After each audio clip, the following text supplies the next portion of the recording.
श्री भागवत भगवान की है आरती। पापियों को पाप से है तारती। श्री भागवत भगवान की है आरती। पापियों को पाप से है तारती। श्री भागवत भगवान की है आरती। पापियों को पाप से है तारती। श्री भागवत भगवान की है आरती। पापियों को पाप से है तारती। श्री भागवत भगवान की है आरती।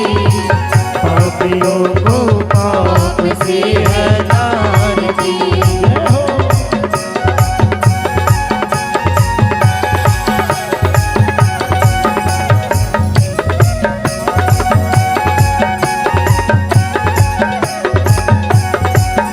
ये अमर ग्रंथ ये मुक्ति पंथ यह पंचम वेद निराला।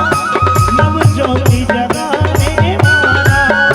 ये अमर ग्रंथ ये मुक्ति पंथ ये पंचम वेद निराला। नव ज्योति जगाने वाला।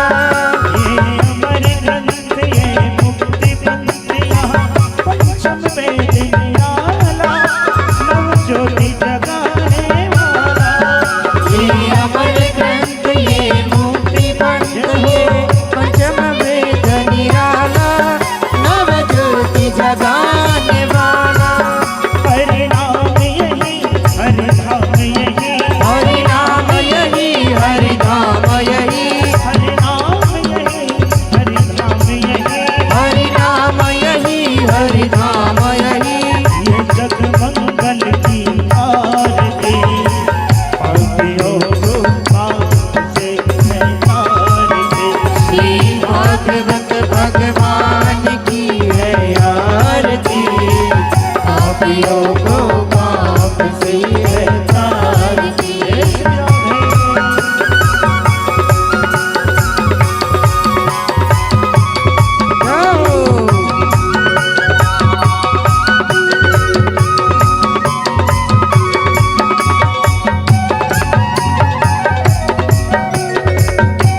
मधुर बोल जगपंत खोल चन बिठाने वाला बिगड़ी को बनाने वाला श्री राम यही घनश्याम यही श्री राम यही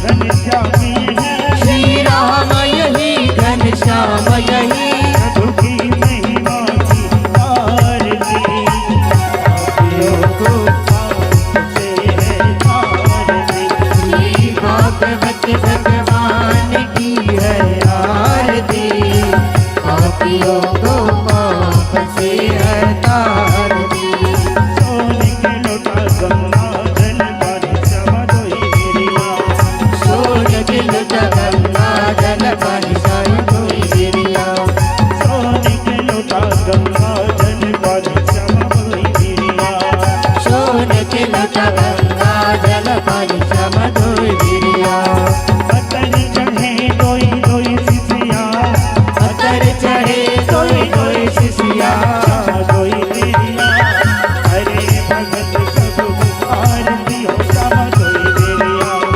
हरे भगत हो आरती हो समधोई गिरिया कोई गिरिया समदोई गिरिया कोई गिरिया हो समधोई गिरिया कोई गिरिया हो समदोई गिरिया कोई गिरिया हो समधोई गिरिया हरे भगत सब आरती हो समदोई गिरिया हरे भगत हो आरती हो समधोई गिरिया हरे भगत सब आरती हो समधोई गिरिया हरे भगत सब आरती हो समधोई गिरिया हरे भगत सब आरती हो समधोई गिरिया बोलिए भागवत भगवान की जय हो।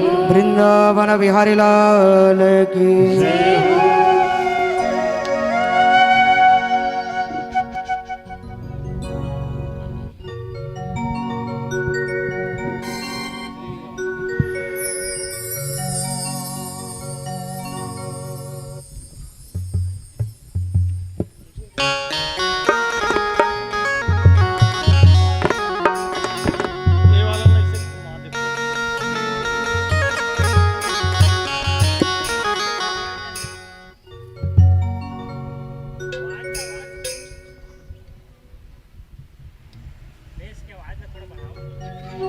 सभी यथास्थान परिक्रमा कर लेंगे। यानि कानि जपामानि जन्मान्तरकृतानि च तानि सर्वाणि विनश्यन्तु प्रदक्षिणां पगे पगे बन्धप्रदक्षिणां समर्पयामि। चावल फूल ले लेंगे। क्षमा याचना मंत्र पुष्पांजलि छोटा सा।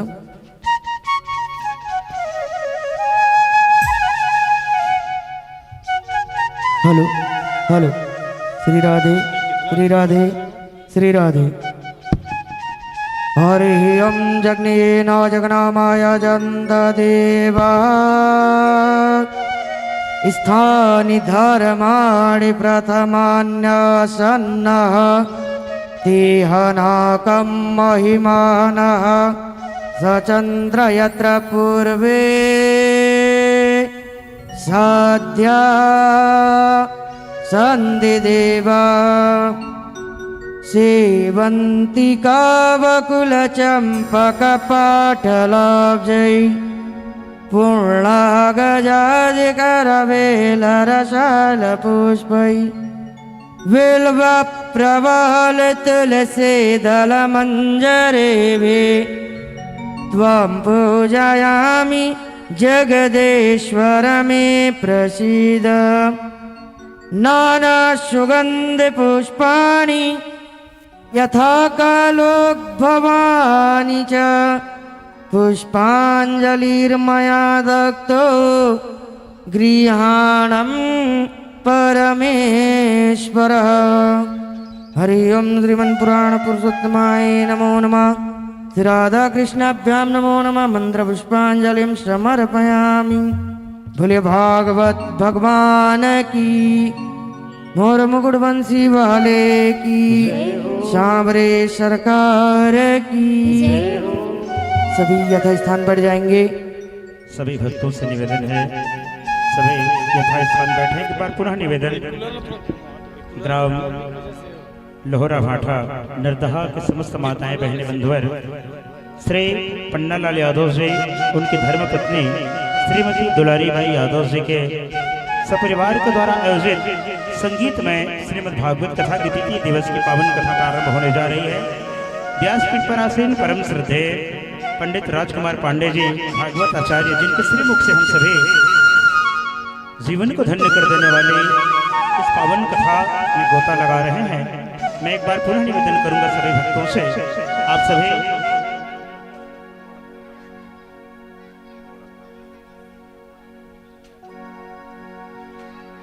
हाँ, और इस कथा का लाइव प्रसारण आप YouTube चैनल पर भी देख सकते हैं।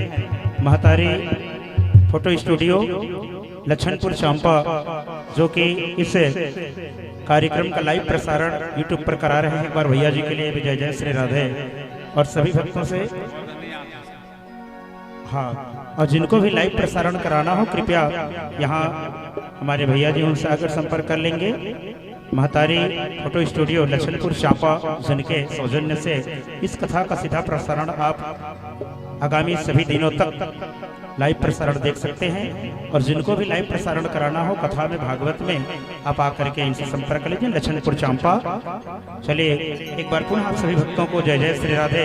आप सभी अपने अपने स्थान पर बैठेंगे, विराजमान होंगे और आइए द्वितीय दिवस की पावन कथा में प्रवेश करें। प्रेम से बोलो व्यास जी महाराज की जय। सुर हो रही है कथा भागवत की, लोहरा भाठा के पावन धरा पर हो जाओ शामिल प्रभु की कथा पर। सुर हो रही है कथा भागवत की, सुर हो रही है कथा भागवत की। सुर हो रही है कथा भागवत की,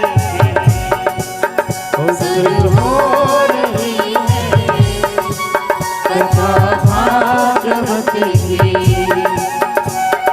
लोहरा भाठा के पावन धरा पर हो जाओ शामिल प्रभु की कथा पर। सुर हो रही है कथा भागवत की, सुर हो रही है कथा भागवत की।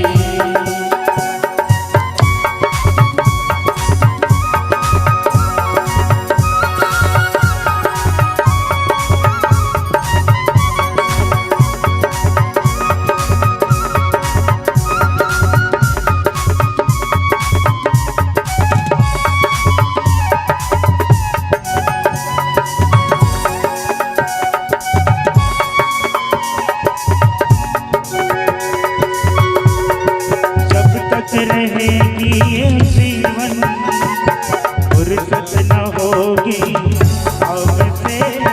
जब तक रहेगी ये जीवन फुर्सत न होगी काम से। थोड़ा समय तो निकालो, थोड़ा समय तो निकालो, कथा सुनो घन श्याम की हो। सुर हो रही है कथा भागवत की, सुर हो रही है कथा भागवत की। लोहरा भाठा के पावन धरा पर लोहरा भाठा की पावन धरा पर हो जाओ शामिल प्रभु की कथा पर। सुर हो रही है कथा भागवत की, सुर हो रही है कथा भागवत की।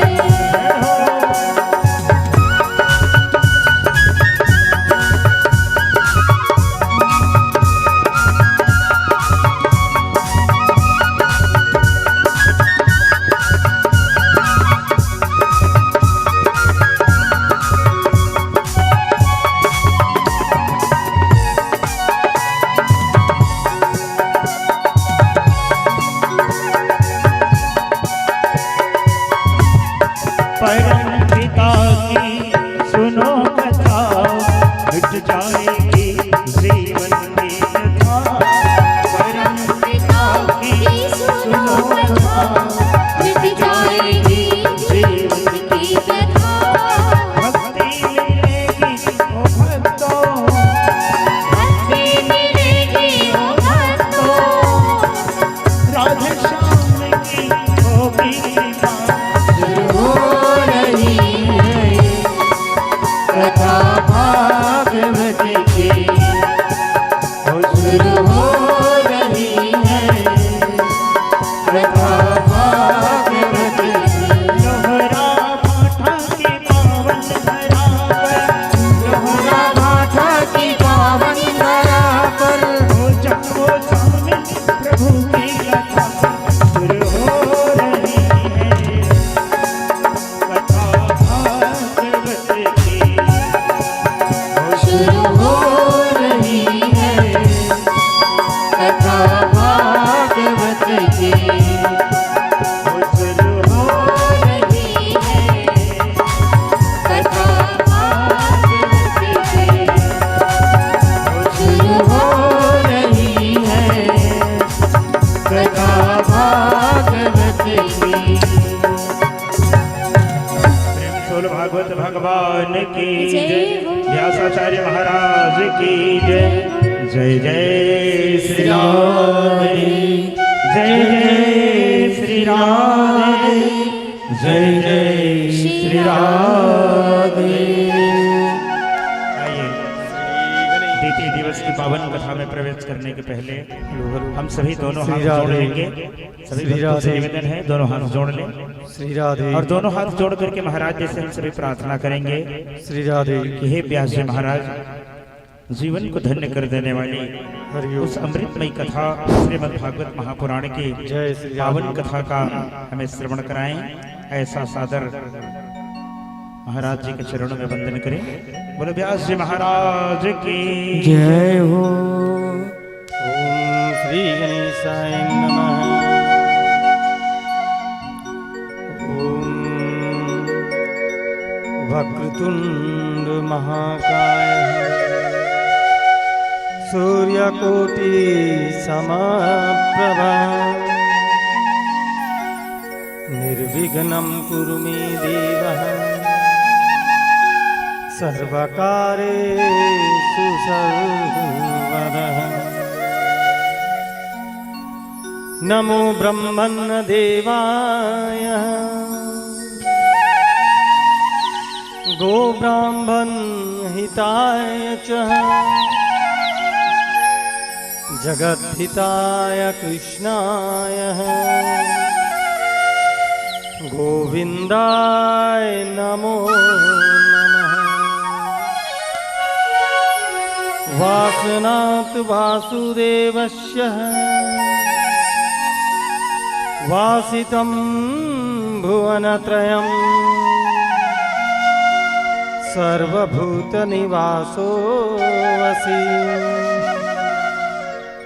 वासुदेव नमोऽस्तुते।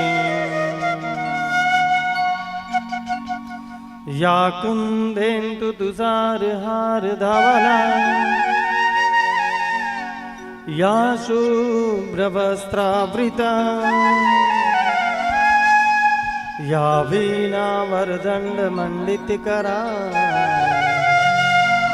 या श्वेतपद्मासना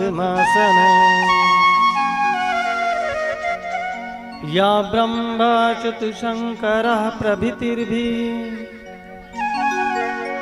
देवैः सदा वन्दिता सा मा पातु सरस्वती भगवती निषेज्याद्यां नारायणः नमस्कृत्यं नरचैव नरोत्तमं देवी सरस्वती व्यासं ततो जयमुदीरया। जय जय श्री राधा रमण, जय जय नवल किशोर, जय गोपी चित चोर प्रभु, जय जय माखन चोर। नमो भगवते तुभ्यं वासुदेवाय धीमहि, प्रद्युम्नामाय निरुद्धाय नमः संकर्षणाय च। गुरुर्ब्रह्मा गुरुर्विष्णुः गुरुर्देवो महेश्वरः, गुरुर्साक्षात् परब्रह्म तस्मै श्री गुरुवे नमः। बोलिए वृंदावन बिहारी लाल की जय, बोलिए राधा रानी सरकार की जय, बोलिए भागवत महापुराण की जय हो, बोलिए शीतला मैया की जय हो, बोलिए महामाया माई की जय हो, बोलिए शंकर भगवान की जय हो, बोलिए सारा देवता की जय हो, बोलिए हनुमंत लाल की जय हो, बोलिए संत समाज की जय हो, बोलिए भक्तवत्सल भगवान की जय हो, बोलिए सभी श्रोता समाज की जय हो, बोलिए छत्तीसगढ़ महतारी की जय हो। आइए हम सब सभी मन और वचन को बांधने के लिए भगवान की कथा में रमन करने से पहले हम सब अपनी वाणी को, मन को पवित्र कर ले एक भजन के माध्यम से। फिर आज द्वितीय दिवस की कथा हम प्रारंभ करेंगे। आज सभी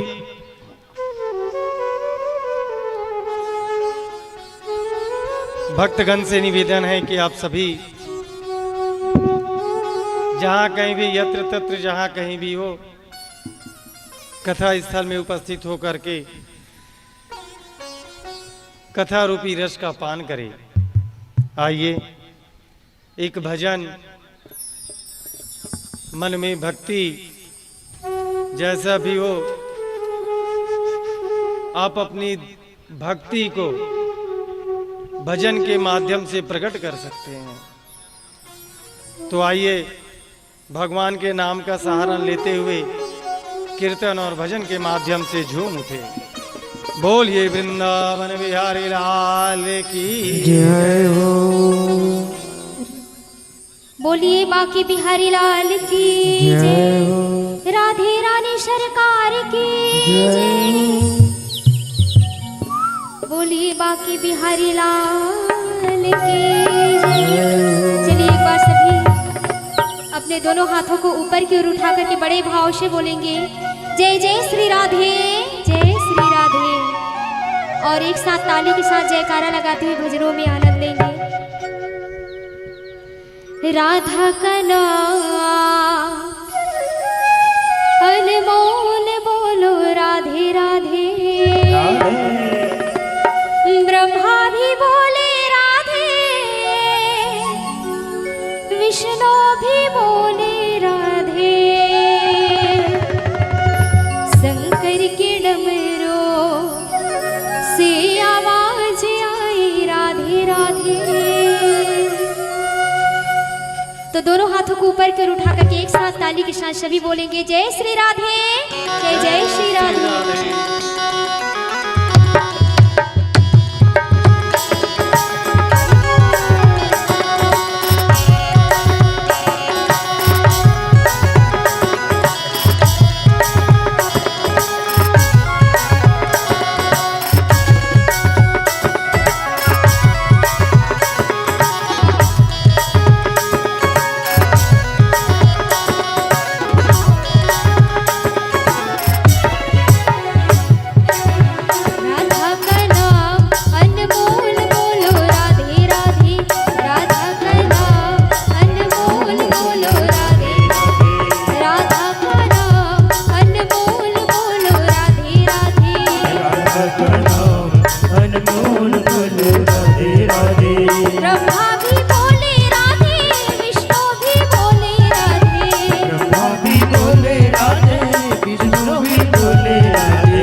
चंदा भी बोले राधे, सूरज भी बोले राधे।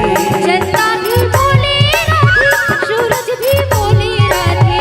चंदा भी बोले राधे, सूरज भी बोले राधे। तारों के मंडल से आवाज आई राधे राधे। तारों के मंडल से आवाज आई राधे राधे। राधा का नाम अनमोल बोलो राधे राधे। राधा का नाम अनमोल बोलो राधे राधे।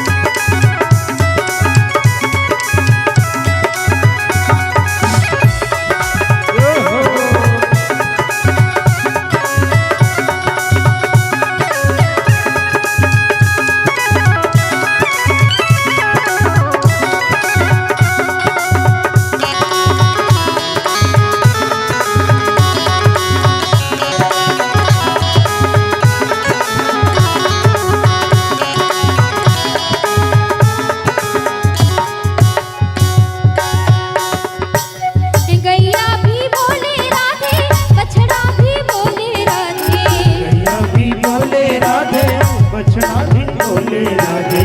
गैया भी बोले राधे, बछड़ा भी बोले राधे।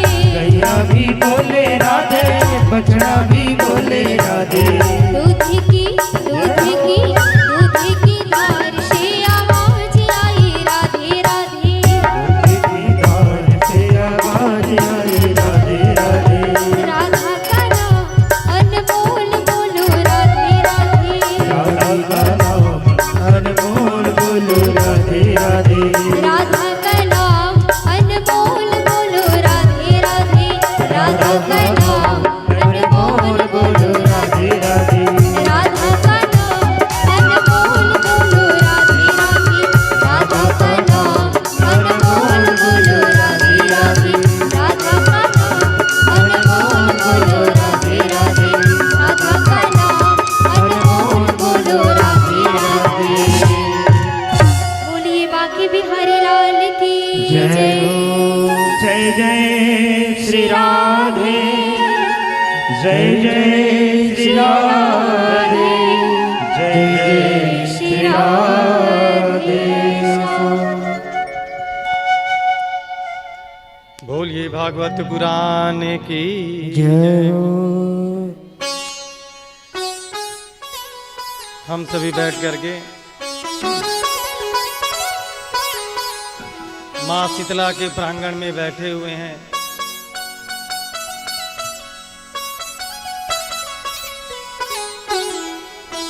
और धन्य है ये जीव कि उन्हीं के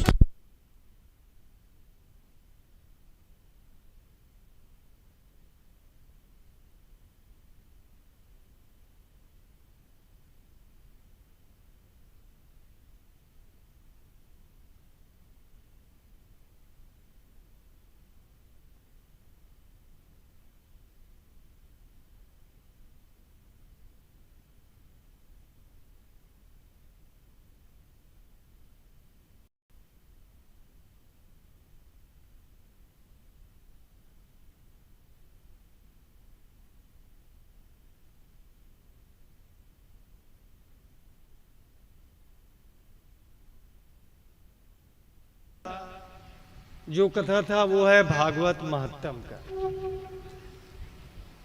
कल आप लोग सुने भी हैं कि हर चीज का महत्व होता है, बस बताना चाहिए इसकी महत्व ऐसा है।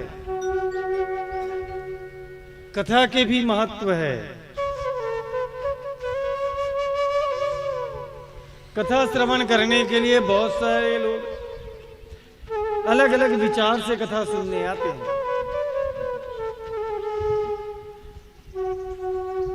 लेकिन कथा श्रवण इनका भी एक अच्छा फल है।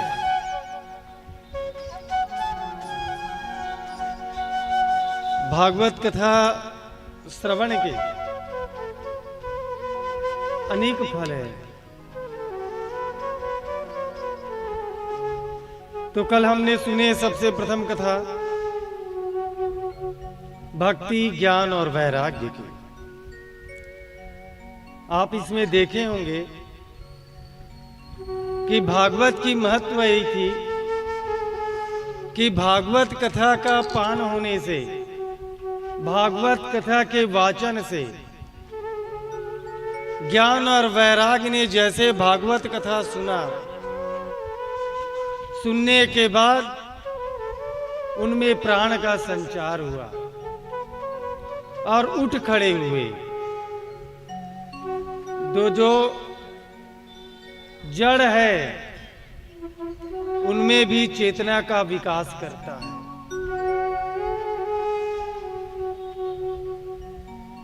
और इसमें हमने ये भी सुना कि सत्संगति, सत्संगत कैसे हो, हमारा संगत कैसे, किसके साथ बैठना चाहिए, किसके साथ उठना चाहिए, किसके साथ रहना चाहिए, ये सब कुछ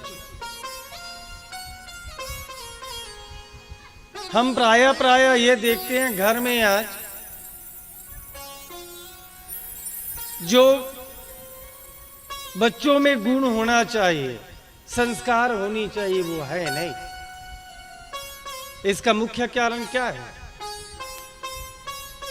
हमने कभी भी उन बच्चों को अपनी महत्व नहीं बताया।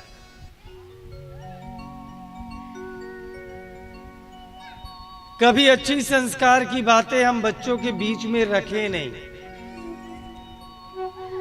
कभी हम स्वयं सत्य संगत में नहीं बैठे, न तो कभी बच्चों को बैठने के लिए प्रेरित किए।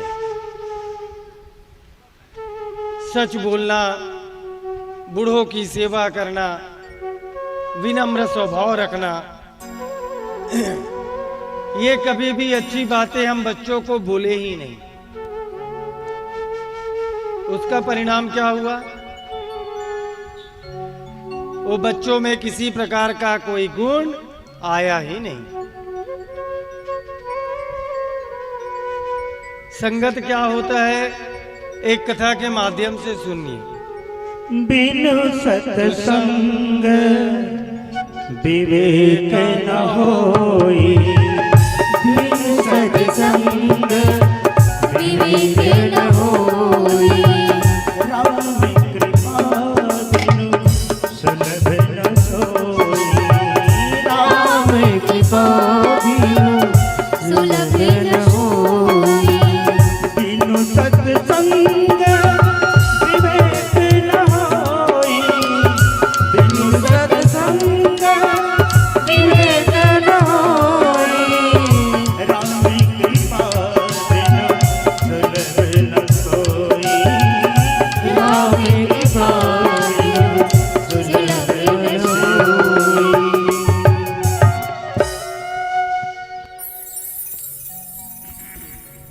तो सत्संग की एक कहानी दृष्टांत है, उसे सुनिए।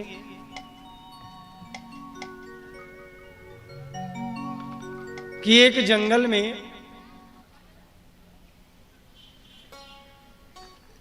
एक तोता, उनके दो छोटे छोटे बच्चे एक पेड़ के डाल में रहते थे, निवास करते थे। तो एक दिन एक शिकारी आया। शिकारी के आने के बाद शिकारी ने दोनों बच्चों को पकड़ लिए, शिकार कर लिए।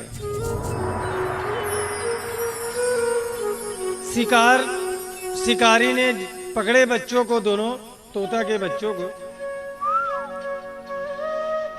पकड़ने के बाद उनके मन में विचार आया, इसे मैं बेच देता हूं। दोनों तोता के बच्चे को ले जा करके एक को बेच दिया कसाई के पास और दूसरे तोता के बच्चे को बेच दिए एक साधु के पास।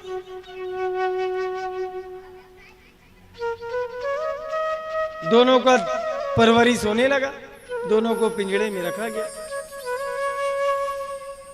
तो जो जैसा संगत में रहता है वैसा ही सीखता है।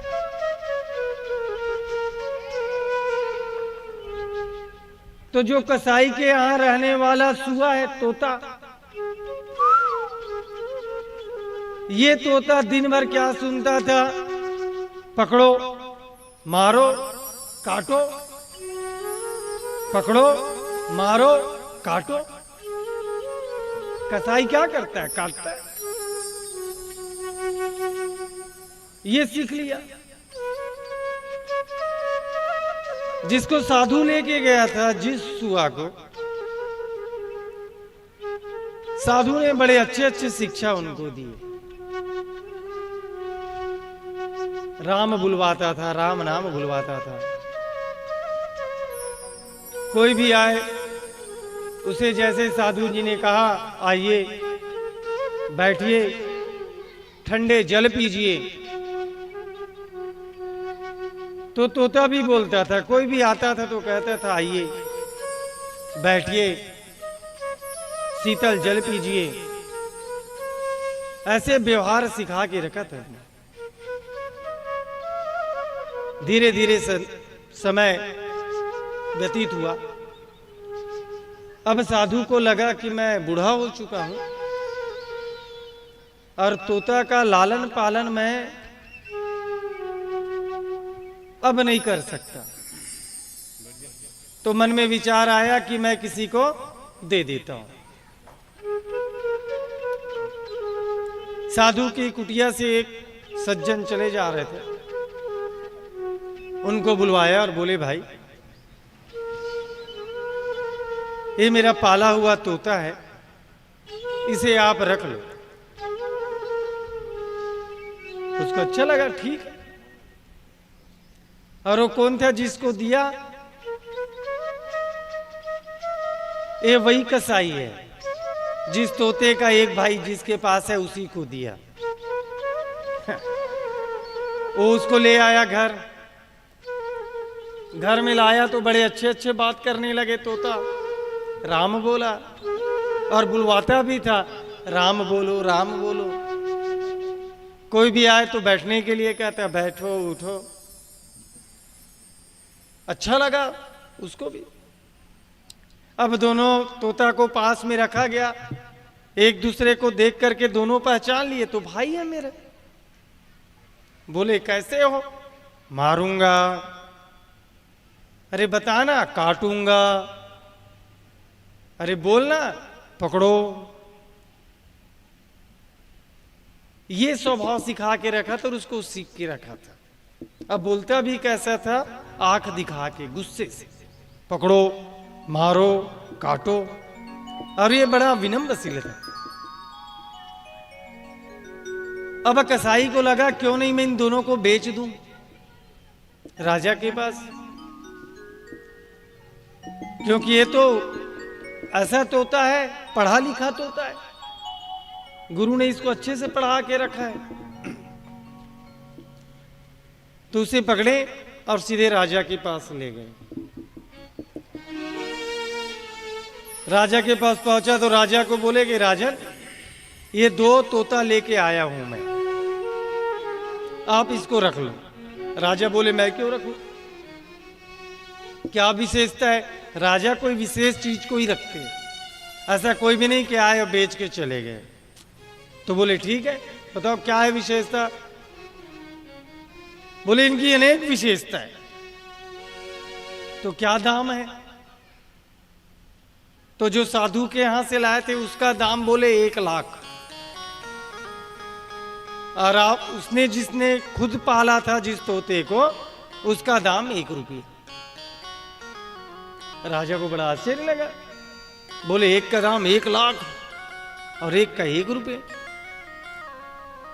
और दोनों एक जैसा है, तो 1 लाख में ऐसी क्या विशेषता होगी, बताओ? तो बोले, अभी नहीं बताता मैं। अब 2 दिन अपने पास इन तोता को रख लो। इसके बाद अच्छा लगे तो पैसा देना, नहीं अच्छा लगे तो तोता वापस कर देना। इतना बोल के कसाई चला गया।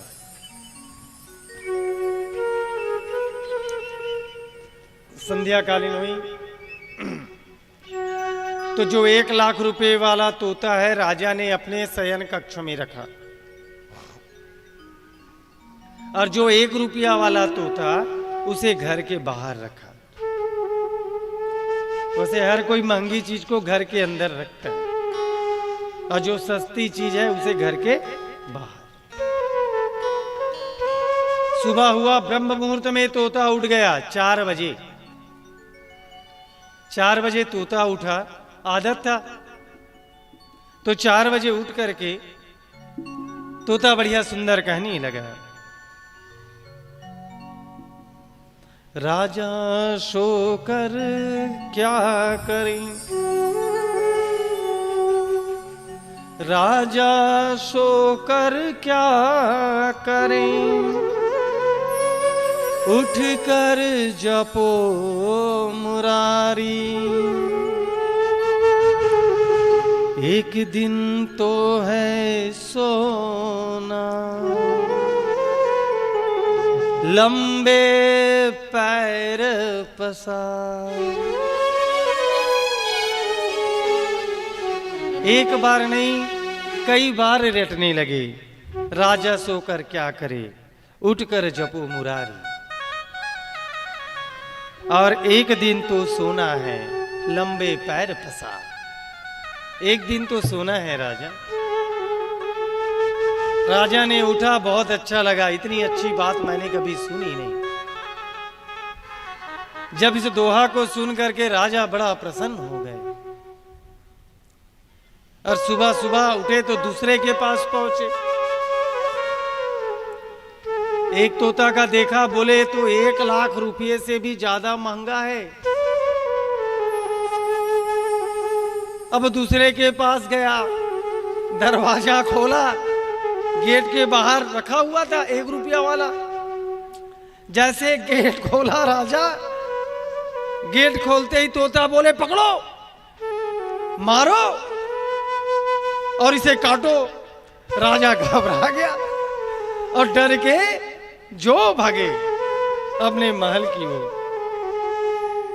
तो ये है संगत का प्रभाव।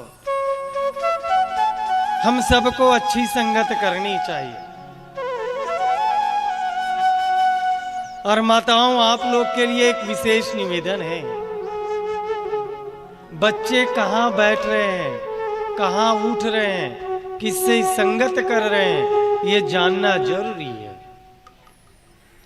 अच्छों से संगत करेगा, सत्पुरुषों के साथ संगत करेगा तो सत्पुरुष बनेगा। और दुष्टों के साथ अगर संगत करता है तो दुष्ट बनेगा। ये आपके हाथ में रहता है माता। बाद में रोते हो, बाद में रोते हो कि बच्चे बिगड़ गए, बात सुनता नहीं, बुजुर्गों की सेवा करता नहीं। कैसे करेगा? आपने कभी सिखाया क्या? कभी सिखाए होते तो करता। तो जैसा पेड़ बोते हैं वैसा ही फल पाते हैं। और श्रीमद् भागवत पुराण का महत्व है कि आत्मिक शुद्धि करता है। कितना बड़ा पापी हो जाए, उनकी सभी पापों को धोने में यह सक्षम है। पापों को नाश करता है। गोकर्ण की कथा सुने कल आपने?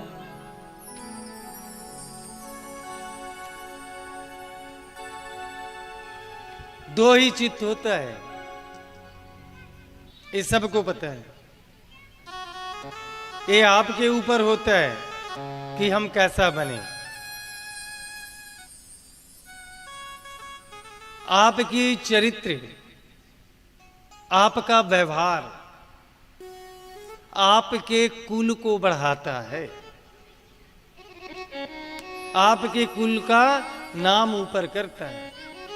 आप जैसा व्यवहार करोगे, जैसा आपका चरित्र रहेगा।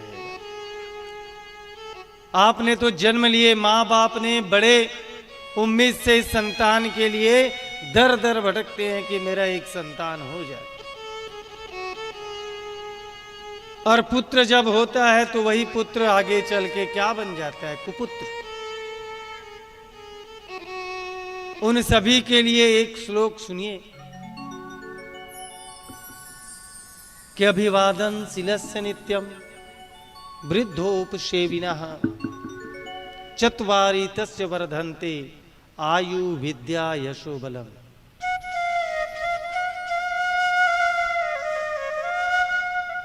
जो हमेशा अभिवादनशील होता है, जो वृद्धों का सेवा करने वाला होता है, बुजुर्गों का सेवा ऐसा ही नहीं। बहुत सारे लोग बोलते हैं इनकी सेवा करके क्या करोगे, बुढ़िया है, डोकरी है। अरे वृद्ध की सेवा करके देखो तो अभिवादनशीलस्य नित्यम वृद्धोपसेविनः चत्वारि तस्य वर्धन्ते। चत्वार माने चार, वर्धन्ते माने बढ़ता है। क्या बढ़ता है भाई? आयु, विद्या, यश और बल। और इन चारों के लिए हम तरसते हैं।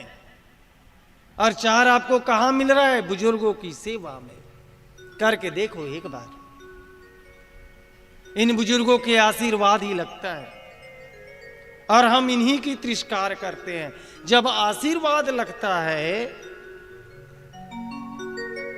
तो इनका हाय भी लगता है भाई। तो आप सभी श्रोता समाज जो श्रवण कर रहे हैं, आज से सोच ले और समझ ले और एक ज्ञान बना ले कि बुजुर्गों की सेवा करना ही श्रेष्ठ सेवा है। अपने बड़े बुजुर्गों की सेवा करें, उनका सम्मान करें।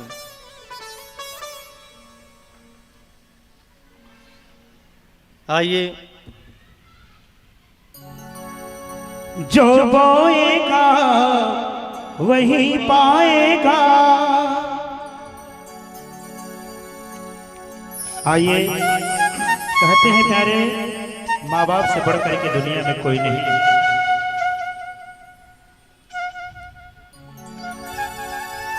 जो बोएगा वही पाएगा, तेरा किया आगे आएगा। सुख दुख है क्या सब कर्मों का, जैसे करनी वैसे भरनी, जैसे करनी वैसे भरनी, जैसे करनी जैसे भरनी, जैसे करनी वैसे भरनी। जो बोएगा वही पाएगा, तेरा किया आगे आएगा। सुख दुख है क्या फल कर्मों का, जैसी करनी वैसी भरनी, जैसी करनी वैसी भरनी, जैसी करनी वैसी भरनी, जैसी करनी वैसी भरनी। जो बोएगा वही पाएगा, तेरा किया आगे आएगा।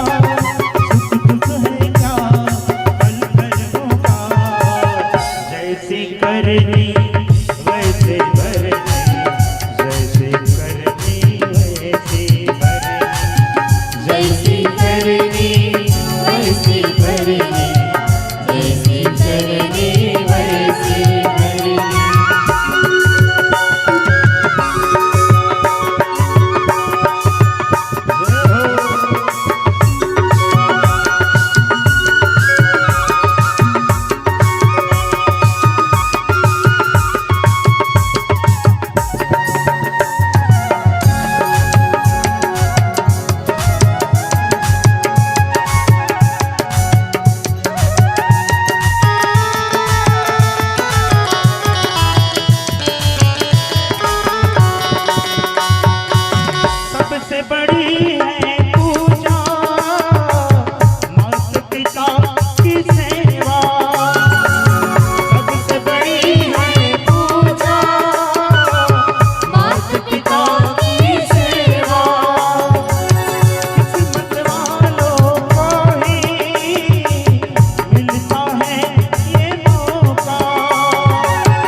है, देखा नहीं सूरत उस भगवान का, ना जाने कैसा दिखता होगा।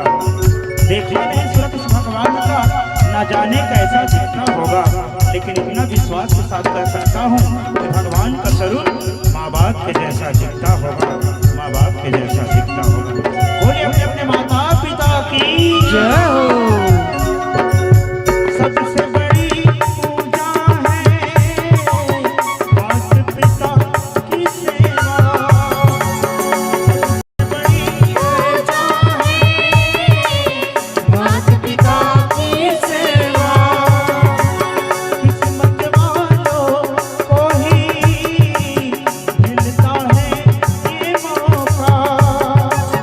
किस्मत वालों को ही मिलता है ये मौका। हाथ से अपने हो मत देना मौका ये खिदमत का। जन्नत का दर खुल जाएगा, तेरा किया आगे आएगा। सुख दुख है क्या मिलकर दूंगा। जैसी करनी वैसी भरनी, जैसी करनी वैसी भरनी। जैसी करनी वैसी भरनी, जैसी करनी वैसी भरनी। जो बोएगा वही पाएगा, तेरा किया आगे आएगा। सुख दुख है क्या बनकर लौटा। जैसी करनी वैसी भरनी, जैसी करनी वैसी भरनी। जैसी करनी वैसी भरनी, जैसी करनी वैसी भरनी। जैसी करनी वैसी भरनी, जैसी करनी वैसी भरनी। जैसी करनी वैसी भरनी, जैसी करनी वैसी भरनी। जैसी करनी वैसी भरनी, जैसी करनी वैसी भरनी। बोल श्री बाके बिहारी लाल की जय। जय श्री राम, जय जय श्री राम, जय जय श्री राम। बोलिए सुखदेव जी महाराज जी की जय। हेलो।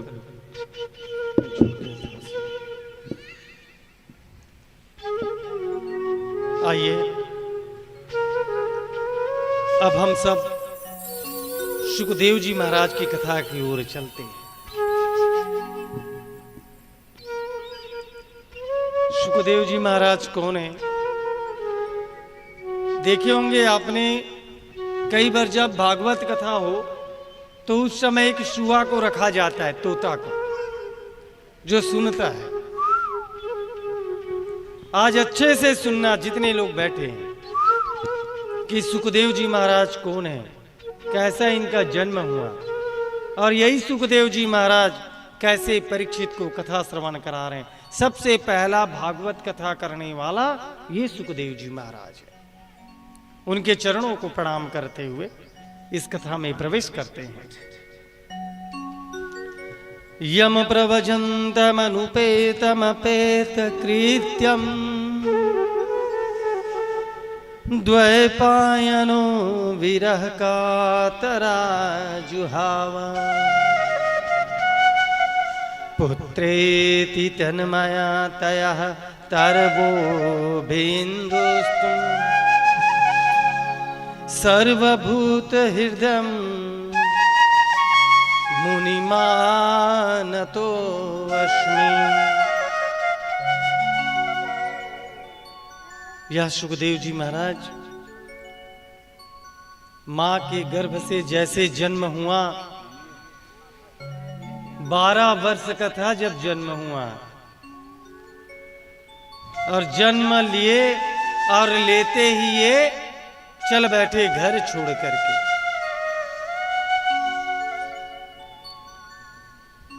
घर छोड़ के जाने वाले थे, घर छोड़ के निकल पड़े। इनके पिताजी वेद व्यास जी महाराज। वेद व्यास जी महाराज पुत्र प्रेम में पुत्र के पीछे पीछे चल पड़े, बेटा बेटा बेटा। सुखदेव जी महाराज पलट के नहीं देखे। सबसे बड़े अगर कोई वैरागी है तो सुखदेव जी महाराज हैं। पिताजी को जवाब भी नहीं दिया और सीधा चल बैठे, और वेद व्यास जी महाराज पीछे पीछे दौड़ते हुए आ रहे हैं, बेटा बेटा बेटा। यह देख करके जंगल में जो पेड़ है वह सब सुखदेव जी महाराज के लिए उत्तर दे रहे हैं। सुनना बड़े अच्छे से, क्या उत्तर दे रहे महाराज? किसका बेटा और किसका पुत्र?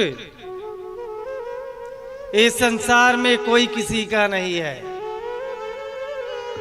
अभी ये आपका पुत्र हुआ है ना, किसी जन्म में आप इनके पुत्र रहे होंगे।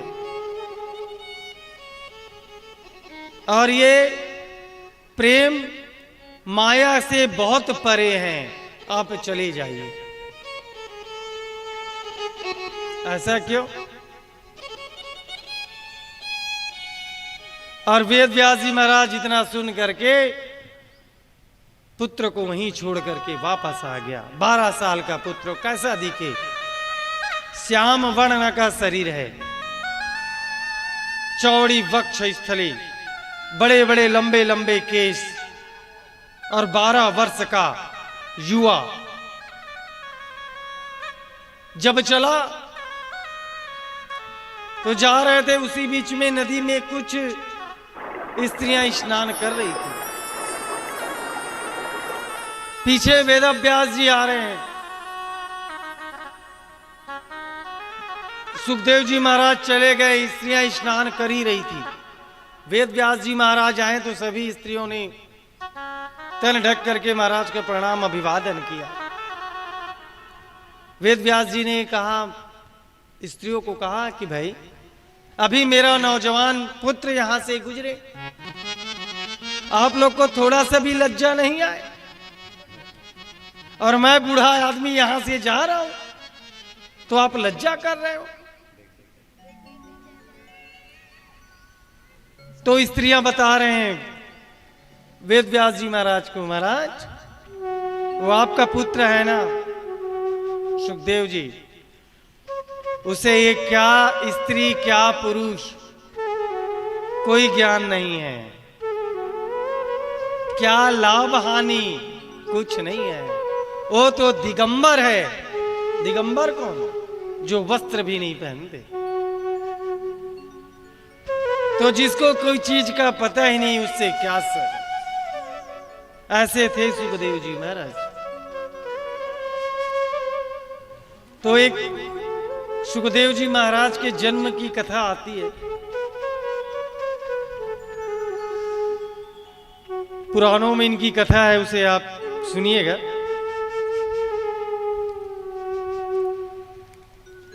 और वेद व्यास जी महाराज कौन है?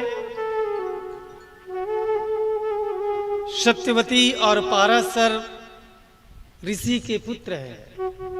सत्यवती कौन है? मत्स्यगंधा, इसका और भी नाम था मत्स्यगंधा। और पाराशर मुनि के पुत्र हुए ये वेदव्यास। पाराशर मुनि के पिता हुए महर्षि शक्ति, और शक्ति के पिताजी हुए वशिष्ठ। वही वशिष्ठ जो राम जी के गुरु थे, कुल गुरु। और वशिष्ठ जी कौन है? ब्रह्मा के मानस पुत्र। तो इनका ये वंशावली है। ब्रह्मा जी, उनसे पुत्र हुए वशिष्ठ जी, वशिष्ठ जी से महर्षि शक्ति हुए, शक्ति से पराशर हुए, और पराशर से वेदव्यास हुए, और वेद व्यास का पुत्र हुआ सुखदेव जी महाराज। कौशिकी संहिता में एक कथा आता है। इस कथा में ये सुखदेव जी महाराज पहले सुआ रूप में, सुआ माने तोता, और गोलोक में निवास करते थे। और गोलोक में निवास करके राधा रानी की सेवा करते थे, खूब बढ़िया सेवा। अगर कोई संदेश भेजना होता था ना, कृष्ण जी के पास कोई संदेश भेजना है तो ये सुखदेव जी जाते थे, राधा रानी की सेवा करते थे। एक दिन राधा रानी जी ने कहा, हे सुख, आपको पृथ्वी लोक जाना होगा और वहां जा करके भागवत कथा का प्रसार करना होगा। आपको भागवत कथा को जनमानस तक पहुंचाना होगा। सुखदेव जी ने कहा, ना नहीं माते, मैं नहीं जाऊंगा। क्यों नहीं जाओगे? यहां मैं आपकी सेवा कर रहा हूं, और जैसे मैं पृथ्वी लोक में पहुंचा माया में फंस जाऊंगा, और माया में जिस दिन फंस गया तो आपकी सेवा नहीं कर पाऊंगा। और भगवान विष्णु है ना,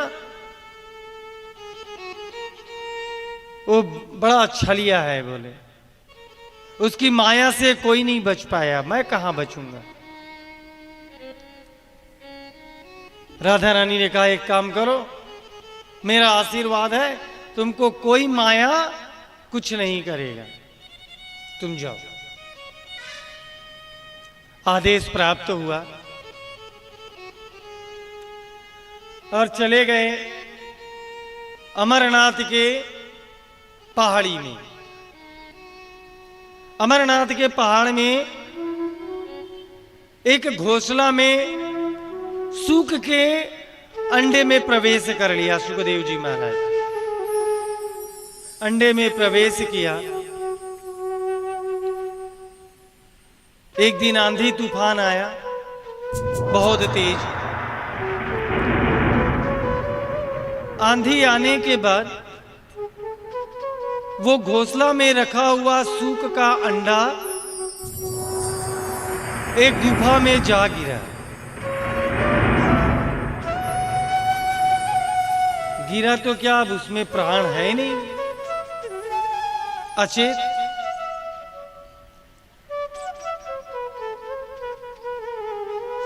और उसी अमरनाथ में भगवान शिव जी पास में बैठे हुए तप कर रहे थे। बैठे हुए थे समाधि में, आंख बंद किए, ध्यान मुद्रा में बैठे हुए।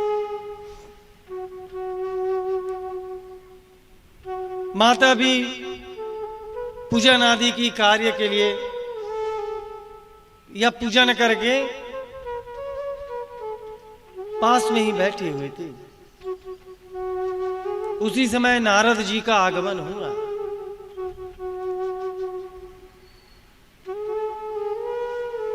तो मां पार्वती या शक्ति जिसको कहते हैं, नारद जी को गुरुदेव कहते थे, और नारद जी मां पार्वती को माता का था। क्यों गुरुदेव? क्योंकि भगवान शिव और पार्वती का विवाह कराने वाला नारद ही है।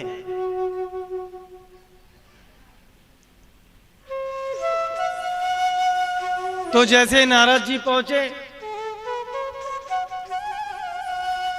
भगवान बैठे हुए समाधि में, नारद जी को आता देख करके आंख थोड़ा हंसका खुला, मन में थोड़ा सा आया, नारद कैसे आ रहे हैं यहाँ, विचार आया।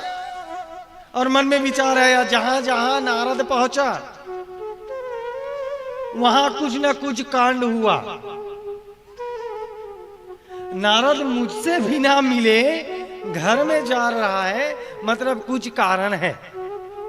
तो भी बैठ गया चुपचाप।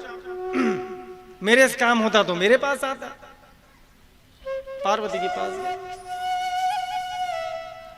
माता पार्वती ने प्रणाम किए, बोले सब बढ़िया, नारद जी को बोले, तो नारद जी बोले क्या बढ़िया, यहां कोई बढ़िया नहीं है। क्यों? यहां जितने भी लोग हैं सब स्वार्थी हो गए हैं माता। कैसे स्वार्थी? अरे आपको नहीं पता, यहां जितने भी लोग हैं, चाहे देवता हो चाहे मनुष्य हो, सब स्वार्थी हैं, अपने स्वार्थ में जी रहे हैं। तो माता जी बड़ा ही मार रहे हैं, बढ़िया है, हमारे भोलेनाथ कोई स्वार्थी नहीं है और अपने हर बात को मुझे बता देते हैं। अरे यहां तक की बात कि जो गुरु ने मंत्र दिया है, जिस मंत्र का जाप करते हैं, ये मंत्र का जाप या गुरु मंत्र को किसी को बताते नहीं है। लेकिन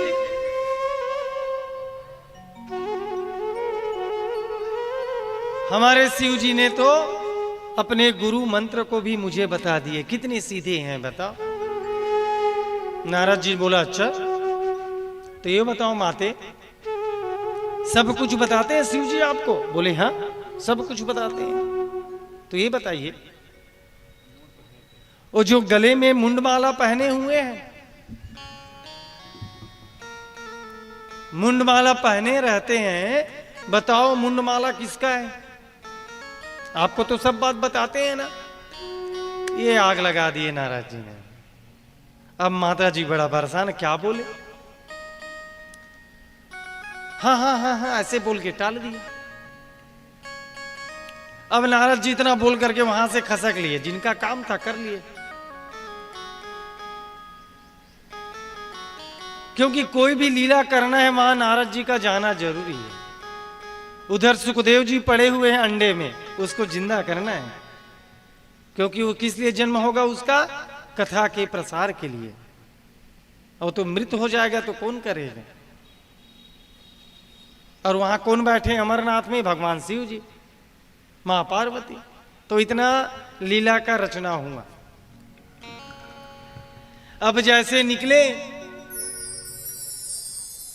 तो नारद जी जा रहे थे, भगवान शिव जी समाधि लगाए बैठे, फिर एक आंख खोल लिए। बोले नारद जी जा रहे हैं।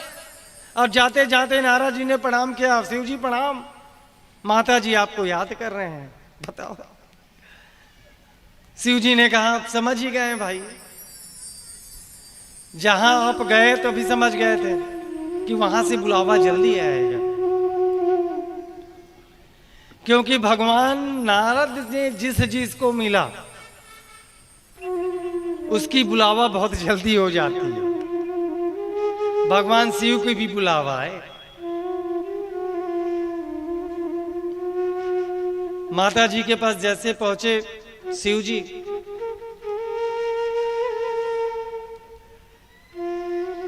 पहुंचते ही माता जी मुंह थोड़ा सा गुस्से से भरी हुई है। शिव जी की गलती यहां दिख रहा है। तो शिव जी ने जाते पूछे क्या बात है, इतने गुस्से में क्यों? आप तो माता पार्वती कह रहे हैं, आप तो बोलते थे ना सब कुछ मैं आपको बताता हूं। कहां कुछ बताए? ये बताओ, आपने जो मुंडमाला पहने हो अपने गले में, वो किसकी मुंडमाला है? जो मुंडमाला धारण करके आप रखे हो, आप बताओ मुझे। इतने दिन से छुपा के रखे हो।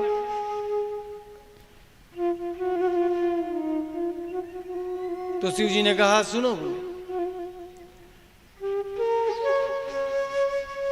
जब जब कल्याणकारी कार्य करना रहता है, जब कोई कल्याण की बात होती है तो आपकी जन्म होती है। और जब जब आपकी शक्ति के रूप में, जगदम्बा के रूप में, दुर्गा के रूप में, शैलपुत्री के रूप में, नालन रूप में आपका जन्म हुआ। और जब जब जन्म हुआ और जन्म के बाद में शरीर आप छोड़े तो जो मुंडी बचा है उसको मैंने अपने इस गले में पिरो के रखा है। बोलिए शंकर भगवान की जय। तो ऐसा माला है जिसको मैंने धारण करके रखा है। तो ये शिव का शक्ति के प्रति प्रेम है, इसीलिए शिव शक्ति है और शक्ति ही शिव है। आइए हम भी शिव शक्ति को नमन करें, प्रणाम करें और इनके थोड़े से भजन करें, ताकि भगवान शिव का आशीर्वाद हम सभी को मिल सके। बोलिए शंकर भगवान की जय हो। जीव शिव है, शिव जीव है, पचरतन के चोला है, जान तोला मोला है, डोरी सास के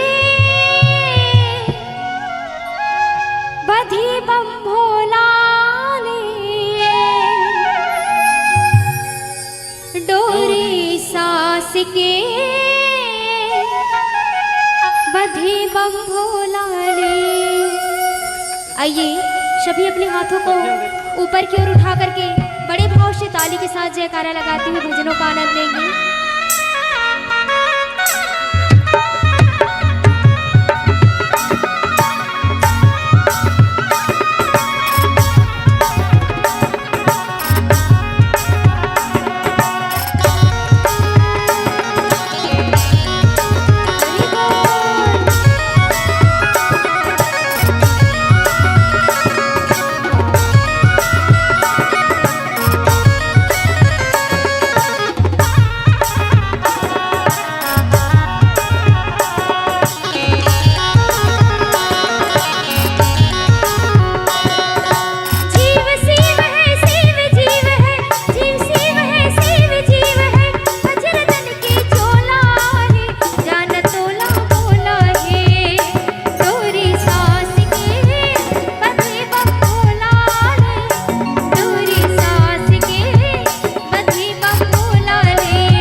बम भोलाले, डोरी सांस के बंधे बम भोलाले। जीव शिव है, शिव जीव है, शिव है, शिव जीव है, जीव शिव है, शिव जीव है, शिव जीव है, शिव जीव है। वज्र तन के झोला ले, जान तोला भोला जी। डोरी सांस के बंधे बम भोला ले, डोरी सांस के बंधे बम भोला ले, डोरी सांस के बंधे बम भोला ले, डोरी सांस के बंधे बम भोला ले, डोरी सांस के बंधे बम भोला ले, डोरी सांस के बंधे बम भोला ले। बोलिए शिव शंभू भोलेनाथ की महादेव। जय जय श्री राधे, जय जय श्री राधे, जय जय श्री राधे। बोलिए भागवत महापुराण की। जय हो।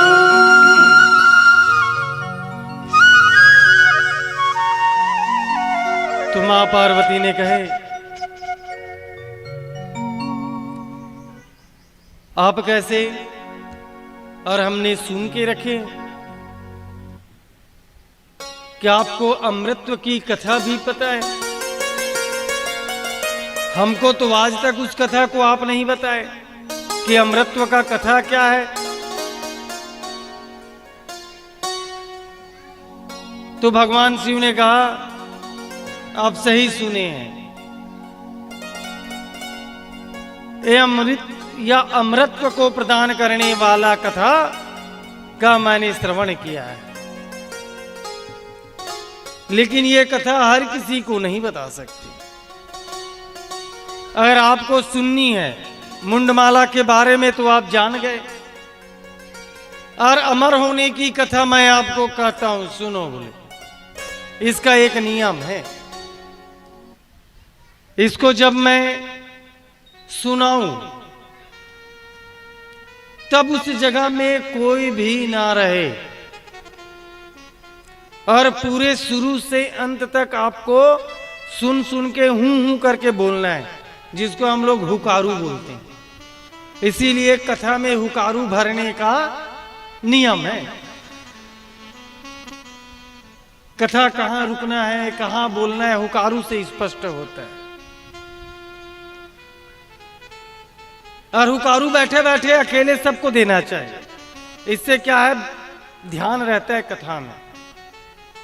हुकारू नहीं भरोगे तो भूखारू राम याद आता है, भूख लगता है, प्यास लगता है, नाना प्रकार का ध्यान जाता है। और कथा में रहोगे तो हुकारू भरने वाले किसी लिए आगे में बैठाते कि तुम हुकारू भरते बैठे रहो। तो बोले ठीक है, तैयार है। गुफा में चले गए दोनों। भगवान शिव जी ने कहा, देखो अंदर कोई है तो, कोई जीव, कोई प्राणी। माता जी ने सब देख लिए, कोई नहीं वहां। भगवान शिव ने जोर से ताली बजाया।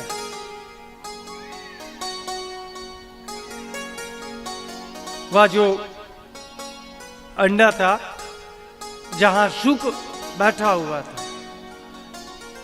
वो दूर जाके गिर पड़ा। माता जी ने देखे अब कोई नहीं, बस एक ऐसा अधमरा मरा टाइप का, गला टाइप का सड़ा वाला अंडा पड़ा हुआ है।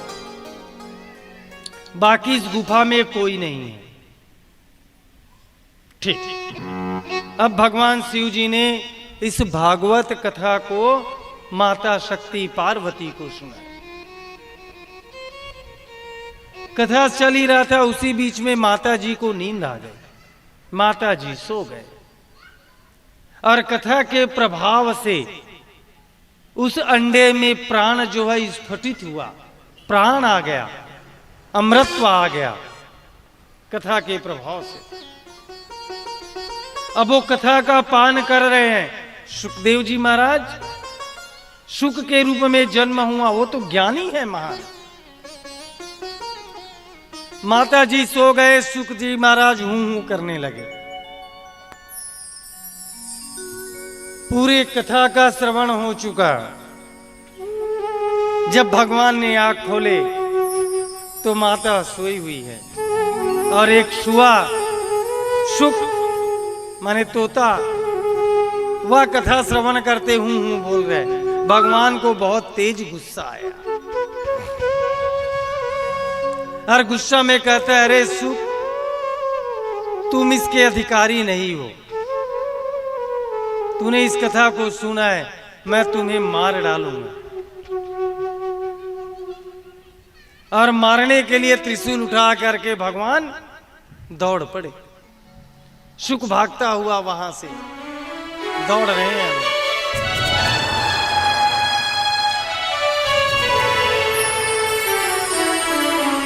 जैसे वहां उड़ता हुआ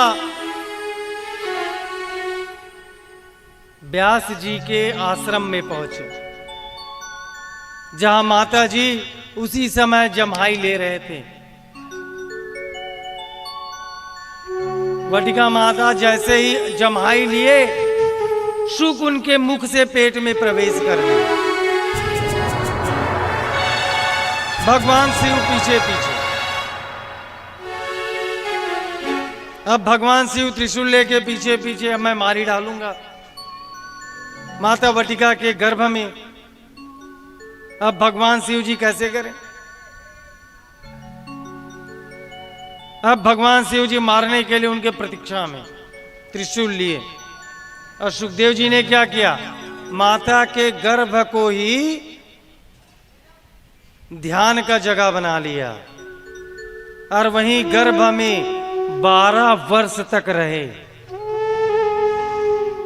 कई जगह ऐसे सुनने को मिला भगवान के डर से वहां थे। और 12 वर्ष तक भगवान शिव को प्रसन्न किया और भगवान शिव ने भी प्रसन्न हुए उनके त्याग देखकर, उनकी भक्ति देखकर, उनकी उपासना देखकर। और 12 वर्ष के बाद जब 12 वर्ष का सुखदेव जी महाराज हुए तो 12 वर्ष के हुए और होते ही वह घर छोड़कर बाहर निकल गए। रुका नहीं वो। जब निकले तो वेद व्यास जी महाराज पीछे पीछे दौड़ पड़े। पुत्र, हाँ पुत्र, रुको पुत्र, कहां जा रहे हो? घर छोड़ के कहां जा रहे हो? सुखदेव जी महाराज नहीं रुके, क्योंकि वो तो पहले से ही बोल के आए ना। कथा सब सुन रहे हो ना इस चीज को? किसने पहले ही सुन के बोल के रखा है कि मैं माया में नहीं फंसने वाला।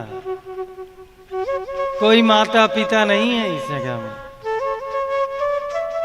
और छोड़कर चले गए। वैराग्य, जन्म लेते ही वैराग्य जिसने लिया। भगवान श्याम वर्ण के, ये बड़े बड़े केस, लंबे लंबे, हष्ट पुष्ट, अच्छा ऊंची कद काठी के, चल पड़े घर छोड़कर। ऐसे ही सुखदेव जी महाराज। अब वेद व्यास जी महाराज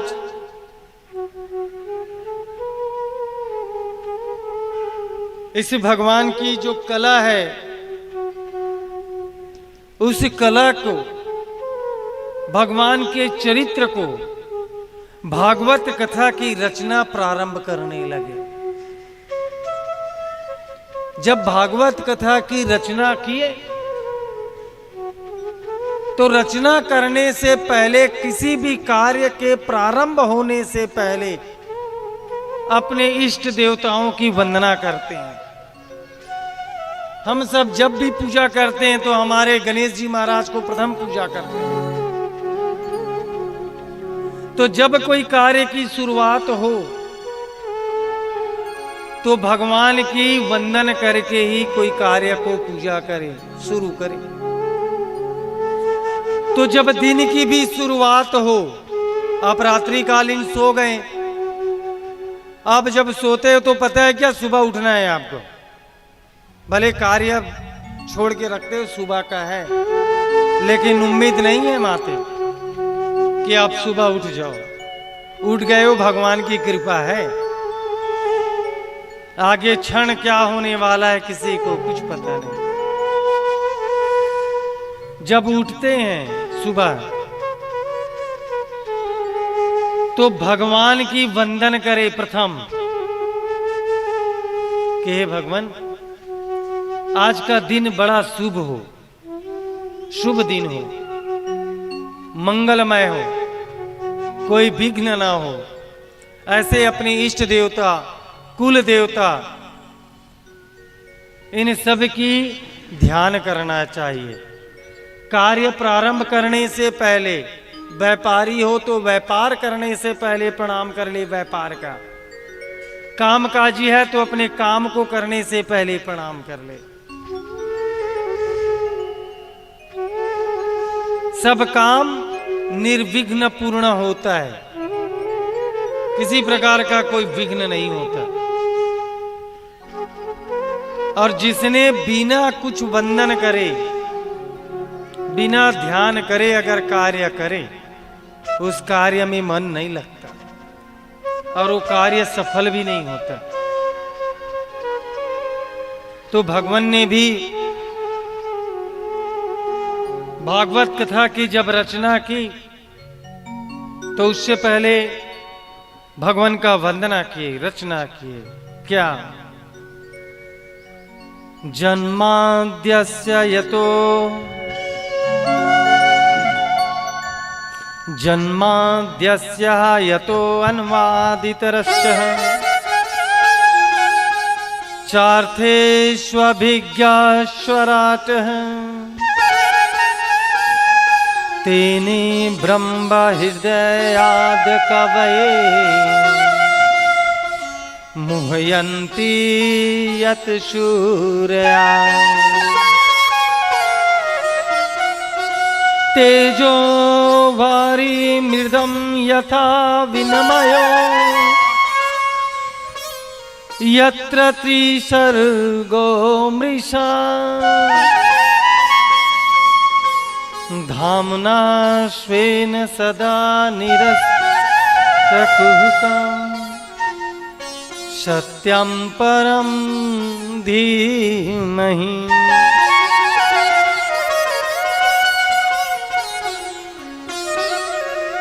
जो ब्रह्मा त्रिकाल के एक रस एवं सत्य स्वरूप है, जिनमें माया के तीनों गुण सत्व, रज और तम, उनका कोई प्रभाव नहीं पड़ता।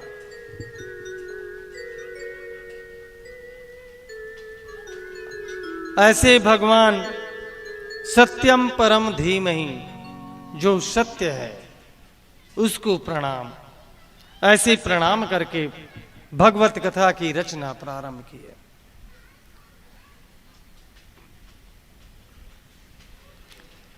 किसी समय पुनीत नैमिषारण्य तीर्थ में शौनक आदि 88,000 ऋषियों ने भगवत प्राप्ति के लिए हजारों वर्ष तक यज्ञ करने का संकल्प किया। और प्रातः काल उठ करके नित्य नैमित्तिक जो कर्म है उसे करने के बाद उस ऋषियों के बीच में सूत जी महाराज का आगमन हुआ। और सूत जी महाराज जैसे आए तो बोले, शौनक आदि ऋषियों ने कहा कि हे महाराज, हे सूत जी महाराज, आपने व्यास जी के मुख से जिस कथा का श्रवण किए हैं, जिस भागवत कथा को वेदव्यास जी महाराज ने सुखदेव जी को सुनाया और सुखदेव जी महाराज ने परीक्षित को सुनाया, और आपने सुखदेव जी महाराज से जिस कथा का श्रवण किए हो उस कथा को हम सुनना चाहेंगे, क्योंकि भगवान के चरित्रों की जो कथा है यह सभी पापों के नाश करने वाला है। तो हम चाहते हैं कि भगवान की उस कथा का श्रवण हम सब करें, क्योंकि प्रथम यह है कि कलयुग में, इस कली काल में यह जीवन बहुत कम है। कितना है? 100 वर्ष। अब तो 100 वर्ष भी कम हो चुके हैं, 60 वर्ष मान लो तो बहुत है। गणना करते रहना आप लोग, गणना माने जोड़ घटाना। ये 100 वर्ष मान लेते हैं, चलो हम सब 100 वर्ष जी, भगवान करे सब ज्यादा जी, हजारों वर्ष जी। 100 वर्ष का यह शरीर हमको भगवान ने दिया है, दिन और रात मिला करके। तो 12 घंटा सो जाते हैं और 12 घंटे जगते हैं, तो 12 घंटा मर चुके हम लोग। तो 100 में 12 घंटा निकाल दो, 50 वर्ष ही बचा हमारा जीवित अवस्था में। उसमें 15 साल तक के हम छोटे बच्चे रहते हैं, और 15 साल तक हमारे घर वाले हमको छोटा बच्चा बाबू बाबू करके दुलार के रखते हैं, और दुलार के नहीं बिगाड़ के रखते हैं। 15 साल और काट लो, 35 साल बचा। और उसी 35 साल में 15 साल तुम्हारा पढ़ाई लिखाई बर बिहार इधर उधर में लगा दो, बच गया 20 साल। और उसी 20 साल में अपना बुढ़ापा भी जोड़ लो, तो बचा क्या? कुछ नहीं। तो ये शरीर मिला है, और जितना मिला है उसको किसमें खराब कर रहे हैं? निद्रा, तनिद्रा, कलहा, आलस्य। जब इसको छोड़ करके यहां जाओगे तो कुछ लेके नहीं जाओगे। क्या लेके जाओगे? भगवान का नाम, भगवान का कीर्तन, ये धर्म, अच्छे कर्म, ये साथ जाने वाला है, न कि लड़ाई झगड़ा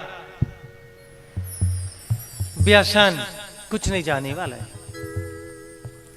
तो महाराज हम उस कथा को सुनना चाहते हैं, ऐसे सभी ऋषियों का कहना हुआ। सूत जी महाराज लीलाएं की, उन सब लीला को हम सुनना चाहते हैं, आप हमसे कहिए। और जब भगवान इस धाम को छोड़ करके चले गए तो धर्म को किसके हाथ में छोड़ के गया? जब भगवान चले गए तो कलयुग का प्रवेश किया, तो उस समय किसे दिया गया? वो आप हमसे कहिए। की कथा सुनाने वाले, प्रभु की कथा सुनाने वाले, तुमको लाखों प्रणाम, तुमको लाखों प्रणाम। बोलो सुखदेव महाराज की जय हो। हरे की कथा सुनाने वाले, प्रभु की कथा सुनाने वाले, तुमको लाखों प्रणाम, तुमको लाखों प्रणाम, तुमको लाखों प्रणाम, तुमको लाखों प्रणाम। हरि की कथा सुनाने वाले, प्रभु की कथा सुनाने वाले, हरि की कथा सुनाने वाले, प्रभु की कथा सुनाने वाले, तुमको लाखों प्रणाम, तुमको लाखों प्रणाम, तुमको लाखों प्रणाम, तुमको लाखों प्रणाम।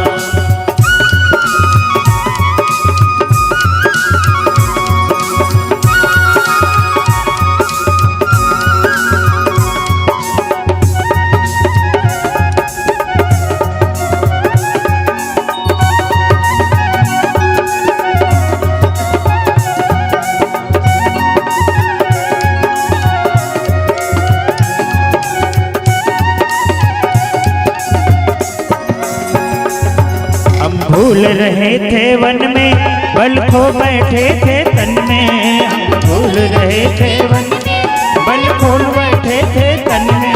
हम भूल रहे थे वन में, बल खो बैठे थे तन में। हम भूल रहे थे वन में, बल खो बैठे थे। प्रभु की राह बताने वाले, ये राह बताने वाले, तुमको लाखों प्रणाम, तुमको लाखों प्रणाम, तुमको लाखों प्रणाम, तुमको लाखों प्रणाम। हरि की कथा सुनाने वाले, प्रभु की कथा सुनाने वाले, हरि की कथा सुनाने, प्रभु की कथा सुनाने वाले, तुमको लाखों प्रणाम, तुमको लाखों प्रणाम, तुमको लाखों प्रणाम, तुमको लाखों प्रणाम।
एक ठो भजन कर लें ओकर बाद कथा में प्रवेश कर। हेलो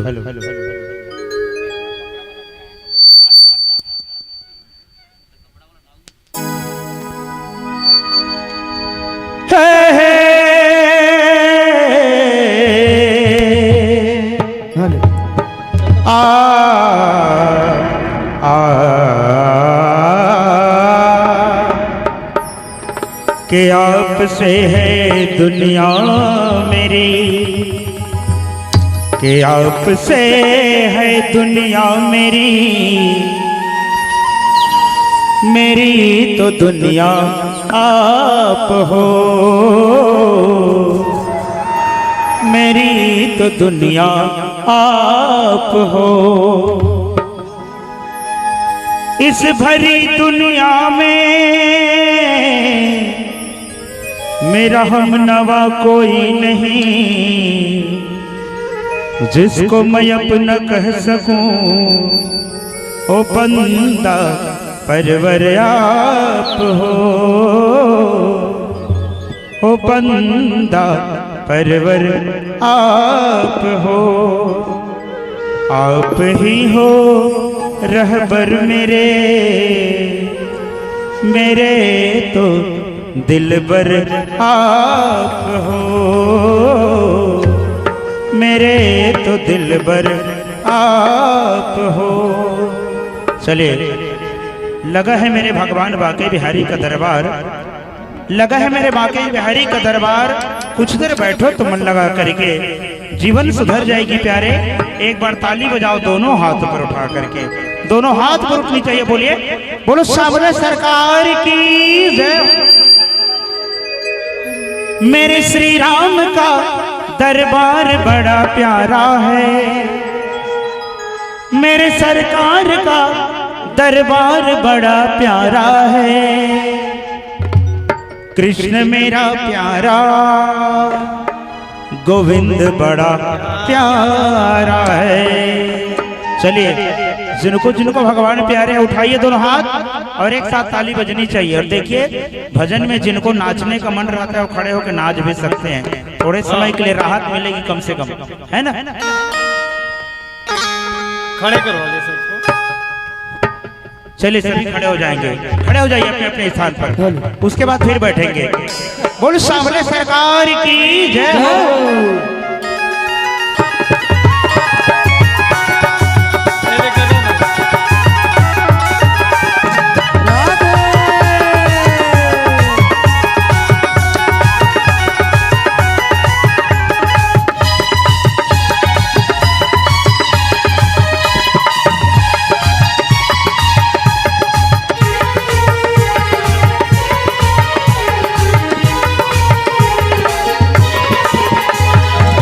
मेरे सरकार का दीदार बड़ा प्यारा है, मेरे सरकार का दीदार बड़ा प्यारा है।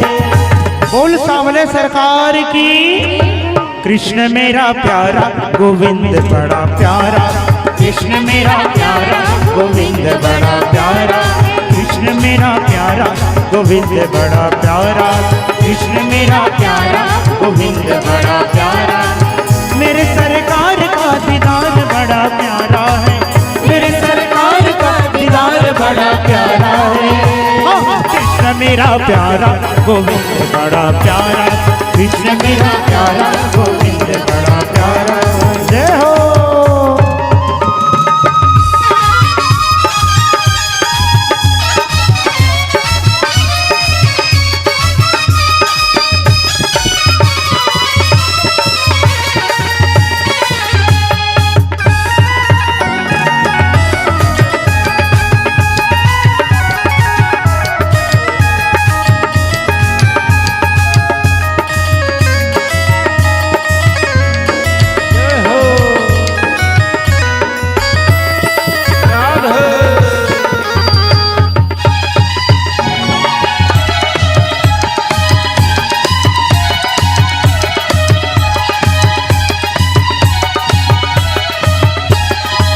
लटों ने लूट लिया जिगर घायल है किया, लटों ने लूट लिया जिगर घायल है किया।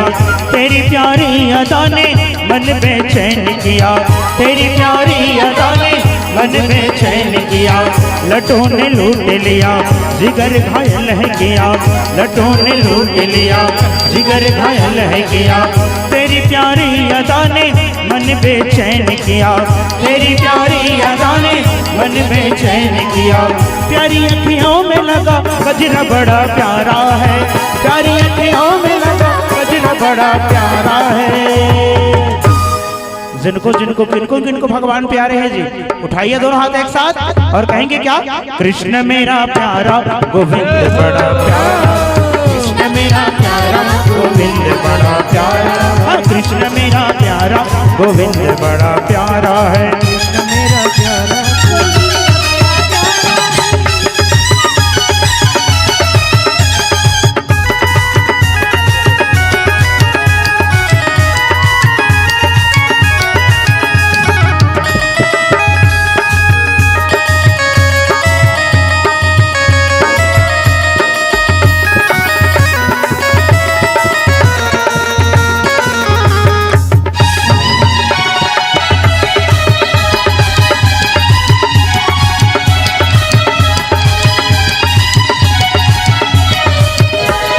कब आओगे,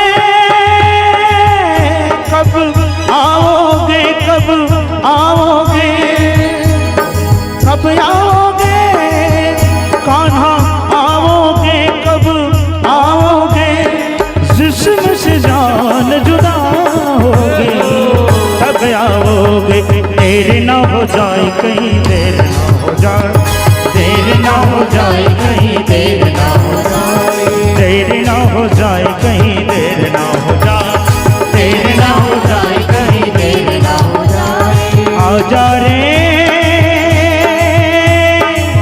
ये मेरा मन घबराए, देर ना हो जाए कहीं देर ना हो जाए, देर ना हो जाए कहीं देर ना हो जाए।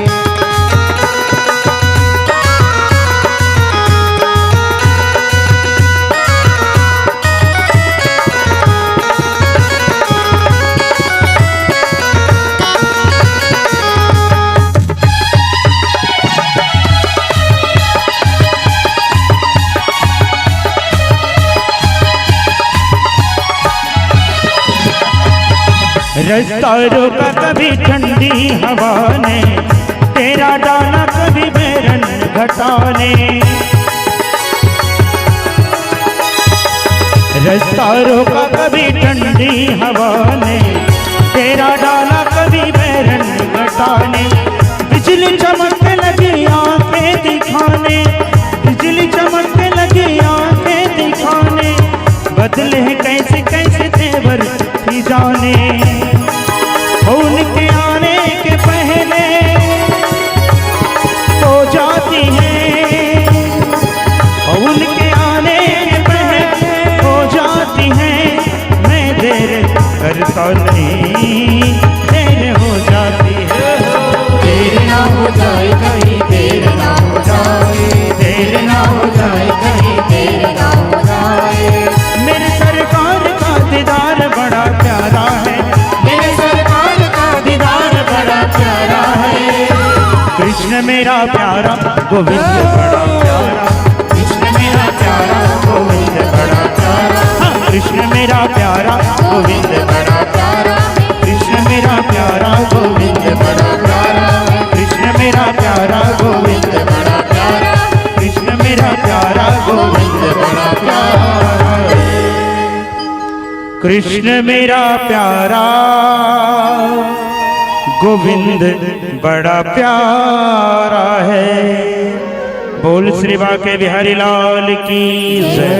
सभी लोग अपने अपने स्थान पर बैठ जाएंगे और प्रेम से बोलिए जय जय श्री राधे, जय जय श्री राधे, जय जय श्री राधे श्याम। बोलिए वृंदावन बिहारी लाल की जय हो, बोलिए भागवत महापुराण की जय हो।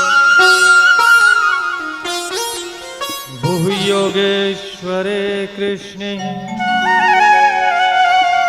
ब्रह्मण्ये धर्मवर्मणि स्वः काष्ठं धनुपेतो धर्मकं शरणं गतः। जब भगवान श्री हरि श्री कृष्ण इस धाम को छोड़कर चले गए, तब इस धर्म को किसके हाथ में छोड़कर चले गए? तो हे सूत जी महाराज, इस सभी कथा को आप हमसे कहिए। वेद व्यास जी बता रहे हैं, ऐसे ऋषियों ने सूत जी महाराज से पूछा,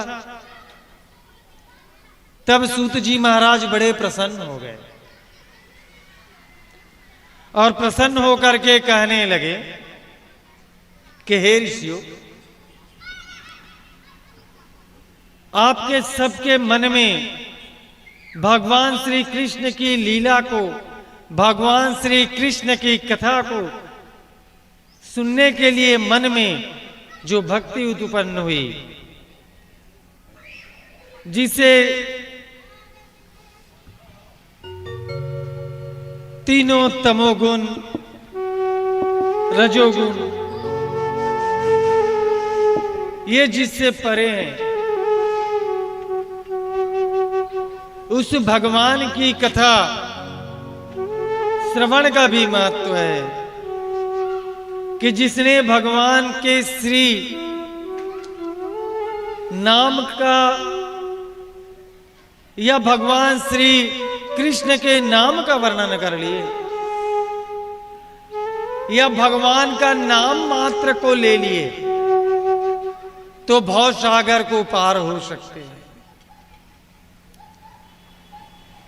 जितने भी लोग हैं, कितना बड़ा पापी हो जाए, अगर वो भगवान श्री कृष्ण के या भगवान श्री हरि के, भगवान श्री विष्णु के नाम का श्रवण करता है, सुनता बस है, तो भी मोक्ष को पाता है। मोक्षदायिनी या भगवान का नाम है, भगवान का कीर्तन है, इस जीवन में बाकी कुछ काम आने वाला नहीं है। हम सब अपने शरीर के लिए और अपने ज्ञानेंद्रिय कर्मेंद्रियों के लिए, इंद्रियों के लिए जी रहे हैं। इस आंख के लिए जी रहे हैं, इस मुख के लिए जी रहे हैं, इस स्वाद के लिए जी रहे हैं, इस शरीर के लिए जी रहे हैं, लेकिन शरीर के अंदर जो आत्मा है उसके लिए कोई नहीं जी रहा है। और जिस इंद्रियों के लिए आप जी रहे हो, वो रहने वाला है क्या? सतत नहीं रहने वाला। जीभ भटकाता है तुम्हें, मैं ये खाऊं, ये स्वाद लूं, वो स्वाद लूं। ये आंख भटकाता है, इसे देखूं, वहां जाऊं, ये करूं, वो करूं। और इसी के पीछे हम ना सब भाग रहे हैं, इसी की तैयारी में लगे हुए हैं। और आत्मा को क्या चाहिए? आत्मा को चाहिए सिर्फ भगवान का नाम और कीर्तन, जो अपने मन को, वाणी को और शरीर को जो पुण्य करता है, पावन करता है। ये जान करके बताओ, हम सब जानते हैं कि भगवान का नाम लेंगे तो ही हमारा बेड़ा पार होगा, हमारा नैया पार होगा। लेकिन ये जानकर भी हम अपने खुद का शत्रु हैं, जो अपने हित को नहीं जानते भाई। और ये भी जानते हैं हम क्या करें तो अहित होगा और क्या ना करें तो हित होगा। उसके बाद भी हम इतने दुष्ट हैं कि वही काम करते हैं जो हमको नहीं करना है। इस जिह्वा में भगवान का नाम सरलता से लिया जा सकता है, भगवान का नाम लेने से कोई पैसा लेता है क्या? कि कोई ऐसा बोलता है क्या कि भगवान का नाम लो और पैसा दो? ये तुम्हारे जुब्बा में है और तुम्हारे अंदर है वो। तुम जब चाहो भगवान का नाम ले लो। लेकिन बताओ, इतने जने बैठे हैं हम लोग, मुश्किल से 5 बार आप नाम लेते होगे, 5 से 6 नहीं होता है। और कई लोग तो यहां ऐसे भी बैठे हैं जो दिन में 1 बार भी भगवान का नाम स्मरण नहीं करता। और आजकल एक प्रचलन हो चुका है, प्रचलन, टाइम नहीं है? पहले कैसे रहे होंगे भाई? पहले मोबाइल होता नहीं था। अगर परिवार में बात करना है तो जब वो आएंगे तभी संभव हो पाता था, तो टाइम था। आज कहीं जाना है तो घंटों का जो रास्ता है मिनटों में हो गया है। उसके बाद बोलते हैं टाइम नहीं है। आज हम चूल्हा नहीं जलाते, गैस में अब तो दुनिया भर का मशीन भी आ चुका है कि डालो और पक जाए, उसके बाद बोलो तो समय नहीं है। किसके लिए समय नहीं है? और भगवान नाम के लिए भी समय नहीं है। तो पहले जब लोगों के पास सुविधा नहीं थी, वास्तव में उनके पास समय नहीं रहता था, तो भी भगवान का स्मरण करता था, नाम लेता था। आज समय ही समय है। किसके लिए? सोने के लिए।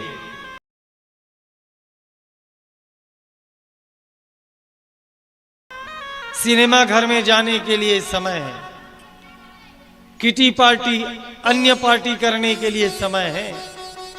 लेकिन भगवान के नाम का स्मरण, भगवान का कीर्तन किसी को मतलब नहीं है।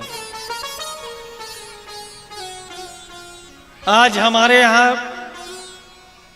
लोहरा भाठा में कम से कम 300 घर तो होंगे ही।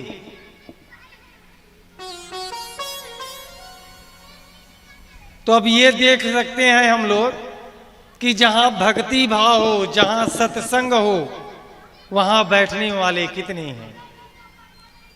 और यहीं कुछ दूर में जा करके डीजे बजा दो।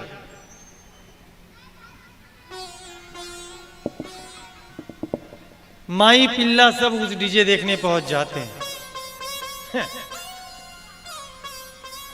तो जहां फायदे की बात हो वो नहीं करेगा। भगवान का नाम सरलता से जिह्वा में लिया जा सकता है, पर लेते नहीं है। यहां बैठने से कहीं ना कहीं तुम्हें फायदा होगी, ये मैं बोल रहा हूं। लेकिन उस फायदे को आप लेना नहीं चाहोगे। तो सत्संगति से दूर। तो नारद जी कहते हैं कि भगवान के नाम, भगवान का उच्चारण और भगवान के कीर्तन ही है जो सबको भव सागर से पार कराते हैं। अब आगे भगवान के 24 अवतार, भगवान का 24 अवतार क्या क्या हुए। तो भगवान के नाभि से कमल दल, जिसमें ब्रह्मा जी का उत्पत्ति हुई। फिर सबसे प्रथम सनत कुमार, वराह अवतार, नारद जी का अवतार, नर नारायण भगवान का अवतार। 5वां में है कपिल अवतार। 6ठा नंबर में अवतार हुआ भगवान का दत्तात्रेय भगवान का अवतार। 7वें में यज्ञ नारायण का अवतार हुआ था। 8वें में ऋषभ देव का। 9वें नंबर में पृथु अवतार हुआ था।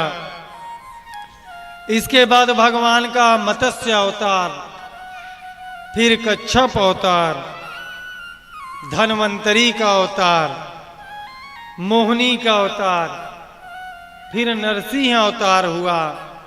नरसिंह अवतार के बाद वामन अवतार हुए। फिर परशुराम का अवतार भगवान ने लिया। इसके बाद वेद व्यास जी महाराज का अवतार हुआ।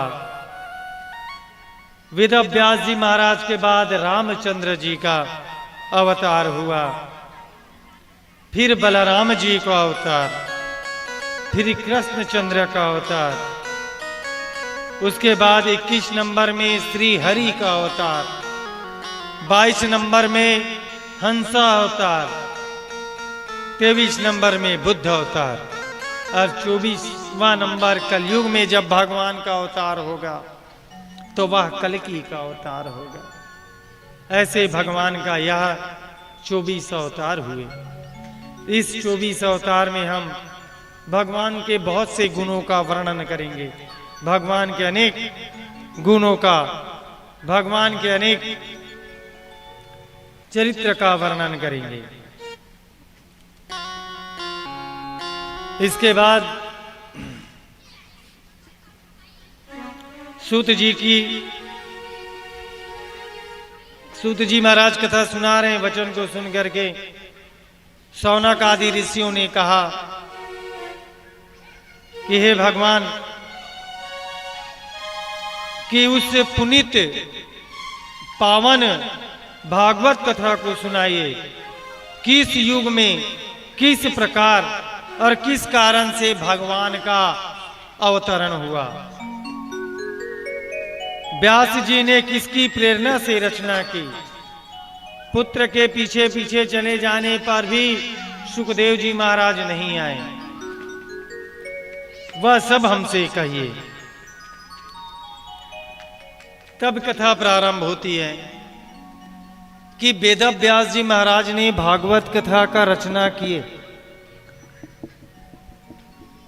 भागवत कथा के रचना करने के बाद भी वेद व्यास महाराज जी को संतुष्टि नहीं हुई मन में, माने मन जो है प्रसन्न नहीं हुआ भागवत कथा के रचना के बाद भी। भागवत कथा के रचना के बाद भी जब वेद व्यास जी महाराज को प्रसन्नता नहीं हुई तो एक दिन अपने आश्रम में बैठे हुए थे, तभी नारद जी महाराज का आगमन हुआ। नारद जी महाराज वेद व्यास जी महाराज से भेंट किए और भेंट करके पूछे कि हे महाराज,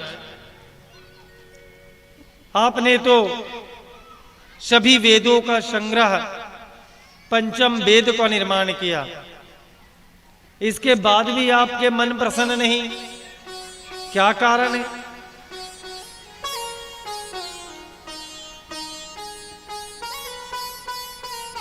भगवान ने भी वेद व्यास जी ने कहा, हाँ, भागवत कथा के रचना के बाद भी मेरा मन जो है प्रसन्न नहीं है, क्या कारण है आप मुझसे कहिए। तब नारद जी बता रहे हैं व्यास जी महाराज को कि महाराज, आपने भगवत कथा का रचना तो किए, लेकिन भागवत कथा में भगवान की लीलाओं का वर्णन नहीं किया, इसलिए आपका ध्यान भगवान के चरण बिंद में नहीं पड़ रहे हैं, इसीलिए आपको आनंद की अनुभूति नहीं हो रही है। अगर आप उस भागवत कथा में भगवान की लीलाओं का वर्णन करें,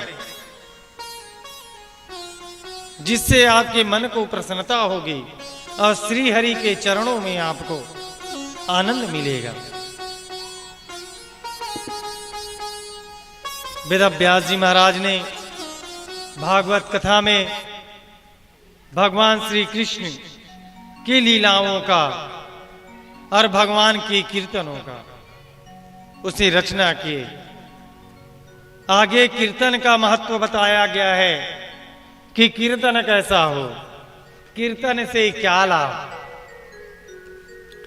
तो आप सुनिए कि भगवान के नाम गुण कीर्तन की श्रेष्ठतम कथा। सूत जी बोले, हे शौनक, पूजन के पश्चात नारद जी के द्वारा ही व्यास जी का आपका मन आत्मा सब संतुष्ट हो जाएगा। आप भगवान के कृष्ण की लीलाओं का वर्णन करो, अब भगवान की कथा, भगवान के नाम का वर्णन करो, और ऐसे ही सब मिल करके भगवान का कीर्तन करें। सभी कीर्तन, और यही कीर्तन है, यही भक्ति है, यही भाव है जिससे भगवान रिझते हैं। श्री कृष्ण गोविंद हरे मुरारे, हे नाथ नारायण वासुदेव।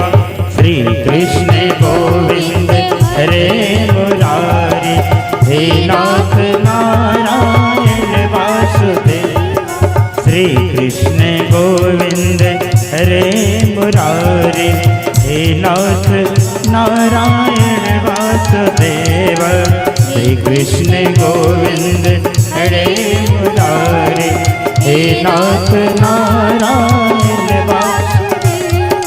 पितुमात स्वामी सखा हमारे, पितुमात स्वामी सखा हमारे, पितुमात स्वामी सखा हमारे, पितुमात स्वामी सखा हमारे।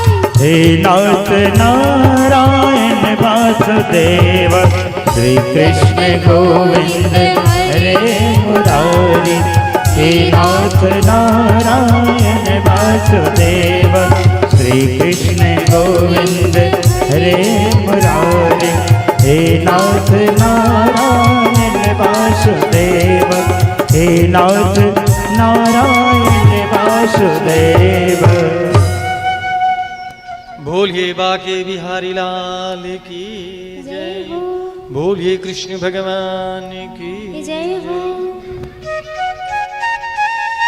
इस प्रकार नारद जी महाराज और वेद व्यास जी महाराज आश्रम में चर्चा कर रहे हैं। तो व्यास जी महाराज ने नारद जी से पूछ लिए कि हे नारद जी महाराज, आप अपने पूर्व जन्म की कथा कहिए। यहां बैठे उपस्थित जितने भी है, आप नारद जी के कथा सुने हैं कभी? जिसने भी सुना हाथ उठाइए तो एक बार, कि नारद जी का कथा है। हाँ,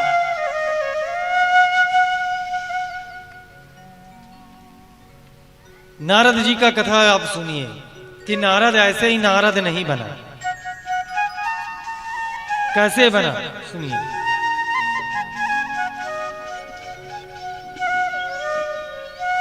तो नारद जी महाराज बोल रहे हैं कि हे ब्राह्मण, हे देव, मैं अपनी माता का एकलौता पुत्र था पूर्व जन्म में, और मेरी माता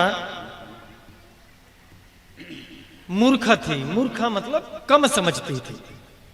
दासी होने के कारण ग्रह गति को नहीं समझे। और जो कीर्तन में संत लोग आते थे, साधु लोग आते थे, उनकी सेवा करते थे, और मैं भी करता था, और उन्हीं के साथ भगवान के नामों का जाप करता था, नारायण नारायण कहता था।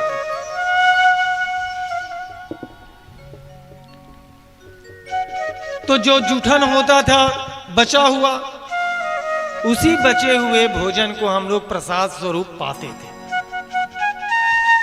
सत्संगत के कारण से, सत्संगत के वजह से मैंने भगवान के नाम का स्मरण किया। नारद जी बता रहे हैं, मेरी माता जी मुझे बहुत अधिक स्नेह करती थी, और पुत्र पुत्र करके मुंह भी सुखा नहीं पाती, मुंह नहीं सुखाता था। वो नहीं जानती थी कि ये प्रेम जो है माया है,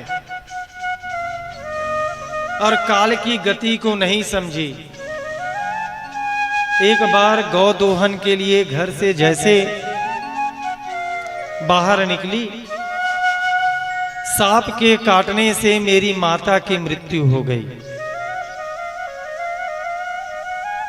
मृत्यु होने के बाद मैं अकेला पड़ गया।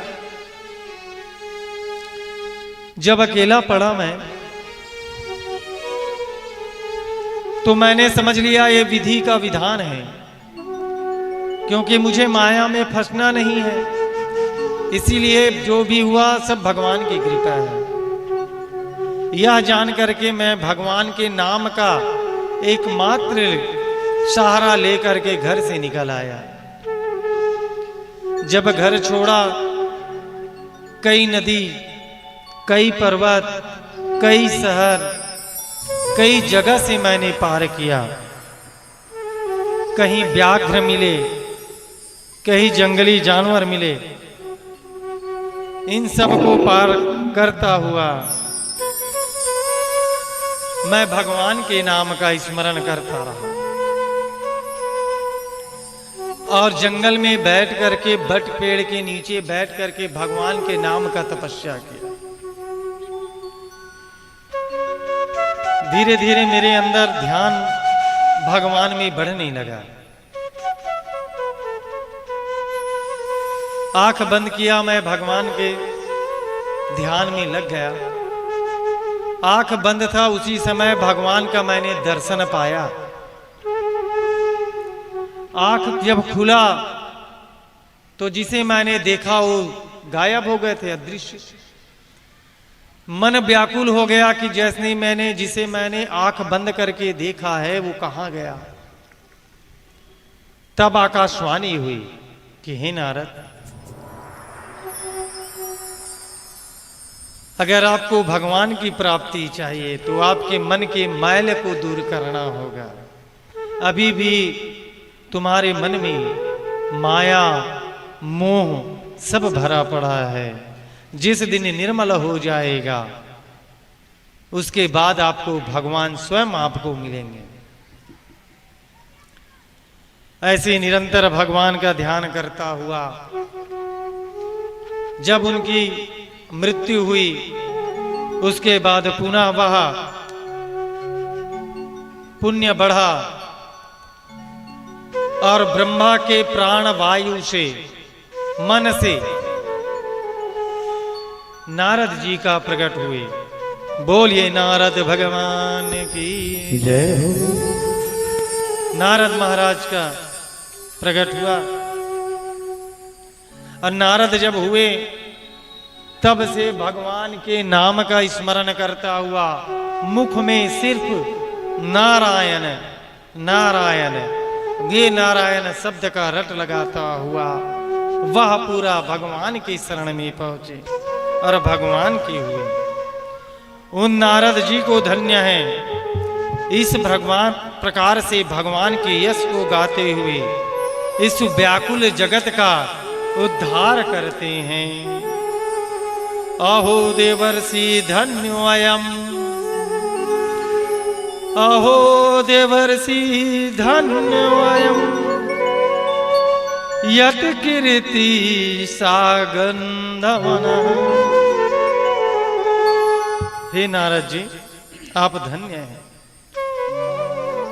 कि आपने जिस नाम से, जिस नाम का सहारा लेते हैं, वह नाम इस व्याकुल जगत में कैसे व्याकुल, हम सब परेशान रहते हैं किसी ना किसी कारण से।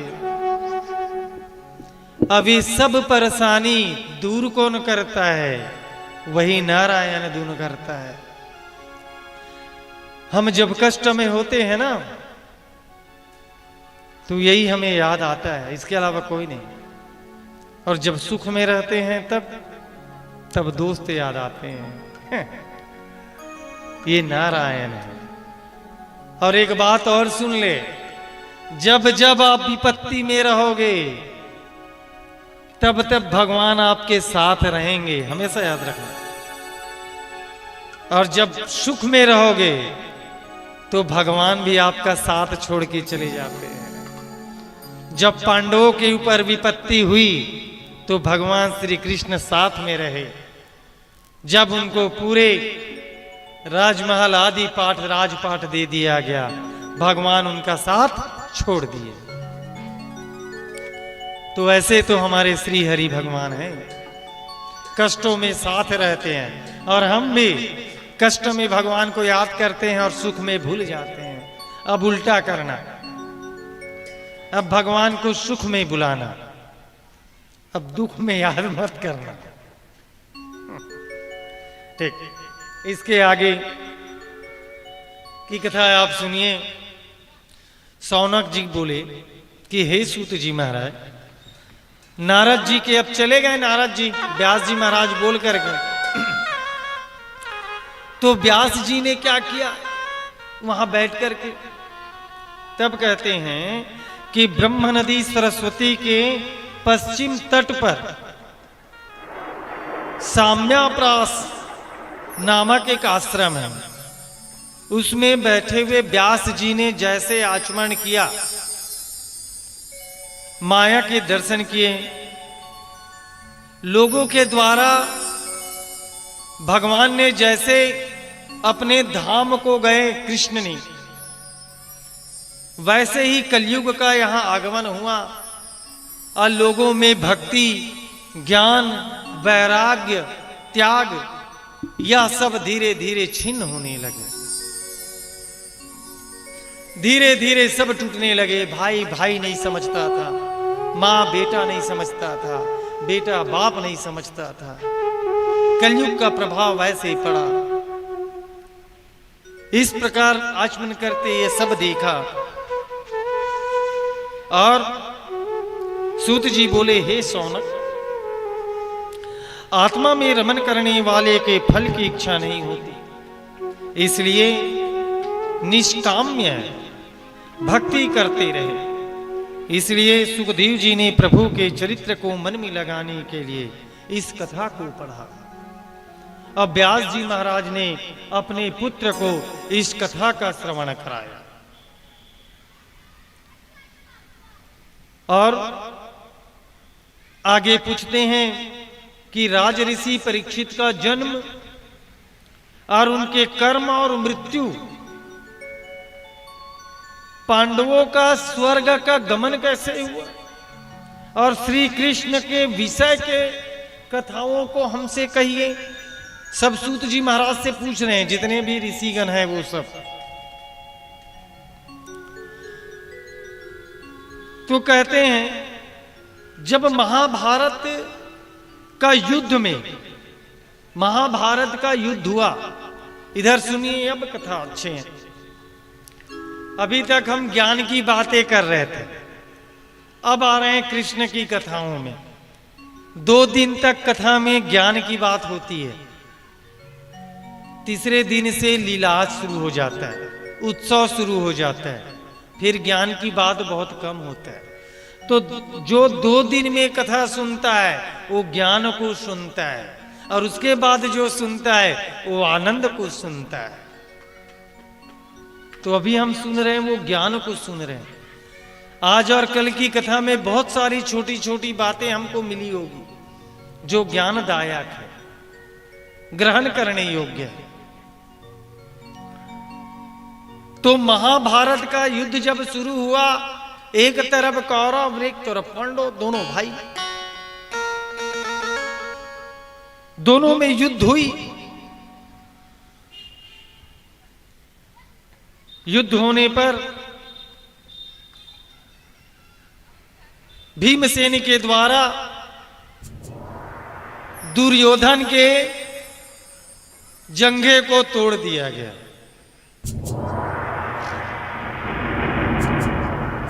और उसे अधमरा छोड़ दिए। पूरे कौरव वंश का नाश हो चुका है। 3 लोग बचे हैं, मात्र 3। दुर्योधन, कृपाचार्य, अश्वत्थामा।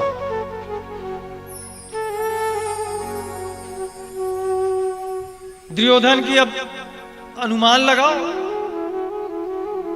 कि जो खून से लथपथ है, जंघा टूटे हुए हैं, भाई चाचा गुरुजन सब लाश पड़े हुए हैं। वो दुख कैसा होगा दुर्योधन को। उसी बीच में अश्वत्थामा पहुंचे। कहां? उस रण क्षेत्र में। और वहां पहुंच करके दुर्योधन से कहते हैं, महाराज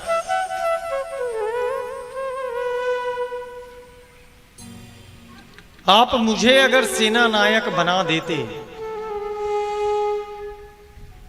तो आज बात कुछ और होती। आपके जगह कोई और होता, पांडव होते। मुझे सेना नायक बनाना था। कौन कह रहा है? अश्वत्थामा। अश्वत्थामा कौन है? द्रोणाचार्य के पुत्र। और द्रोणाचार्य कौन है? कौरव और पांडव के गुरु। तो बोले कि ये क्या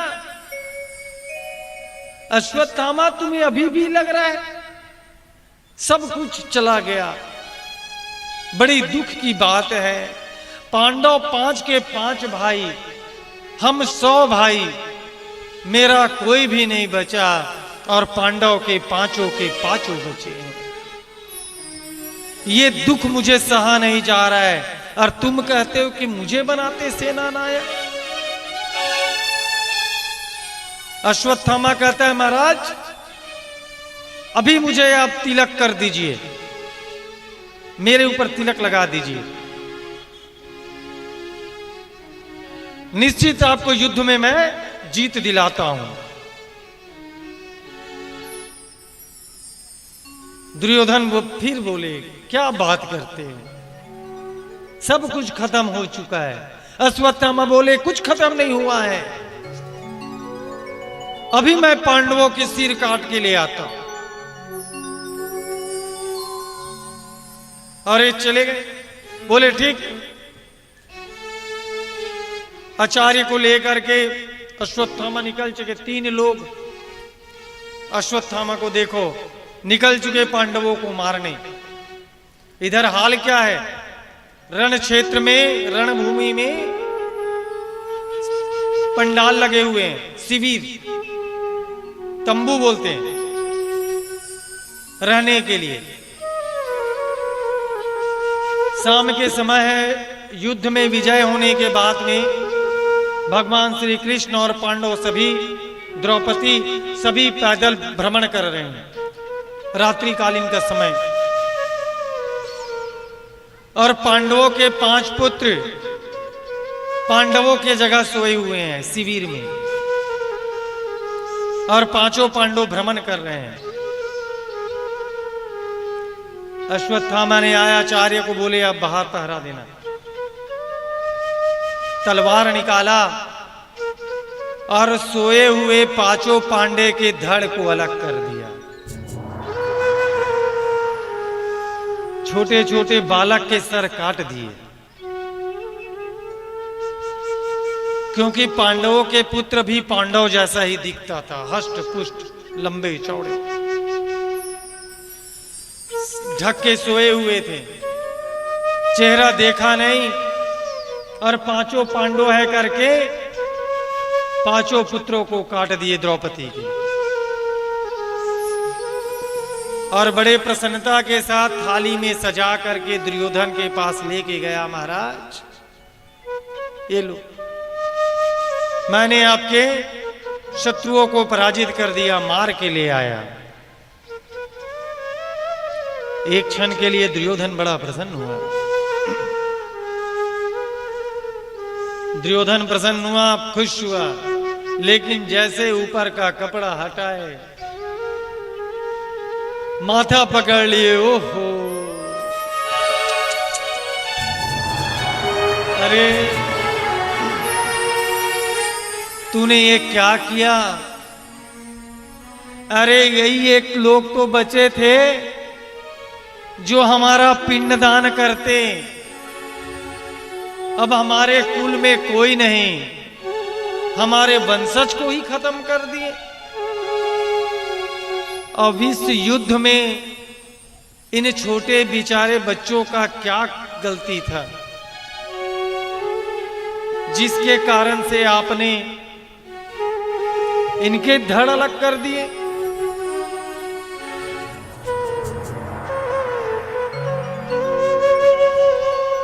दुर्योधन को बहुत दुख हुआ। अब अश्वत्थामा ने गलती तो किया और बहुत बड़ी गलती कर डाली। अश्वत्थामा को पता है कि पांडव मुझे छोड़ेंगे नहीं। अश्वत्थामा भागे वहां से। जब वहां से भागे, अब इधर पांडव द्रौपदी सब आए शिविर में।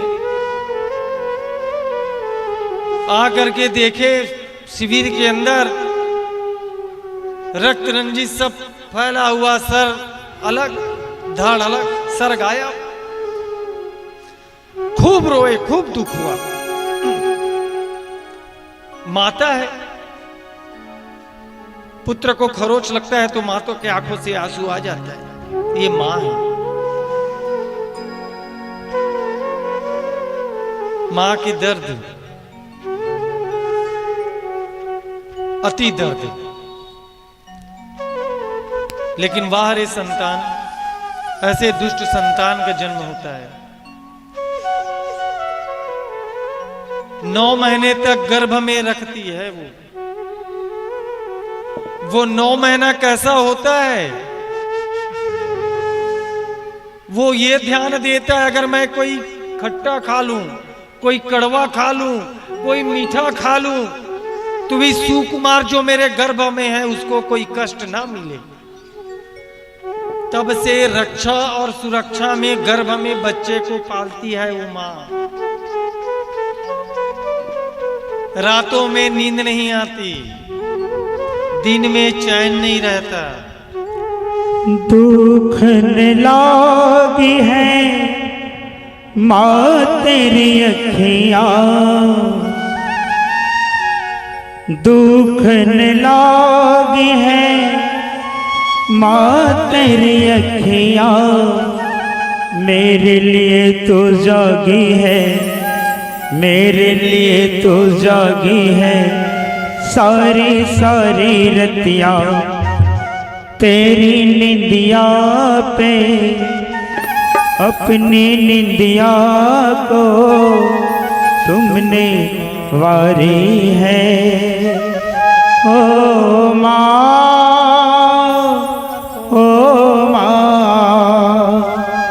ओ माँ, प्यारी माँ,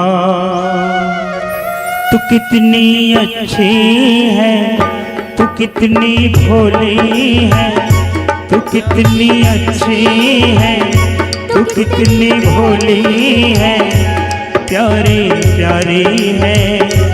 ओ माँ, ओ माँ, ओ माँ, प्यारी माँ, कि ये जो दुनिया है ये दुख है कांटों का, ये जो दुनिया है ये दुख है कांटों का, तू फुलवारी है। ओ माँ, ओ माँ, ओ माँ, प्यारी माँ, तू कितनी अच्छी है, तू कितनी भोली है, तू कितनी अच्छी है, तू कितनी भोली है, प्यारी प्यारी है। ओ माँ, ओ माँ, ओ माँ, प्यारी माँ।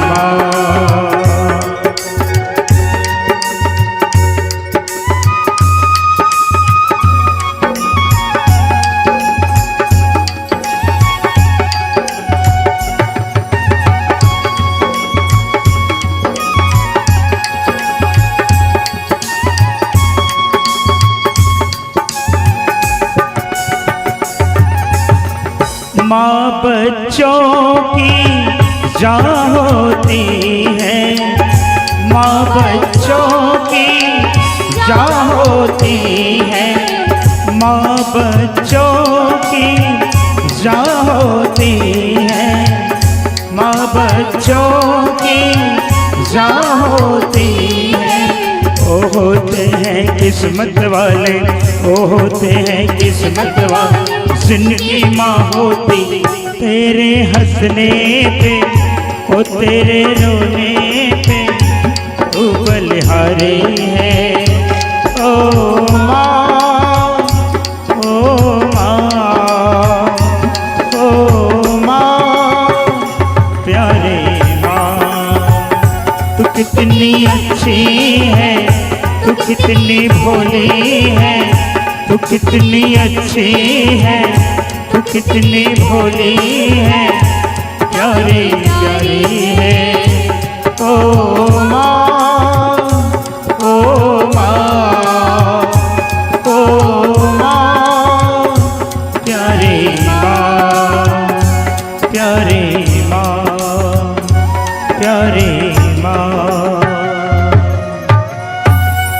तू कितनी अच्छी है, तू कितनी भोली है, प्यारी प्यारी है। ओ माँ, ओ माँ, ओ माँ, प्यारी माँ। बोलिए अपने अपने माता पिता की जय। माँ का कोई विकल्प नहीं प्यारे। जिस माँ ने 9 माह तक अपने में गर्भ में रखा, 9 महीना ले कोख में रखते, कत को जोखिम सही थे जी, नवा जन्म देते तावोला, दाई को नो कहते जी, बाप के पद विद्वान बनाते, कसनो अंगूठा छापला, सुख माँ दुख माँ कभू कहो तुम, जन भूलो माँ बाप ला, जन भूलो माँ बाप ला, जन भूलो माँ बाप ला, जन भूलो माँ बाप ला। बोलिए अपने अपने माता पिता की जय हो। जय जय श्री राधे, जय जय श्री राधे, जय जय श्री राधे।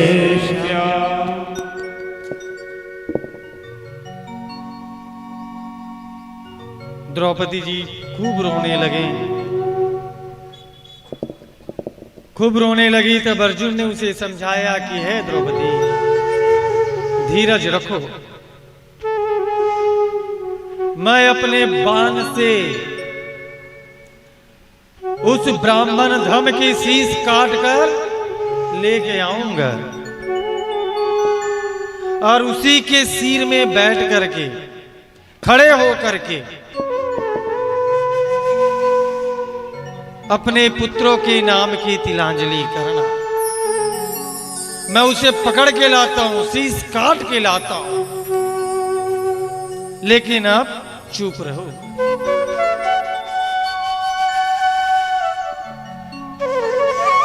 अर्जुन ने इशारा किया भगवान श्री कृष्ण को।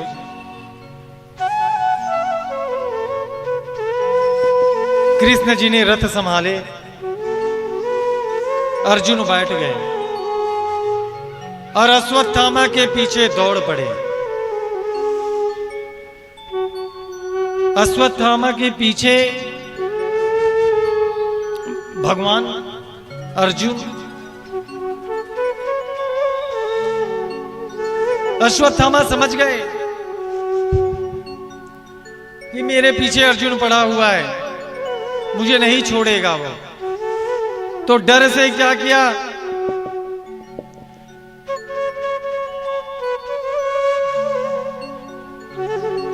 ब्रह्मास्त्र का प्रयोग कर दिया। ब्रह्मास्त्र का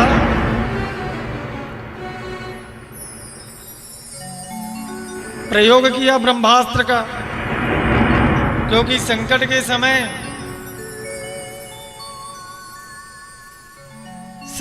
समय जो प्राण बच जाए वही काम करें।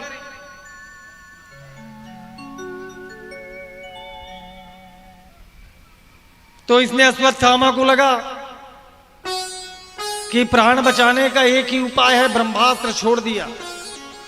लेकिन अश्वत्थामा को ब्रह्मास्त्र छोड़ने आता था, वापस बुलाने नहीं आता। जब उसके प्रचंड तेज आया, एकदम अंगारा ज्वाला,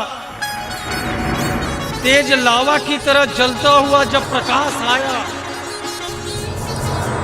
उसे देखकर अर्जुन कृष्ण से कहते हैं, क्या कृष्ण कृष्ण महाबाहो भक्त नाम भयंकरा त्वामेको दहत्मानम् अपवर्गो वसी संसृते। हे कृष्ण, हे महाभाग, एक प्रचंड तेज आग आ रही है, आप मुझे बचाइए, ये तेज मुझे जला जाएगा, इस तेज से आप बचाओ।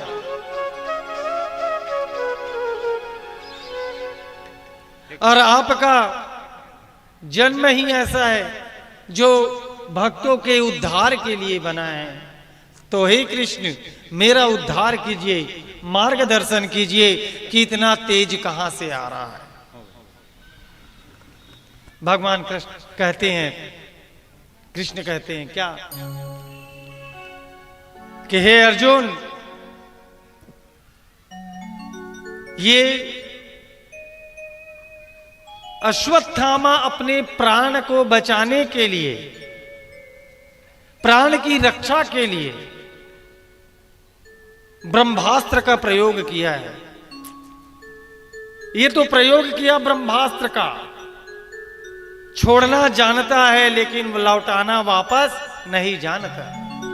और आपको तो दोनों आता है, ब्रह्मास्त्र चलाना भी और ब्रह्मास्त्र लेना भी।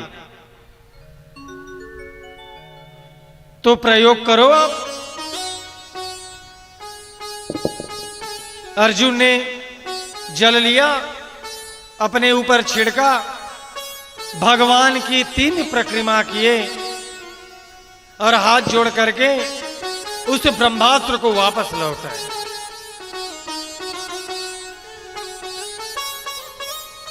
जैसे वापस गया,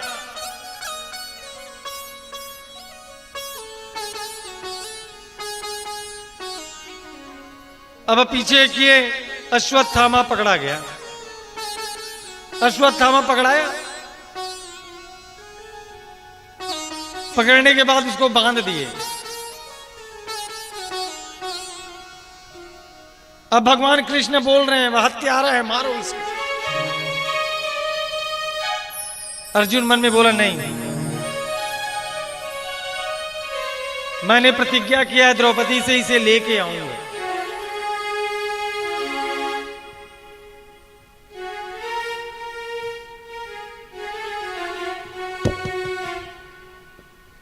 तो बोले, दुष्टों को छोड़ा नहीं जाता। ये अश्वत्थामा है और ये मेरे गुरु का पुत्र है, तो और गुरु पुत्र को मैं कैसे मारूं? अज्ञानतावश मैंने कह दिया था मारूंगा। और दूसरा, ये ब्राह्मण है, ब्रह्म हत्या भी होगी।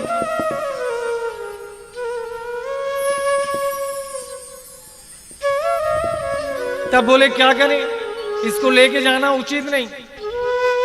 कैसे?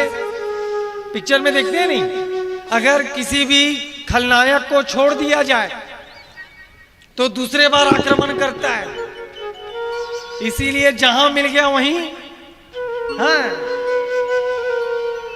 तो भगवान कृष्ण भी बोल रहे हैं इसको छोड़ना मत। जैसे आतंकवादी गतिविधि में कोई लिप्त है, वो पकड़ा गया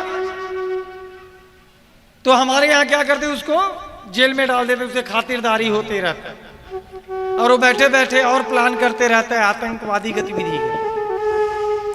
उससे अच्छा है वहीं उसको मार दो, काम खत्म। अर्जुन फिर बोले नहीं, तो हाथ बांधे और लेके चले गए वहीं कुरुक्षेत्र। वहां जैसे पहुंचे,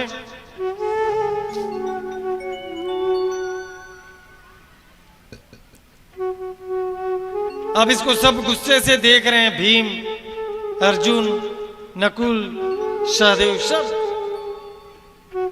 पुत्रों को मारा है।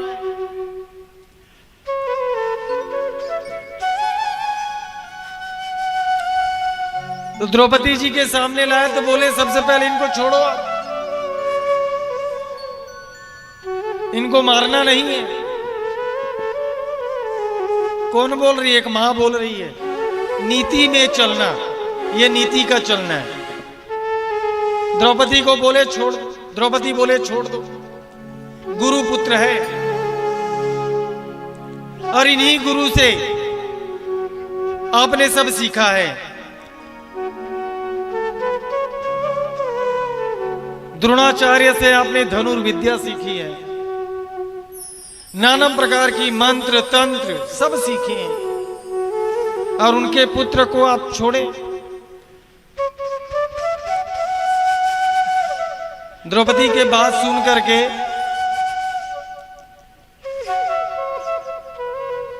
धर्मराज, युधिष्ठिर आदि सहमत हो गए, लेकिन भीम को बहुत गुस्सा आया।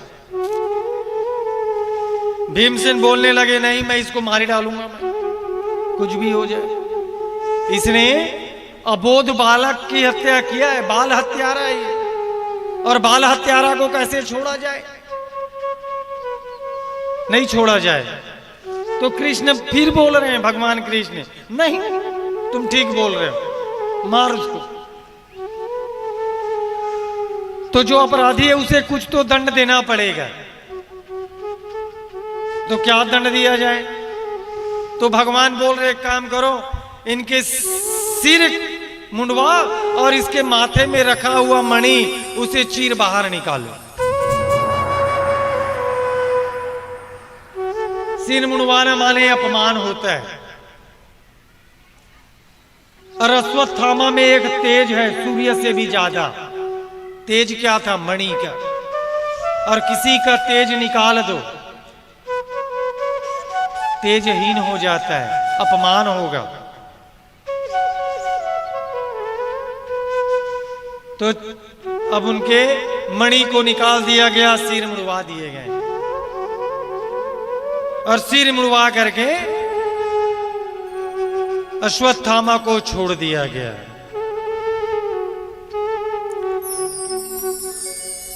धर्म्यम न्यायम सकुर्णम निर्वयालिकम समम महतम राजा धर्मश्रुतो राज्ञः प्रत्यानदद्वयचो द्विजः।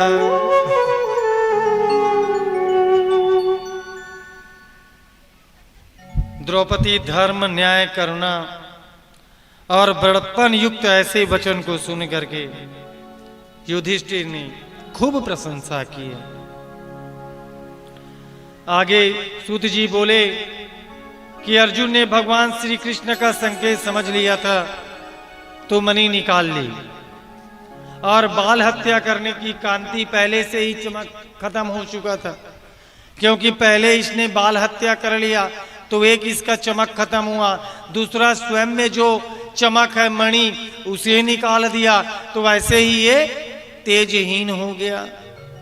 अब चले गए। मणि छीन होने से उसके बंधन खुले और उसे उस डेरा से बाहर छोड़ दिया गया। और इधर ब्राह्मण को बुलवा करके पांडव द्रौपदी को आगे करके अपने पुत्रों के नाम से वहीं जालांजलि दिए। मरे हुए बालकों का दाह संस्कार किया गया। सूत जी बोले कि हे शौनक, मृतक बंधुओं की तिलांजलि के बाद स्त्रियों को आगे करके पांडवों ने द्रौपदी सहित गंगा के तट पर गए। वहां गंगा जी के जल में जलांजलि देते हुए रोते हुए स्नान किया। युधिष्ठिर आदि सभी वादेव चले गए। उसी बीच भगवान श्री कृष्ण तिलांजलि वगैरह होने के बाद बोले भाई अब मैं चलता हूं। तो द्वारिका जाने के लिए भगवान श्री कृष्ण जैसे ही रथ पर आकर के पास में आए, चढ़ने लगे। जैसे चढ़ने लगे उसी समय एक आवाज आया रोने की, कल्पने की, पाहि पाहि महायोगिन योगी देव देव जगतपते। बोलते हैं पाही पाही महायोगी। पाही पाही माने रक्षा कर। हे योगेश्वर, भगवान श्री कृष्ण का नाम एक योगेश्वर भी है। हे योगेश्वर, हमारी रक्षा करो, मेरी रक्षा करो। हे जगतपते, हे देव, हमारी आप रक्षा करो। ये कौन बोलते आ रही है? उत्तरा। उत्तरा जोर जोर से आवाज लगा रही है, हे देव मुझे बचाओ, हे कृष्ण मुझे बचाओ।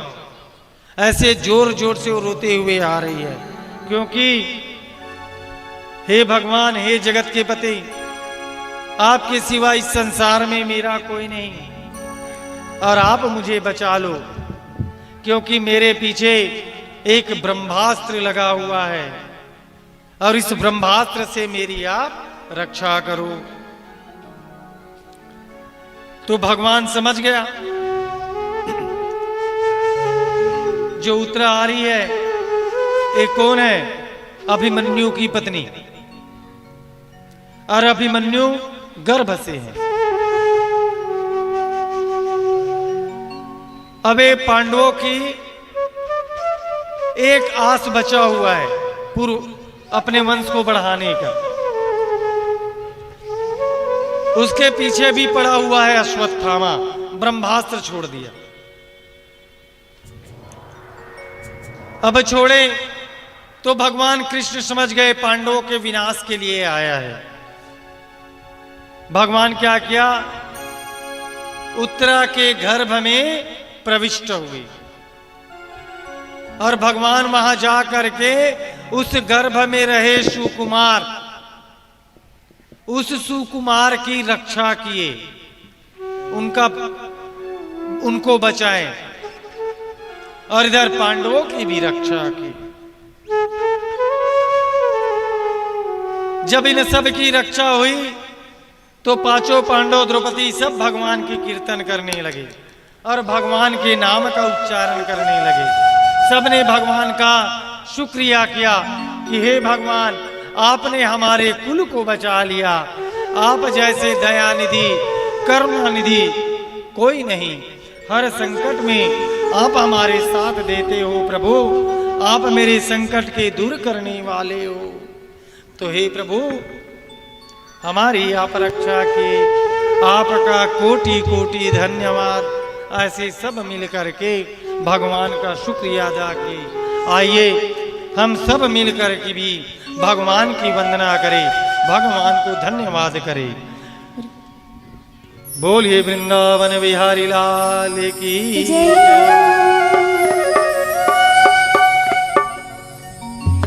साम सवेरे देखो तुझको कि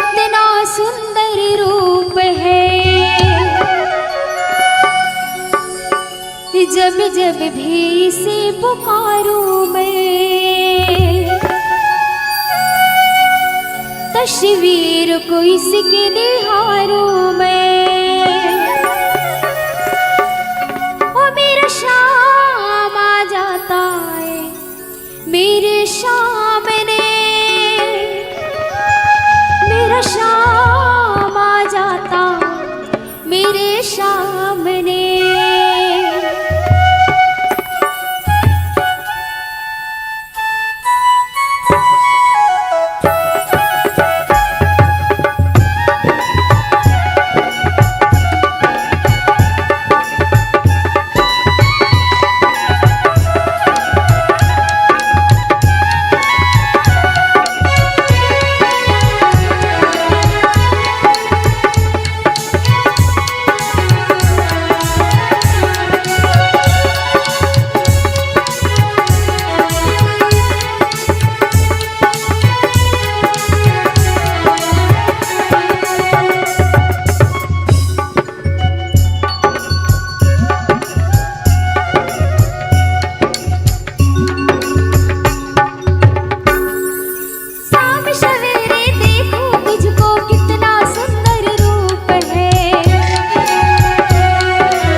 शाम सवेरे देखूं तुझको कितना सुंदर रूप है,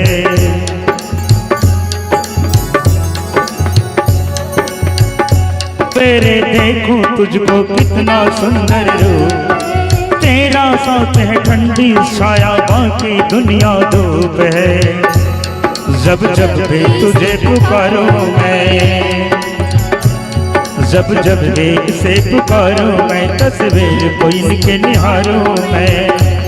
मेरा श्याम आ जाता मेरे सामने, मेरा श्याम आ जाता मेरे सामने। ओ मेरा श्याम आ जाता मेरे सामने, ओ मेरा श्याम आ जाता मेरे सामने।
मेरा श्याम आ जाता मेरे सामने, मेरा श्याम आ जाता मेरे सामने।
जय हो।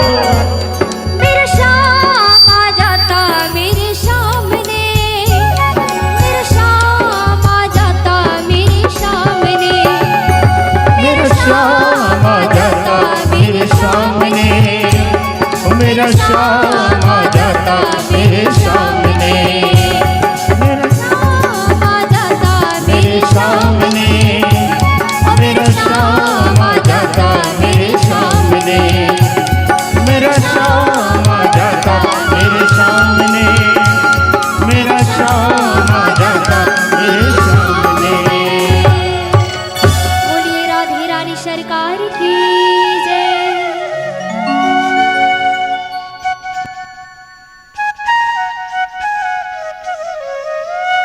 जैसे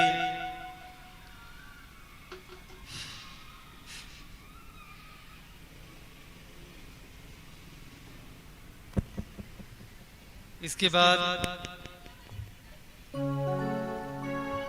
भगवान श्री कृष्ण, युधिष्ठिर, ये सभी बानों के सैया में सोए हुए भीष्म पितामह के पास पहुंचे, उनके दर्शन के लिए पहुंचे। भगवान और वैसे भीष्म पितामह जी को भी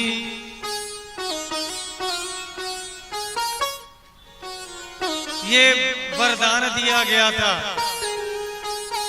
भीष्म पितामह जी को कि जब मेरी मृत्यु हुई, जब होगी, तो आप मेरे सम्मुख रहना,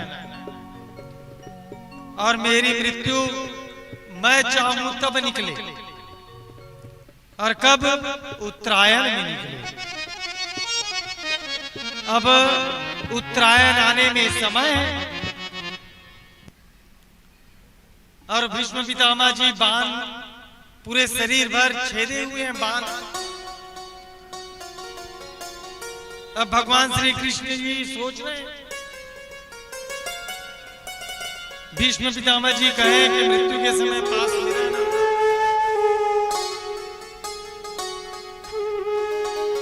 युधिष्ठिर भी बड़ा चिंतित बैठे हुए कि मैंने क्या युद्ध किया अपनों के साथ,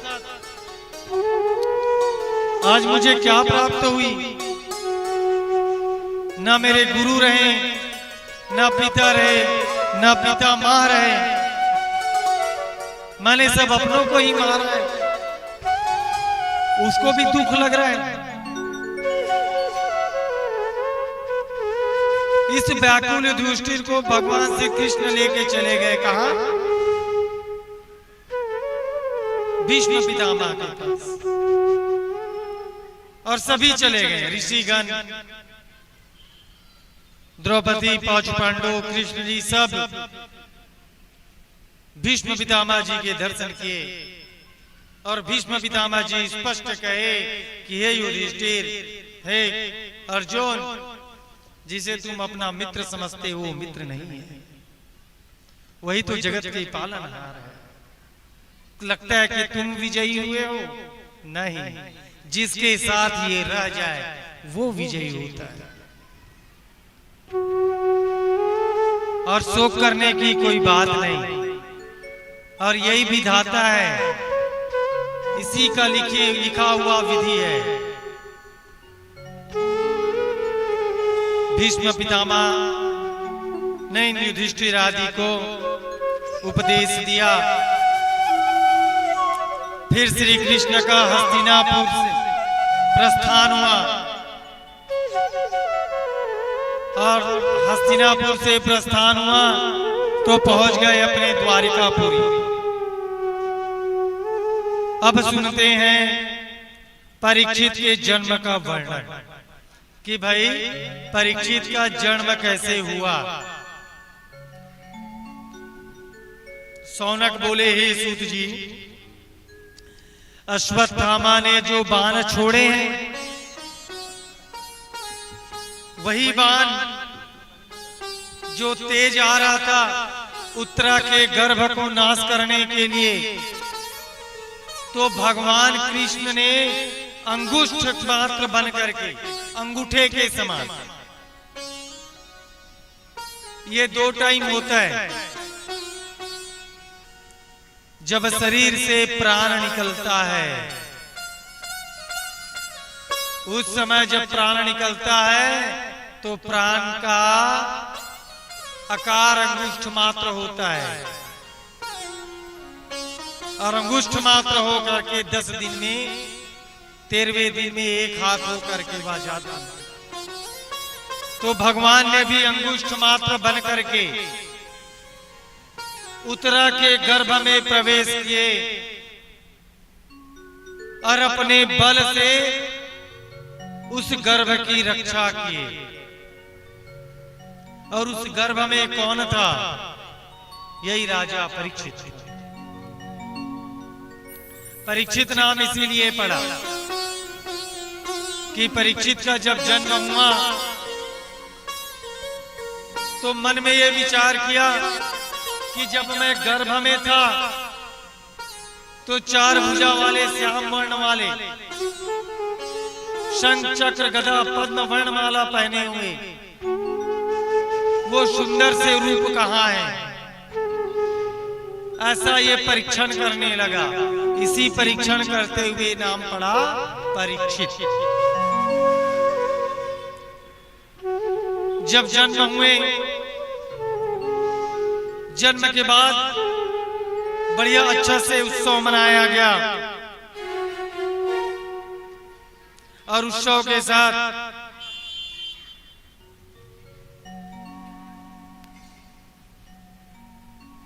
इनके नामकरण आदि का उत्सव रखा गया।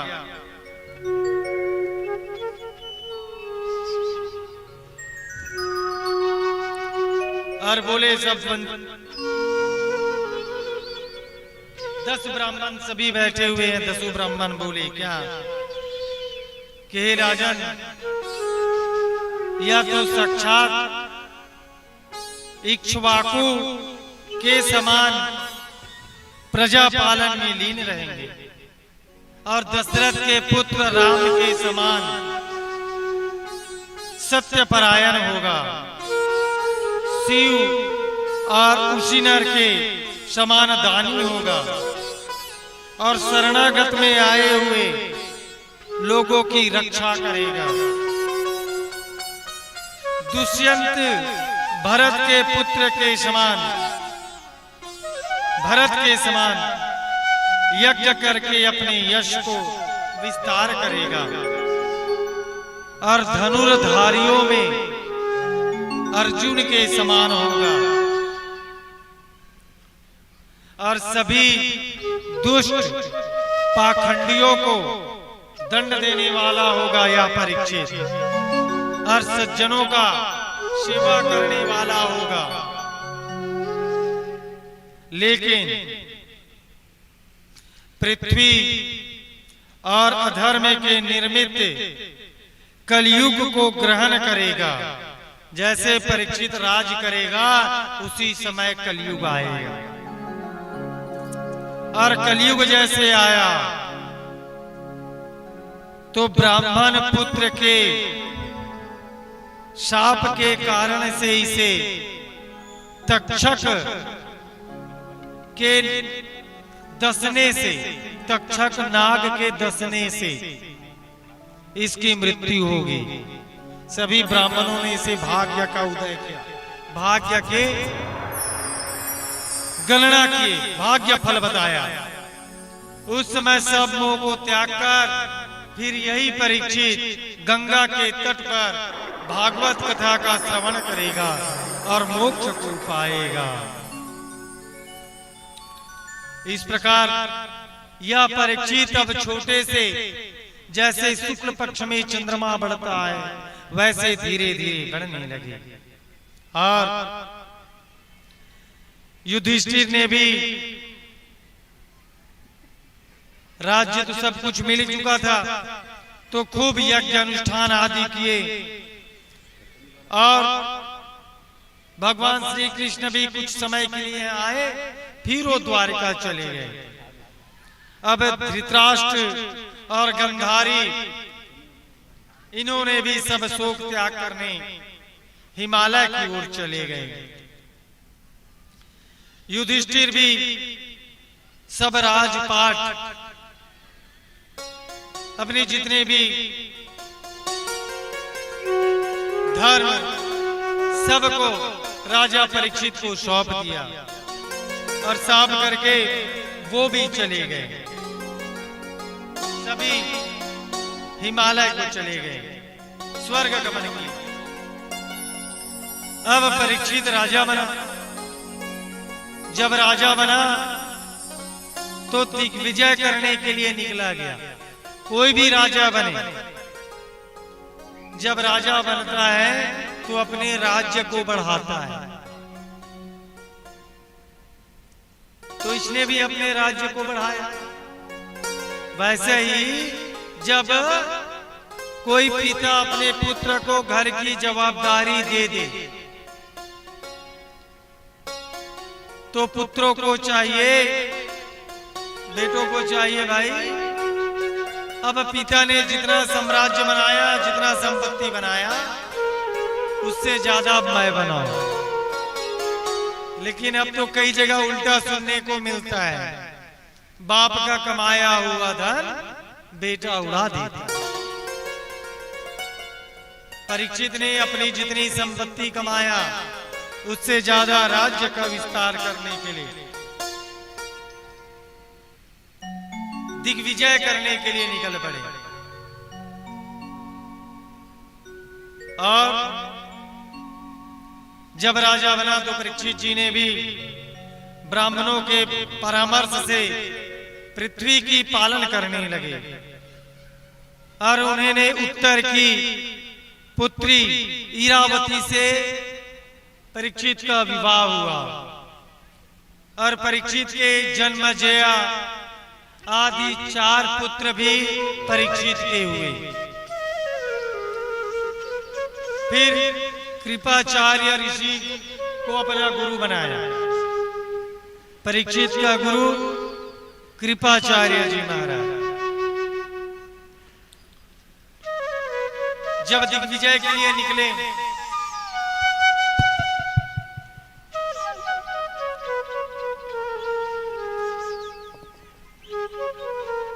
तो जैसे निकले तो वहां कलयुग का दर्शन हुआ और कलयुग का दर्शन हुआ उन्हें। तो कलयुग क्या कर रहा था? धर्म रूपी बैल और पृथ्वी रूपी गौ माता। धर्म के 4 पैर हैं, तप, शौच, दया और सत। वैसे अधर्म के भी पैर हैं, 3 पैर, विश्वक, मैथुन और मद। तो कौन धर्म के साथ, कौन अधर्म के साथ? तो देखे कलयुग क्या कर रहा है। धर्म के 4 पैर है तो धर्म क्या बन गया? अभी बैल बना हुआ है, रो रहा है। और पृथ्वी स्वरूप में कौन है? गौ माता। गौ माता की आंख से आंसू आता है, क्यों पता है? जिस क्षेत्र में जितना पाप बढ़ता है गौ माता उसे ग्रहण करती है। देखा कलयुग में क्या पाप है भाई। ना कोई सत्य बचा, ना धर्म बचा, ना ज्ञान बचा, ना मान, ना सम्मान, ना प्रेम। सब पड़े हुए हैं स्वार्थ में, लालच में, अहंकार में, क्रोध में।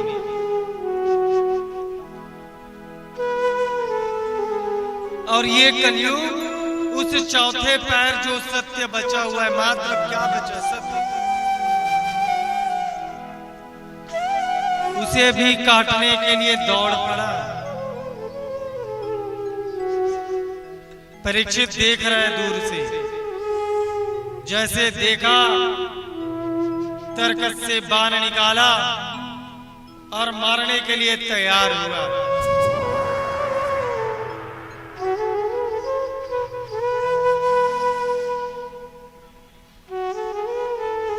परीक्षित को गुस्सा देख करके कलयुग दौड़ करके शरण में गिर पड़ा, महाराज मुझे क्षमा करें। तो पूछा कौन हो तुम? तो बोले मैं कलयुग हूं महाराज। तो कलयुग को परीक्षित डांट रहे हैं, कैसे कि क्या समझ रखा है? अर्जुन, युधिष्ठिर, मेरे दादा के चले जाने के बाद क्या पृथ्वी में कोई धर्म नहीं रहेगा? क्या निरपराध को हर कोई मारेगा? मेरे रहते मैं नहीं होने दूंगा, कोई अन्याय नहीं होने दूंगा। ऐसा बोल करके मारने के लिए खड़ग निकाले। अब वो पैर में गिर पड़ा, महाराज मुझे क्षमा करें।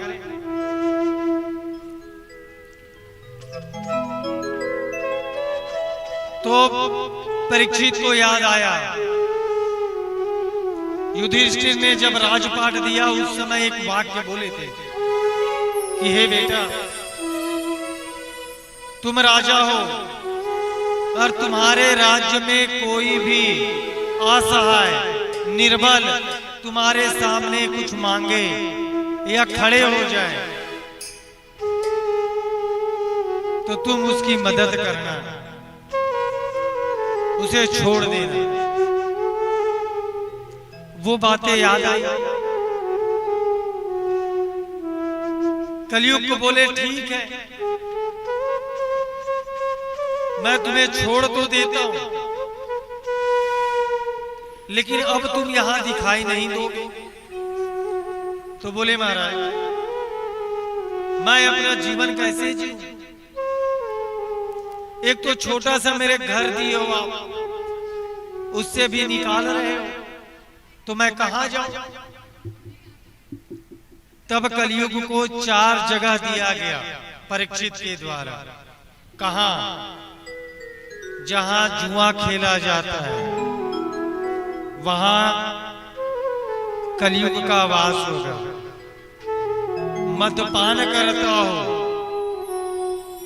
मदिरालय, वहां कलयुग का वास होगा। वैश्यालय, जहां वैश्यावृत्ति हो वहां कलयुग का वास होगा। चौथा जगह दिया हिंसा का, जहां हिंसा हो वहां कलयुग का वास हो। अब कलयुग ने कहा महाराज ये तो छोटी सी जगह है, कुछ और दे देते तो अच्छा हो जाता। तो कलयुग को एक और जगह दे दिए, सोना। सोना माना वैसा सोना नहीं, गोल्ड। तो बोले सोने में तुम रहोगे। कैसे सोने में? स्वर्ण में रहोगे। तो ऐसा स्वर्ण जो अन्याय से कमाया हो। अगर आपके पास स्वर्ण है, सोना है,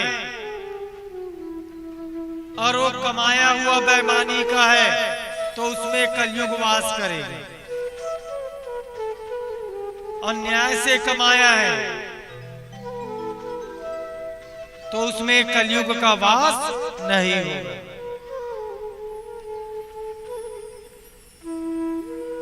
कलयुग बड़ा प्रसन्न हो गए और ऐसे परीक्षित ने अपने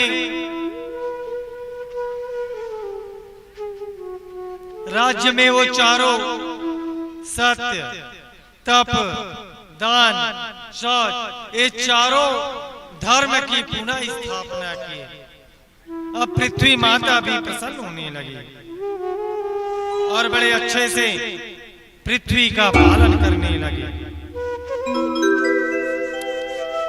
राजा परीक्षित बड़े आनंद के साथ राजपाट करने लगे। अब राजा को सूत जी बोले कि हे सोने, अश्वत्थामा के ब्रह्मास्त्र के दग्ध होने पर भी परीक्षित श्री कृष्ण की कृपा से माता के पेट में मृत्यु को प्राप्त न हो सके, ऐसे हरि भक्त भाव प्रभाव विप्र क्रोध से क्यों हुआ? कोई ब्राह्मण परीक्षित के ऊपर क्यों क्रोध किया, क्यों उसको श्राप दिया, वो आप हमसे कहिए। तो सूत जी महाराज कह रहे हैं,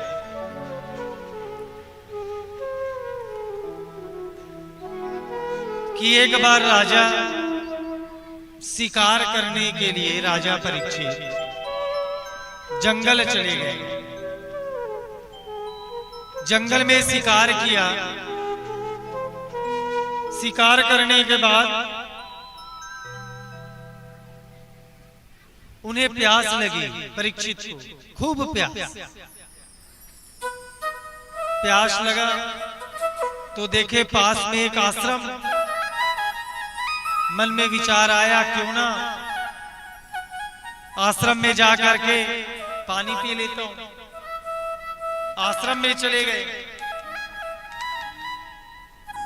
जैसे आश्रम में पहुंचे, आवाज लगाया, कोई है? कोई है क्या यहां? कोई आवाज नहीं सुनी, कोई बाहर भी नहीं आया। परीक्षित बड़ा क्रोधित हुआ, आए हुए अतिथि का अपमान कर रहे हो। और वहीं पर एक ऋषि समाधि लिए बैठे हुए थे, ध्यान में बैठे हुए थे।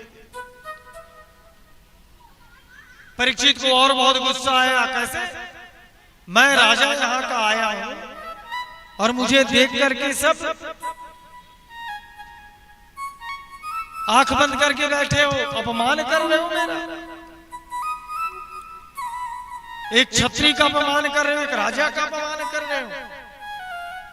ऐसे बोल करके बाण से मरा हुआ सांप वहीं पड़ा था, उस सांप को ऋषि के गले में लपेट दिए। ऋषि के गले में जैसे सांप को लपेटा और लपेट करके जो मुंह में आया बोल करके वहां से चले गए। अब ये चला आया, अपने राज्य आ गया परीक्षित। अब इधर कुछ ऋषि बालक आए, देखे सम्यक ऋषि के गले में एक सांप, मरा हुआ सांप लपटा है और ऋषि जप करते बैठे हैं, नाम लेते भगवान का। वो दौड़ते हुए चले गए उसके पुत्र को बताने।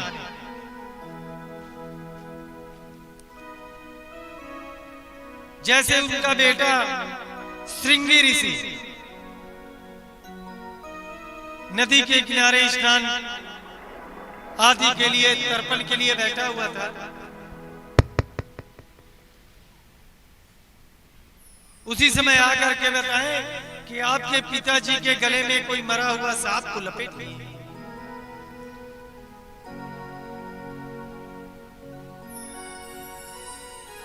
श्रृंगी ऋषि को बड़ा क्रोध आया।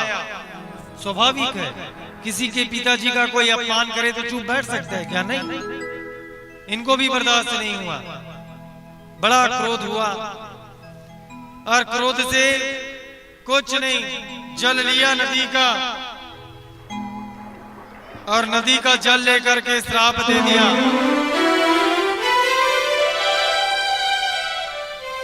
कि जिसने भी मेरे पिताजी के गले में मरा हुआ सांप डाले हैं, वही सांप तक्षक नाग 7 दिन बाद उसे डसेगा और उससे उसकी मृत्यु होगी। श्रृंगी ऋषि ने श्राप दे दिया। और वहीं श्राप दिया गुस्से में, और गुस्से में श्राप देकर के आश्रम पहुंचे। आश्रम में आकर के देखा पिताजी समाधि लिए बैठे, ध्यान में बैठे हुए हैं, और एक सांप गले में लपटा हुआ। बेटा जोर जोर से रोने लगा। बेटे की रोने की आवाज सुन करके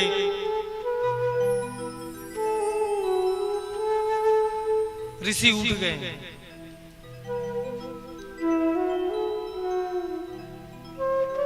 और जब उठे तो गले में सांप पड़ा हुआ था, निकाल फेंके।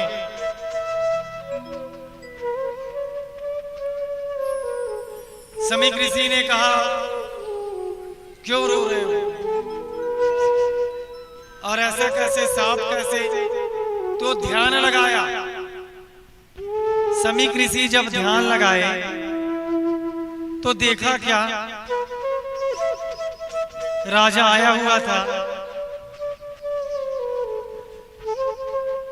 और मेरे पुत्र श्रृंगी ने उसे श्राप दिया 7 दिन में मृत्यु हो जाए।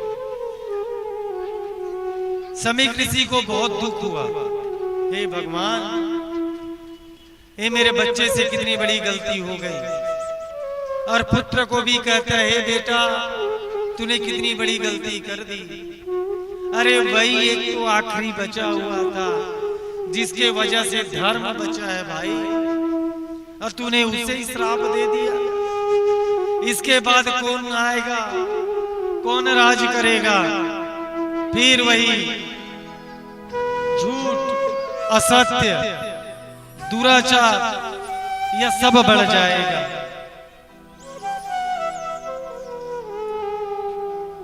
तो एक बार जो श्राप दे दिया वापस तो नहीं आने वाला। श्रृंगी ऋषि को भी ग्लानि हुई। इधर राजा जैसे पहुंचे अपने राज्य में, अपने पोशाक सब निकाले, मुकुट वगैरह जैसे निकाला। परीक्षित को भी ध्यान आ गया, हे भगवान मैंने कितना बड़ा अपराध किया,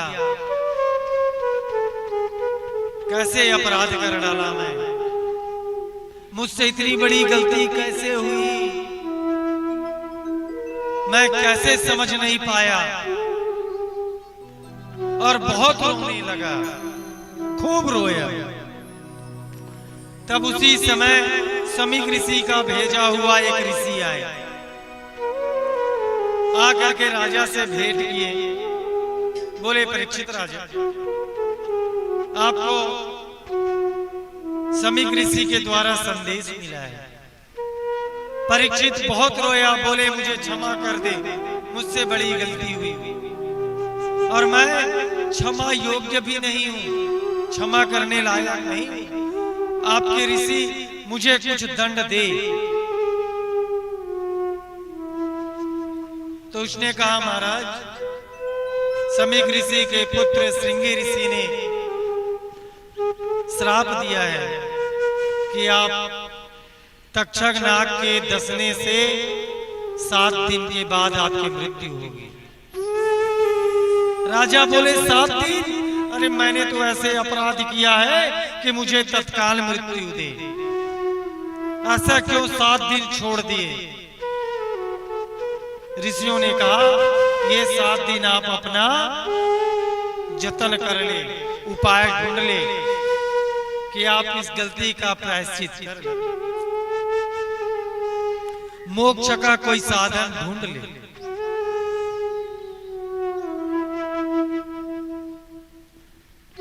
ऋषि चले गए। अब राजा परीक्षित गंगा नदी के तट पर जाकर के बैठ गए। गंगा नदी के पास बैठे हैं, मन में चिंतन कर रहे हैं क्या करना है। और ये पूरे ब्रह्मांड में फैल गया कि परीक्षित को श्राप लगा है और 7 दिन में इसकी मृत्यु होगी।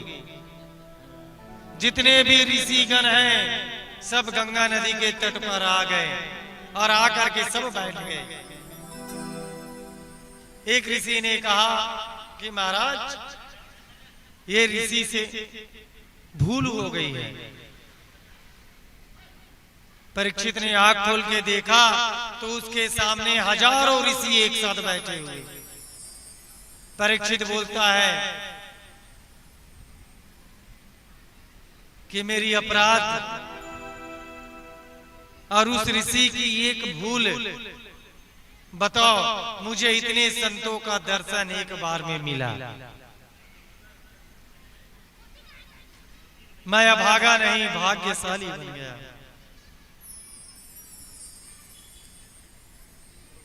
तो बोले 7 दिन बचा है, शोक ना करे, इस 7 दिन में कुछ ना कुछ हो जाएगा। उसी समय सुखदेव जी महाराज आ रहे थे। सुखदेव जी महाराज को बोले, महाराज आप कुछ जानते हो? बोले क्या? परीक्षित की 7 दिन में मृत्यु होने वाली है। सुखदेव ने कहा जो जैसा करेगा वैसी भरेगा। गलत किया, ऋषियों का अपमान किया है, मरेगा नहीं तो क्या करेगा? बोले अच्छा महाराज, तो आपका कोई फर्ज, उसको कोई उपाय नहीं बताएंगे? कोई उपाय नहीं। तो अब नारद मुनि एक कहानी बता रहे हैं किसको? सुखदेव जी महाराज के। महाराज एक बताओ, अगर कोई अंधा आंख दिखता ना हो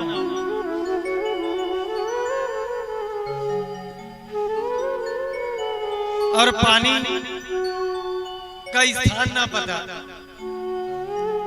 तो उसे बताना चाहिए कि नहीं बताना चाहिए? बोले बताना चाहिए। क्यों बताना चाहिए? क्योंकि वो अज्ञान है। तब नारद बोले महाराज ऐसे ही या परीक्षित भी अज्ञान है और उसे भी आप कुछ उपाय बताइए जिससे उसे मोक्ष मिले। तब भगवान ने राजा परीक्षित को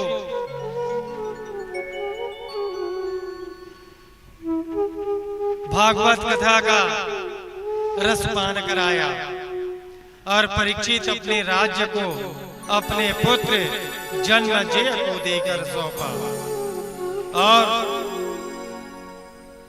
इस संसार में मनुष्य के लिए मोक्ष का साधनार्थ जो कर्तव्य है, तो हे प्रभु, श्रवण से, सुनने, जप, स्मरण या भजन अथवा इसमें से भी जो परिवर्धन है उसे वर्णन कीजिए। सूत जी बोले कि हे राजन, परीक्षित ने जब इस प्रकार विनम्र पूर्वक प्रश्न किया तब धर्म के जानने वाले सुखदेव जी ने इसे इस प्रकार संबोधित किया। एवमाभासितं पृष्टा सह राज्ञाश्च लक्षणाय गिरा प्रत्याभासा धर्मज्ञो भगवान वादा।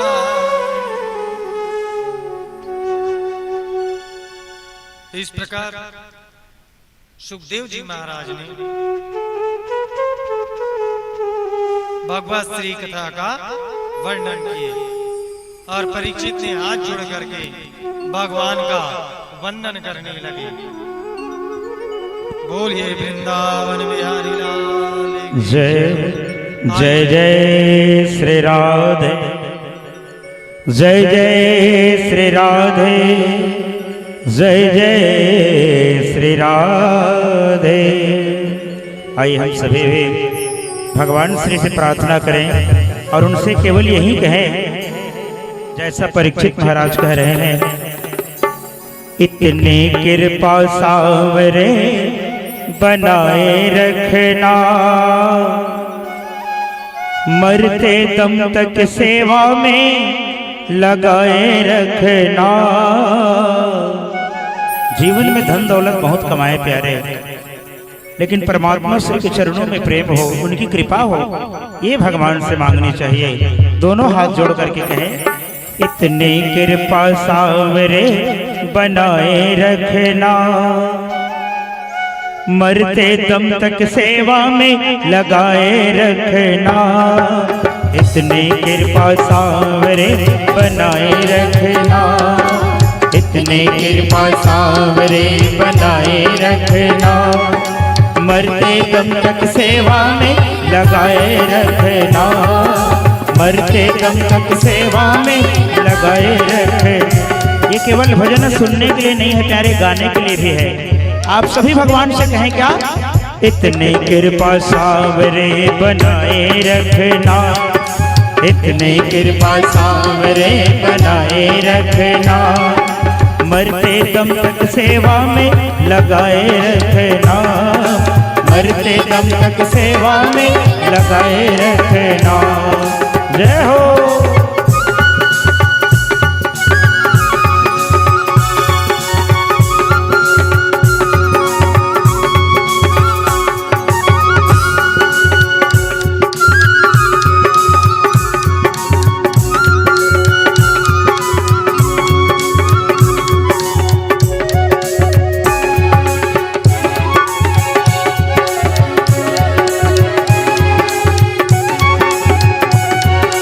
मैं तेरा तू मेरा कान्हा, मैं राजी तू राजी, मैं तेरा तू मेरा कान्हा, तू राजी मैं राजी, मैं तेरा तू मेरा कान्हा, तू राजी मैं राजी, मैं तेरा तू मेरा कान्हा, तू राजी मैं राजी। इस जीवन को सौंप दी मैंने तेरे हाथ की बाजी, तेरे हाथ में लिख दी मैंने इस जीवन की बाजी।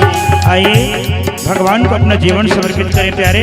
उठाइए दोनों हाथ और एक साथ बोलिए, मेरा कोई न सहारा बिन तेरे, मेरा कोई न सहारा बिन तेरे, नंदलाल संवरिया मेरे, मेरा कोई न सहारा बिन तेरे, नंदलाल संवरिया मेरे, ओ मेरा कोई न सहारा बिन तेरे, मेरा कोई न सहारा बिन तेरे, घनश्याम संवरिया मेरे, मेरा कोई न सहारा बिन तेरे, नंदलाल संवरिया। मैं तेरा तू मेरा कान्हा, तू राजी मैं राजी, मैं तेरा तू मेरा कान्हा, तू राजी मैं राजी। तेरे हाथ पे लिख दी मैंने इस जीवन की बाजी, तेरे हाथ पे लिख दी मैंने इस जीवन की बाजी। लाज तुम्हारे हाथ है, लाज तुम्हारे हाथ है, लाज तुम्हारे हाथ है, बचाए रखना, लाज तुम्हारे हाथ है, बचाए रखना। और चलिए कौन कौन अपना जीवन भगवान बांके बिहारी को समर्पित करेंगे? उठाइए दोनों हाथ एक साथ और कहेंगे क्या?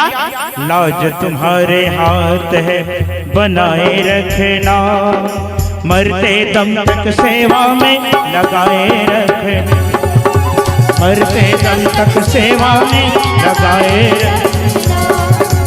इतने कृपा सांवरे बनाए रखना, इतनी कृपा सांवरे बनाए रखना, मरते दम तक सेवा में लगाए रखना, मरते दम तक सेवा में लगाए।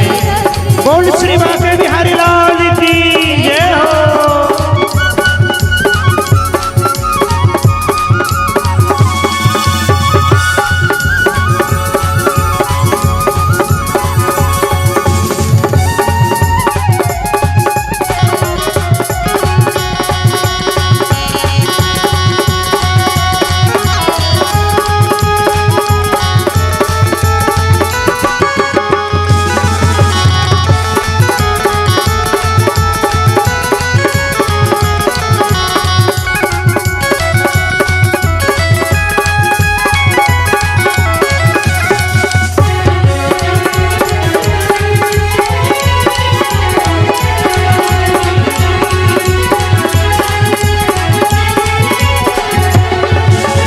हाथ जोड़ मैं करूं प्रार्थना, भूल कभी ना जाना।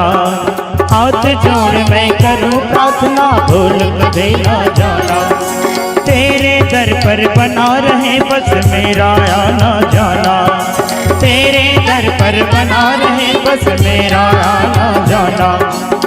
आइए भगवान की पावन छवि को देखिए।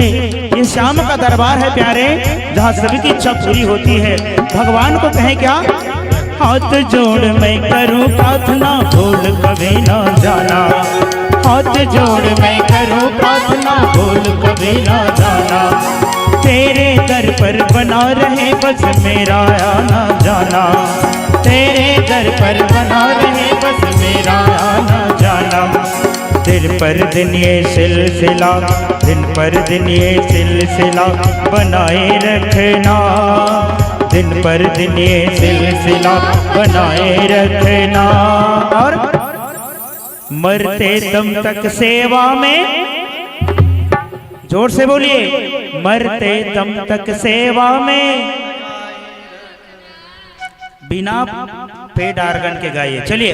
इतने कृपा सावरे, हाँ इतनी कृपा सावरे, उठाइए दोनों हाथ। मरते दम तक सेवा में लगाए रखना। मरते दम तक सेवा में लगाए रखना। इतने कृपा सावरे बनाए रखना। इतने कृपा सावरे बनाए रखना। मरते दम तक सेवा में लगाए रखना। मरते दम तक सेवा, दोहरा करके रखना। मरते दम तक सेवा में लगाए रखना। मरते दम तक सेवा में लगाए रखना। मरते दम तक सेवा में लगाए रखना। मरते दम तक सेवा में लगाए रखना। इतने कृपा सावरे बनाए रखना। मरते दम तक सेवा में लगाए रखना। इतनी कृपा सावरे, दोनों हाथ आ करके बोलिए। बोल बाके बिहारी लाल की जय, बोल शीतला माता की जय। जय जय श्री राधे, जय जय श्री राधे, जय जय श्री राधे श्याम। बोलिए भागवत महापुराण की जय हो। अब हम कथा में प्रवेश करने वाले हैं ध्रुव चरित्र की। बड़े अच्छे से सुनिएगा।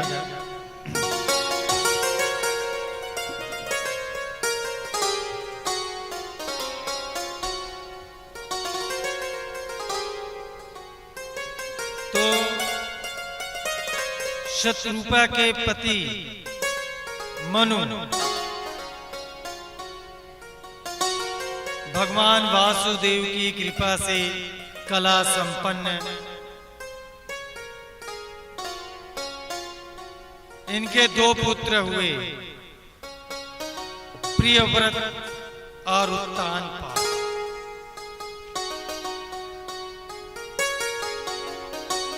उत्तानपाद की दो पत्नी हुई, सुनीति और सुरुचि।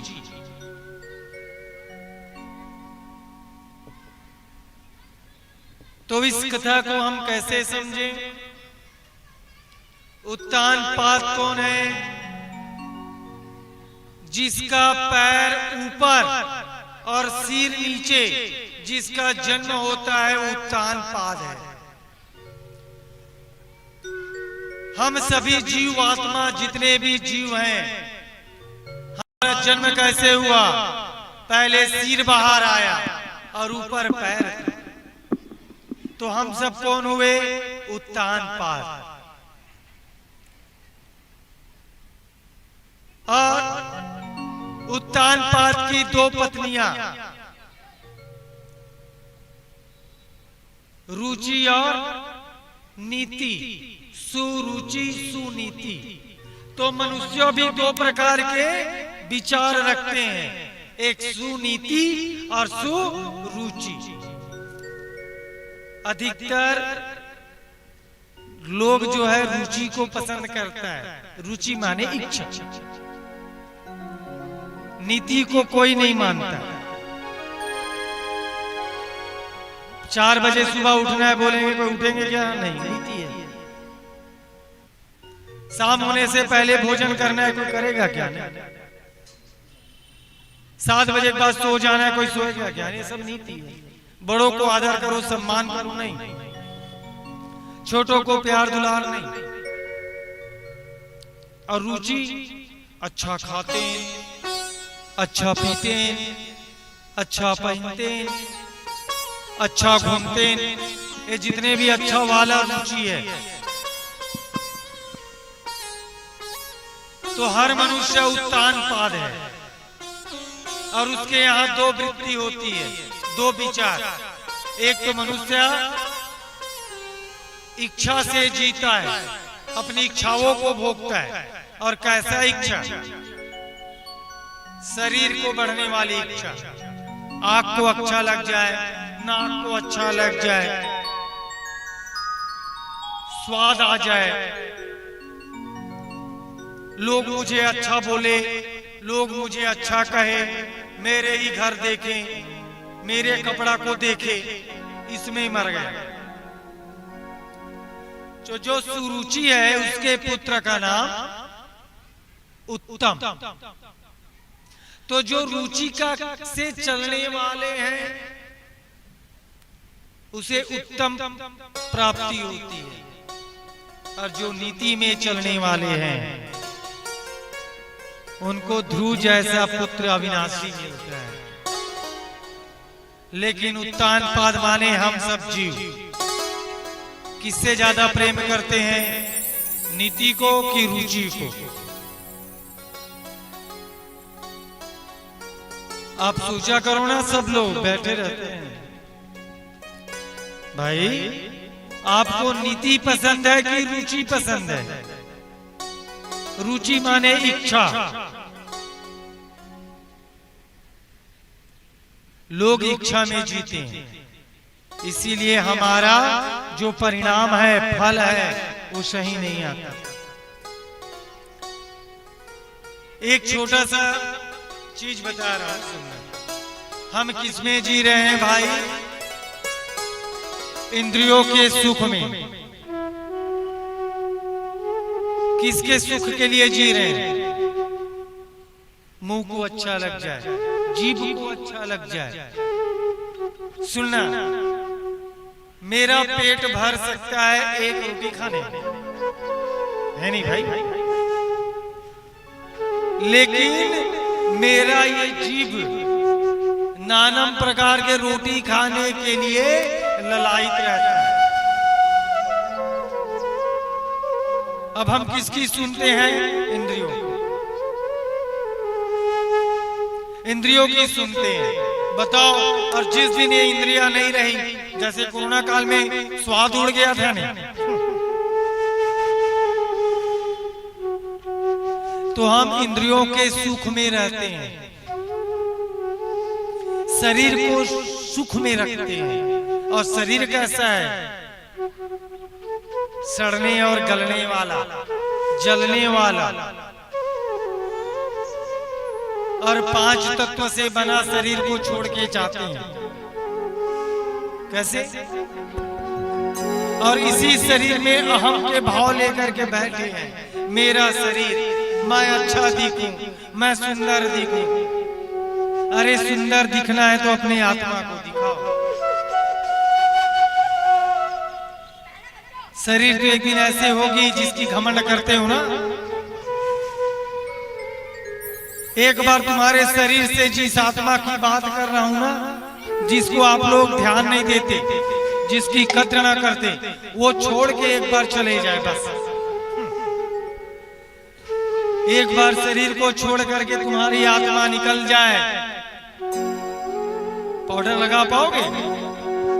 क्षिति जल पावक गगन समीरा, क्षिति जल पावक गगन समीरा, पंच रचित यह अधम शरीरा, पंच रचित यह अधम शरीरा, क्षिति जल पावक गगन समीरा, क्षिति जल पावक गगन समीरा, पंच रचित यह अधम शरीरा, पंच रचित यह अधम शरीरा। तो पांच तत्व का बना शरीर, आत्मा जब निकल जाती है तो ये शरीर सूखे पेड़ के समान धरती पे गिर जाता है। कितना भी चेष्टा कर लो उठाने की,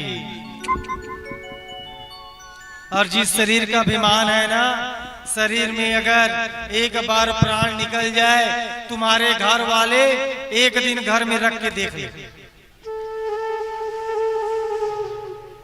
एक दिन बाद इस शरीर में बदबू आना शुरू हो जाएगा, सड़ना शुरू हो जाएगा, कीड़े पड़ने लग जाएंगे। अब बताओ, हमें शरीर का ज्यादा ध्यान रखना चाहिए कि आत्मा का?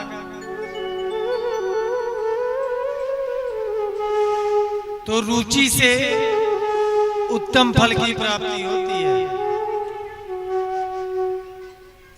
और नीति से रहोगे तो ध्रुव जैसा अविनाशी पुत्र की प्राप्ति होगी या फल की प्राप्ति होगी। कथा कुछ इस प्रकार से है। उत्तानपाद राजा एक बार अपने महल में अपने पुत्र, रानी का पुत्र, सुनीति का पुत्र उत्तम, कहा जाता है कि सुनीति भी इसी राजा की पत्नी है, लेकिन इसका त्याग कर दिया था, तो दूसरे महल में पास में रहते थे, क्योंकि नीति को कोई अपनाना नहीं चाहता। आप अपने घर में नीति की बात कर दो, आपको कल आपकी बात हो जाएगी। वाह, बड़ा सियानी बखारा दृश्य। तुम एक बार नीति बोल के देख लो या टोक के देख लो, आपकी बात सुनने वाला कोई नहीं।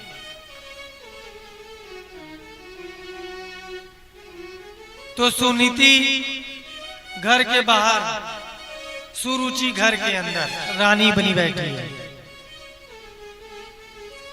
उत्तम को गोद में राजा खिला रहा है, उसी बीच में ध्रुव छोटा सा आया। छोटा बालक है, मन में लगा मेरे पिताजी है, मुझे भी गोद में उठा लेंगे, लालच में दौड़ पड़ा। पिताजी,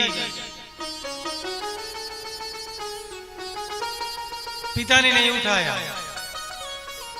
और उसको वहीं रोक दिया, रुक बोल। अब इसको कौन देख रही है? उत्तम की माता सुनीति। शब्द क्या बोल रही है? अरे ध्रुव सुन, तू अभी इस लायक नहीं कि राजा के गोद में बैठ सके, क्योंकि तू एक अभागे की कोख से जन्म लिया है और उत्तम मेरे कोख से जन्म लिया है, इसलिए मेरा कोख पवित्र है। और तू चाहता है ना कि राजा के गोद में बैठे, तो तू एक काम कर, जा कठोर तपस्या कर, और भगवान जब प्रकट हो जाए तो वरदान मांगना। कौन सा वरदान? कि मां मैं सुरुचि के गर्भ से पैदा हूं, तब तुम्हें राजा का गोद मिलेगा। बे उस लड़के का अपमान बताओ। लड़का सुनते सुनते आंख से आंसू आ गया। इतना बात इसकी नहीं है कि उसके रोक दिया गया, बात इसकी है कि उस समय उसकी मां को कहा गया कि तू एक लाचार का बेटा है, एक दासी का बेटा है। रोते हुए बेटा घर आया, खूब रोया। मां के पूछने पर बेटा ने जैसे दूसरी मां ने बोली है सेम वैसे ही वर्णन कर दिया। मां ने भी कहा ठीक है बेटा, तुम्हारी मां सुरुचि सही कह रही है, तू इस अभागे का बेटा है। तो सुन, तू राजा के गोद में क्या, उसके गोद में चढ़ने से क्या, इतना ही ऊपर होगा ना। तो तू ऐसा कुछ कर बेटा, भगवान का ऐसा ध्यान कर कि सबसे ऊपर तू रहे और अखंड रहे, अविनाशी रहे और सतत रहे। जा मैं तुमको आशीर्वाद देती हूं। मां के बोलने पर बेटा चलाया साधना करने, तपस्या करने। घर छोड़ के लड़का कितने वर्ष का पता है? आप सोचोगे तो दंग हो जाओगे। ध्रुव का कितना साल? 5 साल का लड़का। और तुम्हारे यहाँ का 5 साल का लड़का इतना ज्ञानी है क्या? नहीं, बोधुआ बना के बैठा है।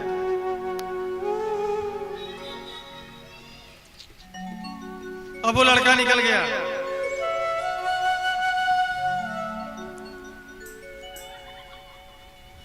जैसे घर छोड़ के निकले, भगवान का ध्यान करना है। उसी बीच में नारद जी उसको जाता हुआ देख करके नारद जी ध्रुव के पास पहुंचा और ध्रुव को बोलते हैं, अरे ध्रुव छोड़ ना जी, माता के बोल देने से कोई बच्चा ऐसा थोड़ी ना होता है। बड़ों के बात को बुरा नहीं मानते, चलो वापस। मनाने लगे उसे, छोड़ो उसको, आप तो छोटे बालक हो और बच्चों को जिद नहीं करना चाहिए।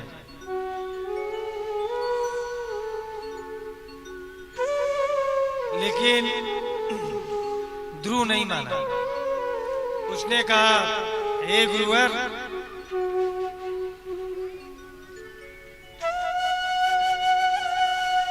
आप मुझे आशीर्वाद दे, मार्गदर्शन करें, जिससे मैं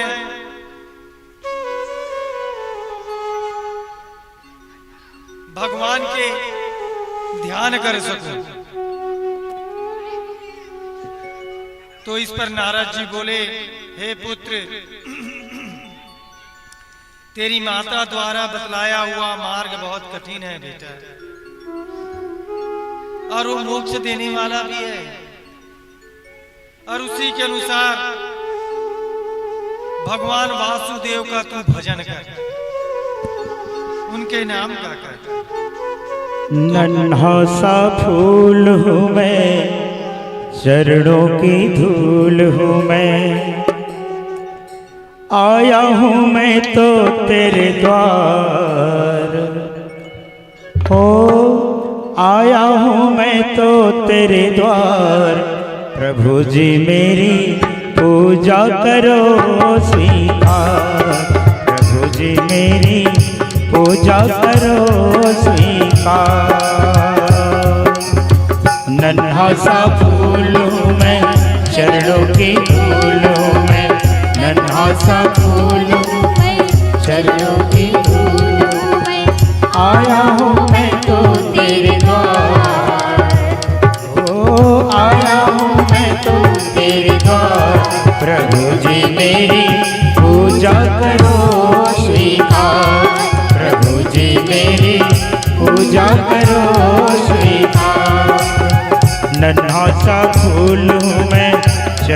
की धूल हूँ मैं, नन्हा सा फूल हूँ मैं, चरणों की धूल हूँ।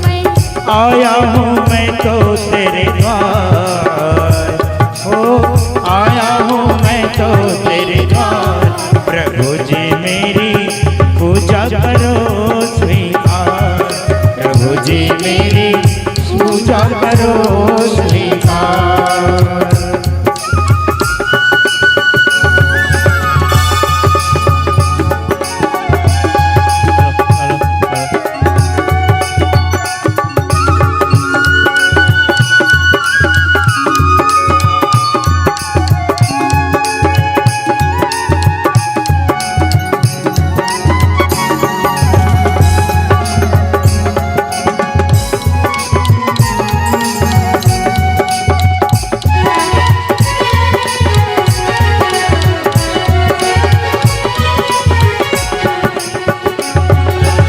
सुन लो हमारी अर्जी, मुझको कुछ ज्ञान दो, जीवन को जीना सीखो ऐसा वरदान दो। सुन लो हमारी अर्जी, मुझको भी ज्ञान दो, जीवन को जीना सीखो ऐसा वरदान दो। और सुन लो हमारी अर्जी, मुझको भी ज्ञान दो, जीवन को जीना सीखो ऐसा वरदान दो। सूरज सी शान पाऊं, चंदा सा मान पालूं, सूरज से शान पालूं, चंदा सा मान पालूं। इतना सा दे दो वरदान, ओ इतना सा दे दो वरदान। प्रभु जी मेरी पूजा करो स्वीकार, प्रभु जी मेरी पूजा करो स्वीकार। नन्हा सा फूल हूँ मैं, चरणों की धूल हूँ मैं, नन्हा सा फूल हूँ मैं, चरणों की धूल हूँ मैं। आया हूँ मैं तो तेरे द्वार, ओ आया हूँ मैं तो तेरे द्वार। प्रभु जी मेरी पूजा करो स्वीकार, प्रभु जी मेरी पूजा करो स्वीकार, प्रभु जी मेरी पूजा करो स्वीकार, प्रभु जी मेरी पूजा करो स्वीकार। नन्हा सा फूल हूँ मैं, चरणों की धूल हूँ मैं, आया हूँ मैं तो तेरे द्वार। प्रभु जी मेरी पूजा करो स्वीकार। बोल भागवत महापुराण की जय। जय जय श्री राधे, जय जय श्री राधे, जय जय श्री राधे।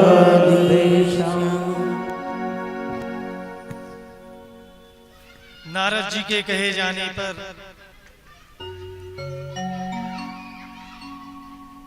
ध्रुव को बता रहे हैं कि आप मेरे गुरुदेव हो, मुझे मार्गदर्शन करो। तो बोले एक काम कर, तू यमुना के पवित्र तट पर जा और वहां जा करके यमुना के तट पर मधुवन है, उस मधुवन में जाकर के भगवान वासुदेव का भजन कर, जो शंख चक्र गदा पद्म वर्णमाला पहने हुए हैं, जो सबका कल्याण करने वाला है। और ध्रुव वहां जा करके बड़े अच्छे से यमुना में स्नान करना, स्नान करने के बाद पवित्र होकर के भगवान को अपने हृदय में स्थापित करना और भगवान की पूजन अर्चना कर, फूल पान आदि कर भगवान के मंत्र का जाप करना। भगवान के कौन सा मंत्र है जिसका जाप किया? तो नारद जी ने मंत्र दिया, 12 अक्षरी मंत्र, और हम सबको भी इसी मंत्र का उच्चारण करना चाहिए, जाप करना चाहिए। गुरु दिया है मंत्र, उसे भी करना चाहिए। ओम नमो भगवते वासुदेवाय नमः। इतना सुनने के बाद ध्रुव नारद जी को प्रणाम किए, निकल गए यमुना के तट, मधुवन में पहुंच करके तपस्या किया। तपस्या कैसा था पता है? 1 महीने में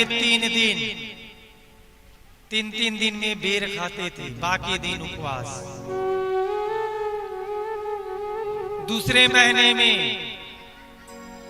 पत्ते खाते थे, 6 दिन में 1 दिन पत्ता, 6 दिन उपवास।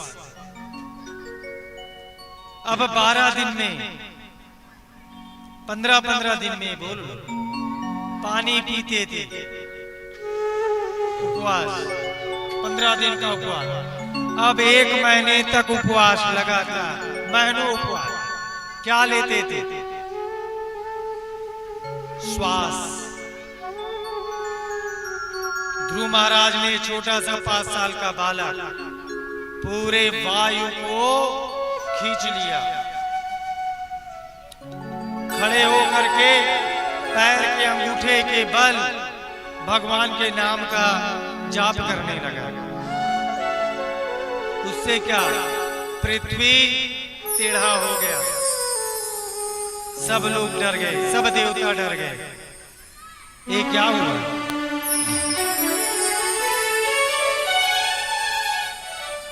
ध्रुव की कठोर तपस्या देख करके भगवान नारायण ध्रुव के साक्षात दर्शन दिए। ध्रुव आंख बंद किया हुआ था, भगवान का दर्शन हुआ, और आंख खोला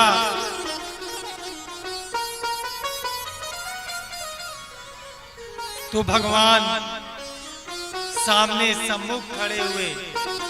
भगवान श्री कृष्ण विराट रूप में ध्रुव के सामने प्रकट हुए। इस प्रकार भगवान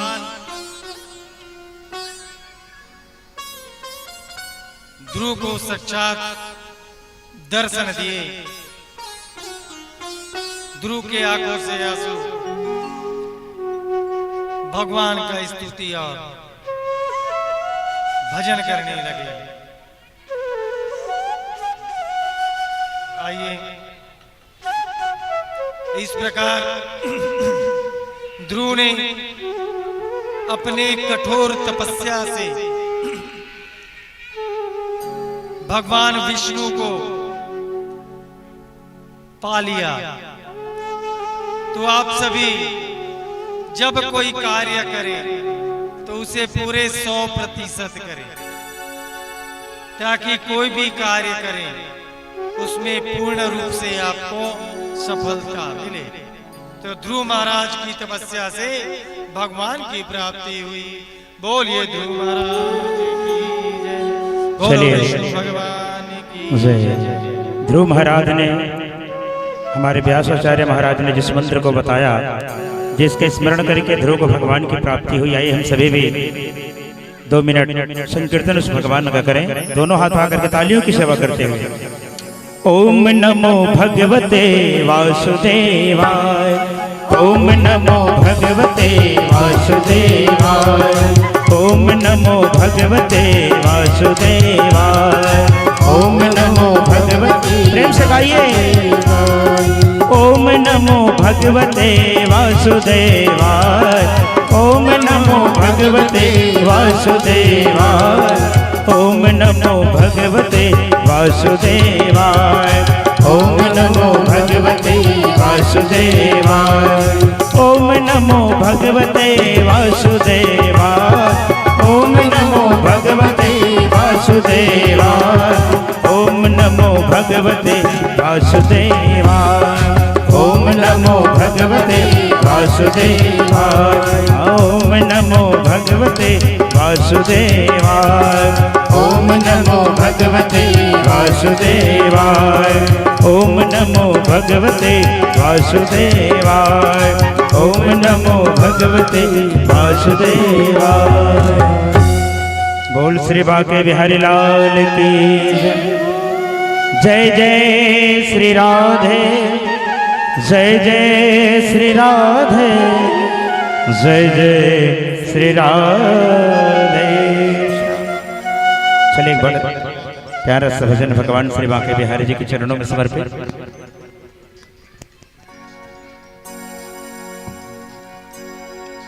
सावरा मेरा सावरा, सावरा मेरा सावरा, लूट कर ले गया दिल जिगर, सावरा जादूगर। देखिए ये भजन अंतिम होगा, उसके पश्चात में आरती होगी, तो आप सभी अपने अपने स्थान पर खड़े हो जाएंगे और झूमते हैं, क्योंकि इतने देर से आप सभी बैठे हैं। देखिए अभी झूमना और नाचना है, क्योंकि अभी आरती के लिए नहीं आना है, अभी नाचने के लिए खड़ा कराया हूँ भैया। चलिए झूमते हुए सभी ताली बजाएंगे। बोलो सच्चे दरबार की जय हो।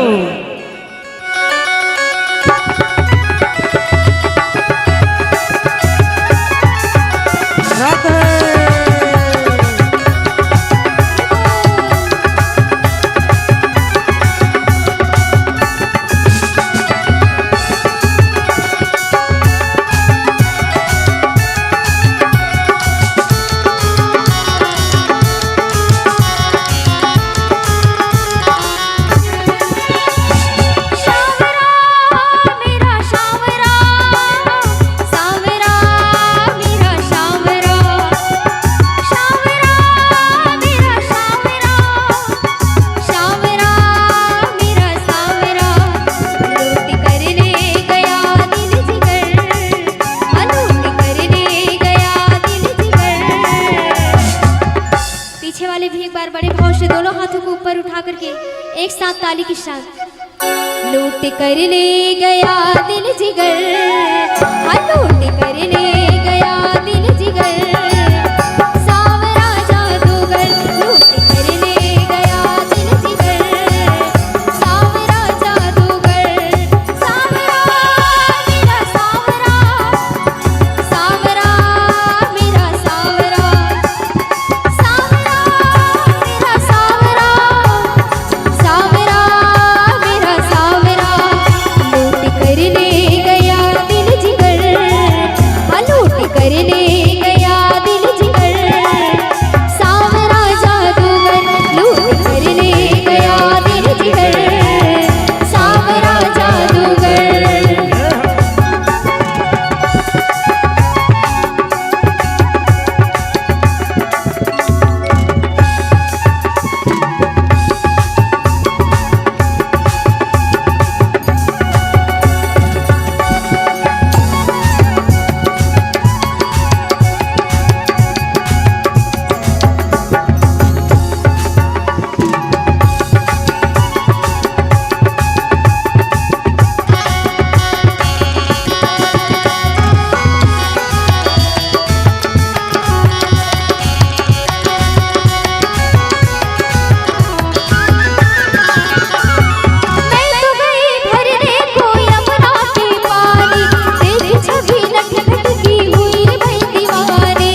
कर ले गया दिल जिगर सांवरा जादूगर।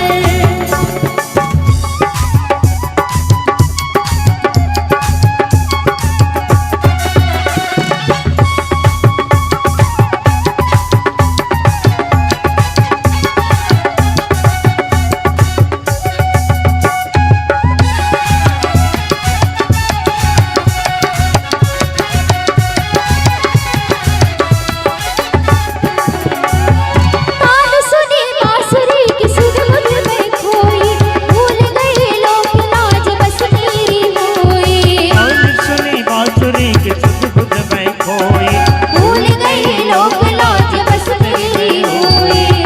छोड़ के तुझको एक बार बड़े भाव से दोनों हाथ को ऊपर उठा करके जयकारा लगाएंगे। बोलिए बांके बिहारी लाल की जय हो। छोड़ के तुझको छोड़ के तुझको छोड़ के तुझको जाओ किधर सांवरा जादूगर लूट के ले गया दिल जिगर सांवरा जादूगर। सांवरा मेरा सांवरा सांवरा मेरा सांवरा सांवरा मेरा सांवरा सांवरा मेरा सांवरा लूट कर ले गया दिल जिगर लूट कर ले गया दिल जिगर सांवरा जादूगर लूट कर ले गया दिल जिगर सांवरा जादूगर लूट कर ले गया दिल जिगर सांवरा जादूगर लूट कर ले गया दिल जिगर सांवरा जादूगर लूट कर ले गया दिल जिगर सांवरा जादूगर। बोलिए बांके बिहारी लाल की जलवाओ आपकी। हो गए क्यों गाना है? चलिए ठीक। चलिए तो माता रानी का भजन हो जाए भाई, हो जाए, झूमेंगे। चले उठाइए दोनों हाथ एक साथ बोलिए बोल शीतला मैया की। ये प्रथम वंदना गुरुदेव के द्वितीय आदि गणेशा। प्रथम वंदना गुरुदेव के द्वितीय आदि गणेशा। पैयाला गांव में ठाकुर देवा के ये दाइवो पैयाला गांव में ठाकुर देवा के ओकुर जावे न्योता तया जावे ते आ जावे वो दाई झुपत झुपत ते आया जावे। तो चलो शीतला मैया ने बुलाना, उठाओ दोनों हाथ एक साथ और झुमके और ताली के साथ 1 2 3 4।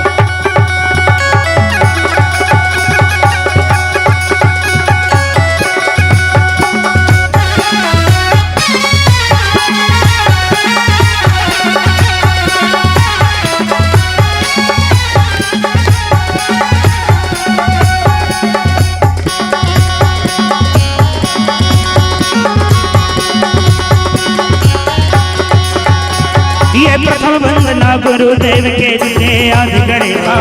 प्रथम वंदना गुरुदेव के द्वितीय आदि गणेशा। प्रथम वंदना गुरुदेव के द्वितीय आदि गणेशा। प्रथम वंदना गुरुदेव के द्वितीय आदि गणेशा। पैयाला गांव में ठाकुर देवा के पैयाला गांव में ठाकुर देवा के ओकरो चावे न्योता तया जावे। बोल शीतला मैया की दोनों हाथ आकर के ते आ जावे वो दाई झुपत झुपत आ जावे ते आ जावे वो दाई झुपत झुपत। क्या बात है? आ जावे वो दाई झुपत झुपत ते आया जावे। ये प्रथम वंदना गुरुदेव के द्वितीय आदि गणेशा। प्रथम वंदना गुरुदेव के द्वितीय आदि गणेशा। ये प्रथम वंदना गुरुदेव के द्वितीय आदि गणेशा। प्रथम वंदना गुरुदेव के द्वितीय आदि गणेशा। पैयाला गांव में ठाकुर देवा के पैयाला गांव में ठाकुर देवा के ओकरो चावे न्योता तया जावे। भैया अमूल्य घलो निवेदन है केवल पहनी चमन नाचत है। अब सबो लोग झूमने उठाओ दोनों हाथ एक साथ माता रानी के दरबार में खड़े हैं और एक बार कही का तय आजा बे वो दाई झुपत झुपत तय आजा बे तय आजा बे वो दाई झुपत झुपत तय हो।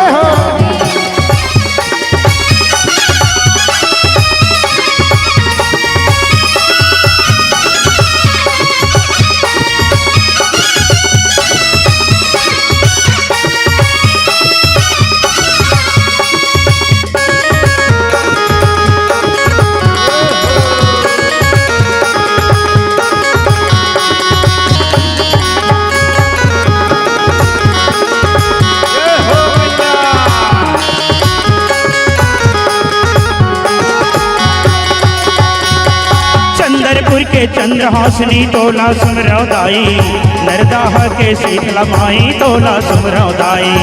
चंद्रपुर के चंद्रहासनी तोला सुमरौदाई नरदाह के शीतला माई तोला सुमरौदाई। रायपुर के दूधधारी दाई तुमला सुमरौदाई रतनपुर के महामाई माँ तोला सुमरौदाई। रायपुर के दूधधारी दाई तोला सुमरौदाई रतनपुर के महामाई माँ तोला सुमरौदाई। तुहु तोला में लाली चुनरिया तुहु तोला में लाली चुनरिया झोंकल में मुरले होता नया जावे।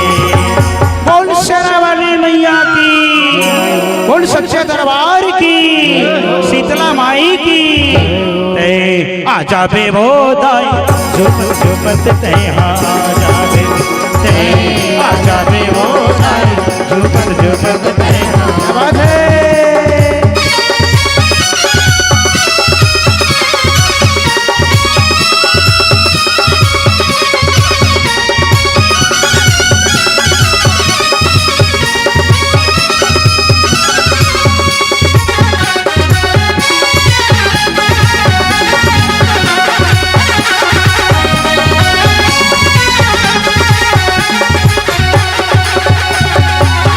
के सरवंगला दाई तोला सुमरौदाई पहाड़ के ऊपर मड़वा रानी तोला सुमरौदाई।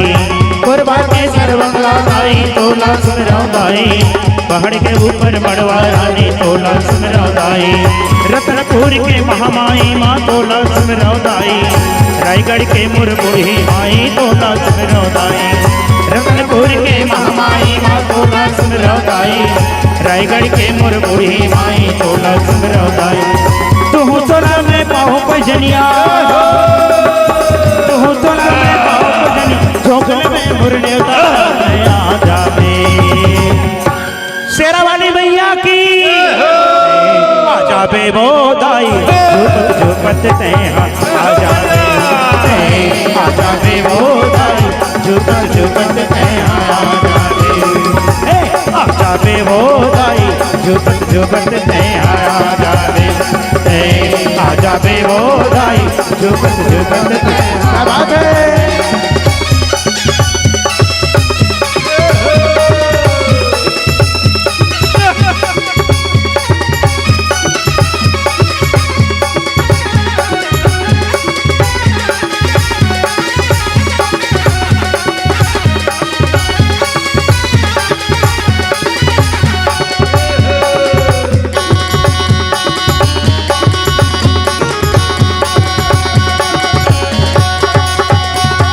रायगढ़ के मोर बूढ़ी माई तोला सुमरौदाई नरदाह के मोर शीतला माई तोला सुमरौदाई।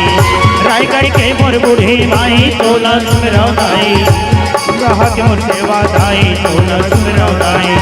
तुहु तोला में पाहु पजनिया तुहु तोला में पाहु पजनिया झोंकल में मोर न्योता ते आजा बे। ये महामाई दाई वो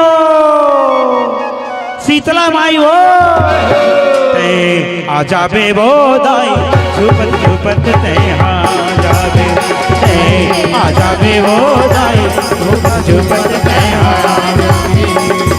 सेवा में बाग लगाए लगाए वो दाई सेवा में बाग लगाए हो लगाए हो माई सेवा में बाग लगाए हो सेवा में बाग लगाए लगाए हो दाई सेवा में बाग लगाए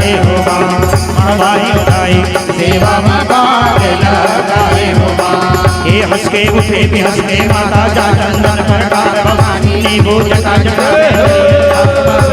के बाजू के गली के बड़ा सदान सरवर सरवर हंस विराज हंस बधाई के पहुना साजे पहुना ऊपर गाय विराज दाई संगमा भैरव साजे भैरव संगंगोर विराज अंत मंच कुंज निहारे धर्मा ध्वजा लहराए लहराए मैया सेवा माँ बाग लगाए लगाए मैया सेवा माँ बाग लगाए इस सेवा माँ बाग लगाए लगाए मैया सेवा माँ बाग लगाए लगाए मैया सेवा माँ बाग लगाए ये हंस के उठे भी हंस के माता जा चंदन प्रकार भवानी नीबू जटा जटा में नरियर आसमान नरियर के बाद के बड़ा सदान सरवर सरवर हंस विराज हंस बधाई के पहुना साजे पहुना ऊपर गाय विराज दाई के संग भैरव संग गंगोर विराज अन्नत मन्नत कुंज निहारे धर्म ध्वजा लहराए लहराए मैया सेवा माँ बाग लगाए लगाए मैया सेवा माँ बाग लगाए लगाए मैया सेवा माँ बाग लगाए लगाए मैया सेवा माँ बाग लगाए लगाए मैया सेवा माँ बाग लगाए लगाए मैया सेवा माँ बाग लगाए बोल शीतला माई की जय हो बोल बाके बिहारी लाल की जय हो बोल छत्तीसगढ़ महतारी की जय हो चलिए भगवान श्री बाके बिहारी जी की पावन आरती में हम सभी सम्मिलित होंगे एक बार सभी दोनों हाथ आकर के बोलिए जय जय श्री राधे जय जय श्री राधे जय जय श्री राधे श्याम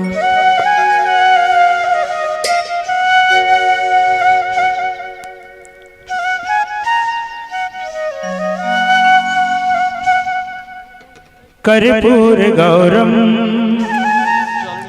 करुणावतारम संसार सारम भुजगेन्द्रहारम सदा वसंतम हृदयारविंदे भवं भवानी सहितं नमामि भवं भवानी सहितं नमामि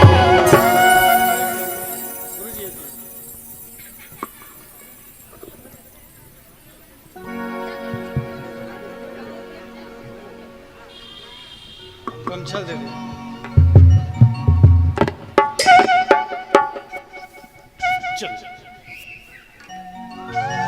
मन में बसाकर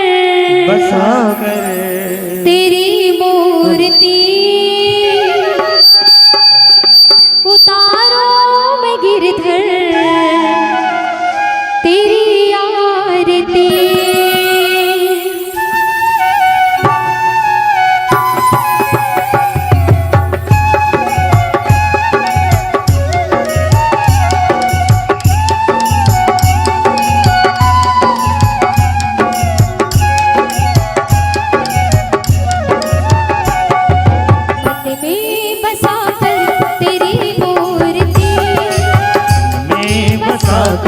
तेरी मूर्ति उतारो मैं गिरधर तेरी आरती उतारो मैं गिरधर तेरी आरती तू ही मेरी पूजा तू ही बंदगी तू ही मेरी पूजा तू ही बंदगी उतारो मैं गिरधर तेरी आरती मन में बसाकर तेरी मूर्ति बसाकर तेरी मूर्ति उतारूं मैं गिरधर तेरी आरती उतारूं मैं गिरधर तेरी आरती करुणा करो कष्ट हरो ज्ञान दो भगवन भव में फंसी नाम मेरी तार दो भगवन करुणा करो कष्ट हरो ज्ञान दो भगवन भव में फंसी नाव मेरी तार दो भगवन दर्द की दवा तुम्हारे पास है दर्द की दवा मेरे पास है।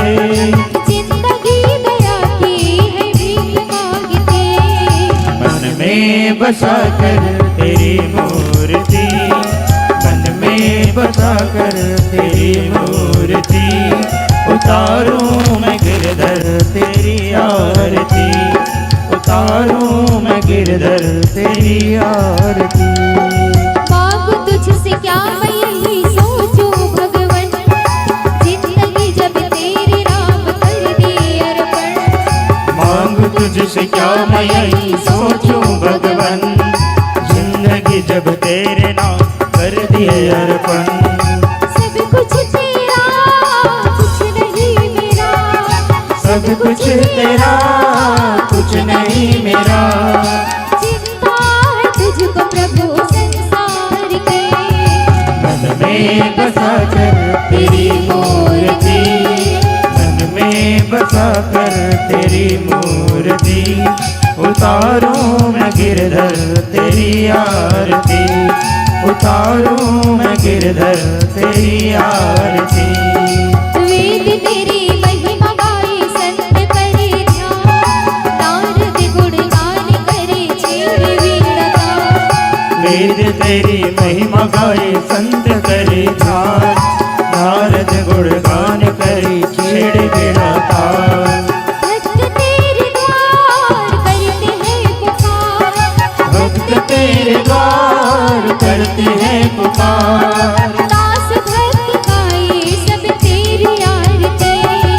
मन में बसा कर तेरी मूर्ति, मन में बसा कर तेरी मूर्ति, उतारूं मैं गिरधर तेरी आरती, उतारूं मैं गिरधर तेरी आरती, उतारो मैं गिरधर तेरी आरती, उतारूं मैं गिरधर तेरी आरती।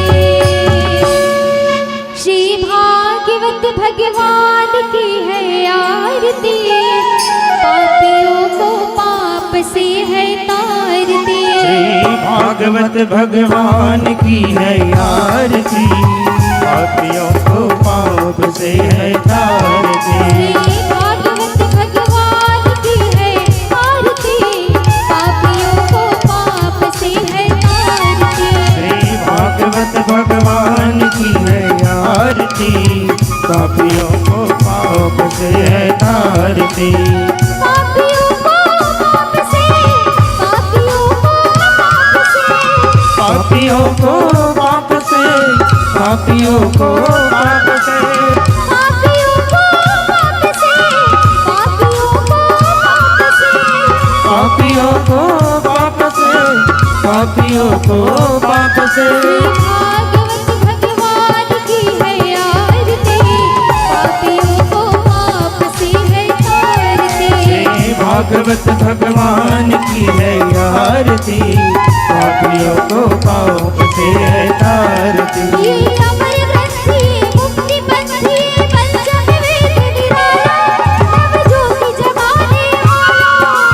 अमर ग्रंथि मुक्ति पंथी पंचम वेद निराला, नव ज्योति जगाने वाला। हरि नाम यही हरि धाम यही, हरि नाम यही हरि धाम यही। जग मंगल की आरती, पापियों को पाप से है तारती। श्री भागवत भगवान की है आरती, पापियों को पाप से है तारती। साथ गीत पावन पुनीत पापों को मिटाने वाला, हरि दर्श कराने वाला। ये शांति गीत पावन पुनीत पापों को मिटाने वाला, हरि दर्श कराने वाला। ये सुख करणी दुख हरणे, ये सुख करणी ये दुख हरणी, ये सुख करणी दुख हरणे। ये सुख करणी ये दुख हरणी। श्री मधुसूदन जी की आरती, पापियों को पाप से है तारती। श्री भागवत भगवान की है आरती, पापियों को पाप से है तारती। श्री भागवत भगवान की है आरती, पापियों को पाप से भागवत भगवान की है आरती, पापियों को पाप से है तारती। मधुर बोल जगमंद खोल सतमार्ग दिखाने वाला, बिगड़ी को बनाने वाला। ये मधुर बोल जगपंद खोल सन्मार्ग बताने वाला, बिगड़ी को बनाने वाला।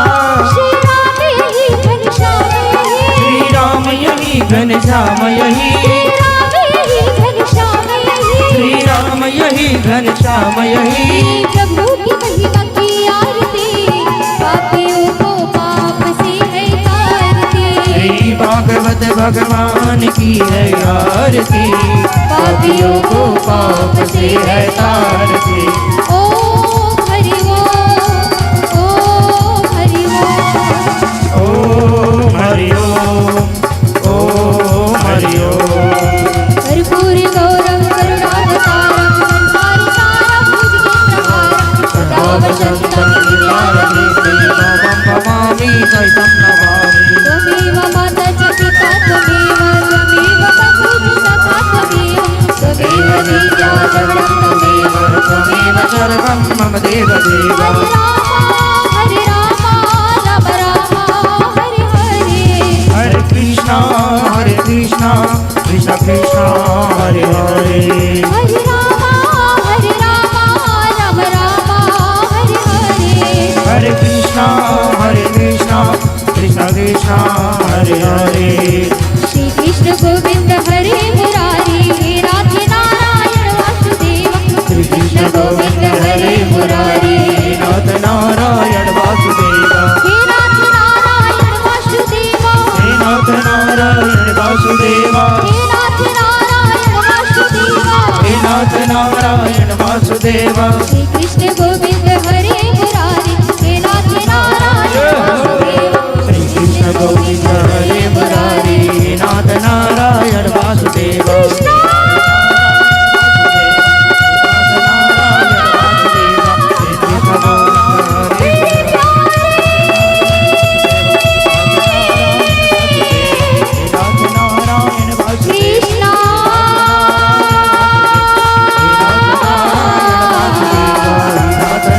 हरि बोल।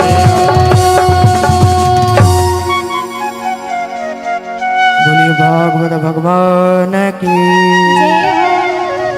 ओम ज्योतांतिरंतरिक्षं शान्तिः पृथ्वी शान्तिरपः शान्तिरोपदयः शान्तिः वनस्पतयः विश्वे देवा। यथा स्थान सभी परिक्रमा कर लेंगे।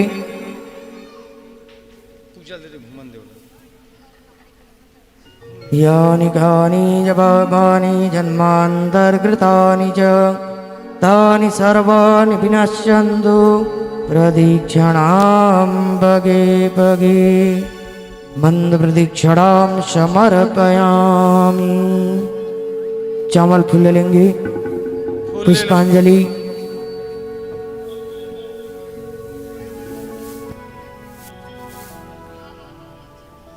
शान्तकारं भुजगशयनं पद्मनाभं सुरेशं विश्वधारं गगनसदृशं मेघवर्णं श्रीलक्ष्मीकान्तं कमलनयनं योगविद्यार्नगम्यं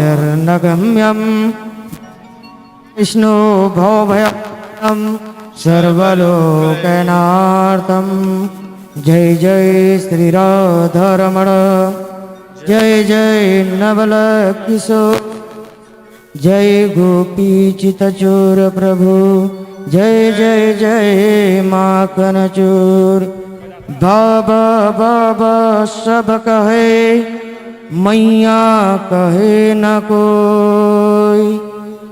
बाबा की दरबार में मैया कहे सोई। बैल चढ़े शंकर मिले, गरुड़ चढ़त भगवान, सिंह चढ़त मैया मिले, तीनों एक समान। मंत्रहीनम क्रियाहीनम भक्तहीनम यद्पूजितं मया देव परिपूर्णं तदस्तु मे पापोऽहं पापकर्मः पापक्षमा पापसम्भव त्राहि मां पुण्डरीकाक्ष सर्वपापहरो अवाहनं न जानामि तवर्चनं पूजां चैव न जानामि क्षम्यतां परमेश्वर हरि जन्येन जगन्मय जन्तदेवा तानि धर्माणि प्रथमान्यासन्नः तेहनाकं महिमानः सचन्द्र यत्र पूर्वे सद्य सन्दिदेवा सीवन्तिकावकुलचम्पकपाटलब्जै पूर्णागजादिकरवेलरसालपुष्पै बिल्वप्रवालतुलसीदलमञ्जरेभिः त्वां पूजयामि जगदीश्वर मे प्रसीद नानासुगन्धिपुष्पाणि यथा कलोद्भवानि च पुष्पाञ्जलिर्मया दत्तो गृहाणं परमेश्वर सुमन सुगन्धित सुमन लहै सुमन सुभक्ति सुधार पुष्पांजलि अर्पण करूं मेरे गिरधर करो स्वीकार। हरिओम श्री पुराण पुरुषोत्तमाय नमो नमः। श्री राधा कृष्णाभ्यां नमो नमः। सर्वे देवता बाहि देवी देवताभ्यो नमो नमः। मंत्र पुष्पांजलिं समर्पयामि। बोलिए भागवत भगवान की जय हो। वृंदावन बिहारी लाल जय हो। मोर मुकुट बंसी वाले की जय हो। सांवरे सरकार की आवाही देवी देवताओं की ग्राम के समस्त देवी देवताओं की जय हो। अपने गुरु माता पिता की जय हो। व्यास नारायण महाराज की संध्या कालीन आरती की सत्य सनातन धर्म की जय हो। धर्म की जय हो। अधर्म का नाश हो। प्राणियों में सद्भावना हो। विश्व का कल्याण हो। गौ माता की जय हो। भारत माता की जय हो। नमः पार्वती पतये हर हर महादेव शंभो। श्री राम। जय जय श्री राधे श्याम जय जय श्री राधे श्याम जय जय श्री राधे श्याम। आइए, आज शनिवार का दिवस हनुमान जी महाराज के लिए बड़ा ही प्यारा और शुभ दिवस माना जाता है। और जहाँ भगवान श्री की कथा होती है, हनुमान जी महाराज वहाँ विराजमान होते हैं। जब तक आप सभी आरती करते रहेंगे, प्रसाद लेते रहेंगे, एक बड़ा प्यारा सा भजन श्री हनुमान जी महाराज के चरणों में समर्पित।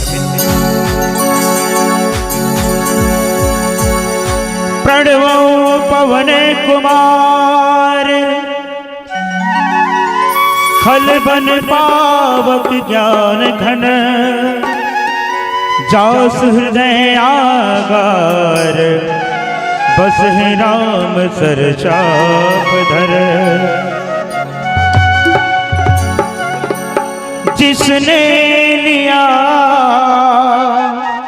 तेरा आसरा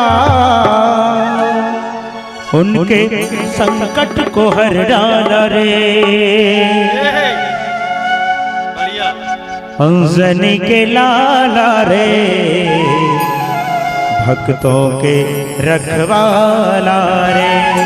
एक बार हनुमान जी महाराज के लिए उठाइए दोनों हाथ और बोलिए जय जय श्री राम। जय जय श्री राम।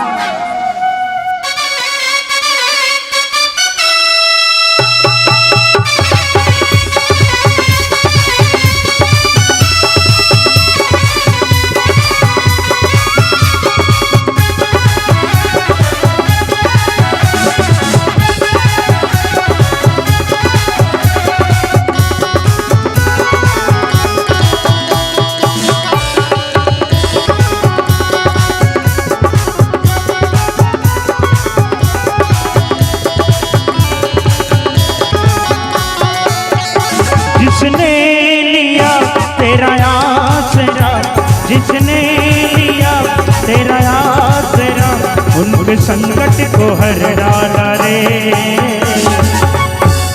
बोल पवन सुत हनुमान की। कौन कौन हनुमान जी महाराज को मानते हैं भाई? उठाइए दोनों हाथ, प्रसाद झोंकते मंझन उठाई है, और दोनों हाथ आकर के एक साथ। अंजनी के लाला रे,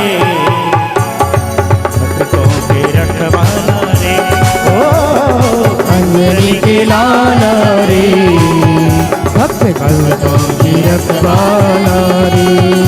जिसने लिया तेरा आसरा, जिसने लिया तेरा आसरा, उनके संकट को हर डाला रे। अंजनी के लाला रे, भक्तों के रखवाला रे, ओ अंजनी के लाला रे, क्या बात है? भक्तों के रखवाला रे।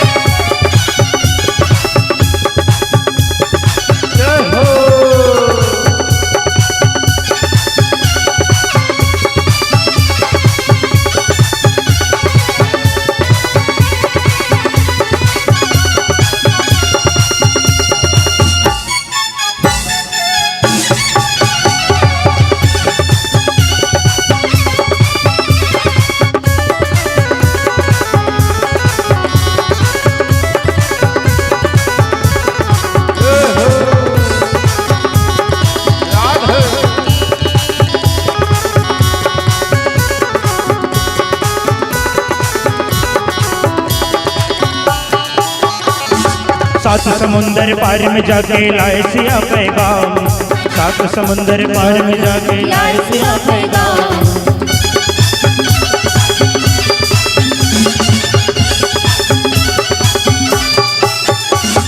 श्री राम के सेवक बन के किए हैं अद्भुत काम, सात समुंदर पार में जाके लाए सिया पैगाम। तू दयालु तू कृपालु, तेरी महिमा अपरंपार। तू दयालु तू कृपालु, तेरी महिमा अपरंपार। बोल श्याम रामचंद्र की जय हो। अंजनी के लाला रे, भक्तों के रखवाला रे, ओ अंजनी के लाला रे, भक्तों के रखवाला रे।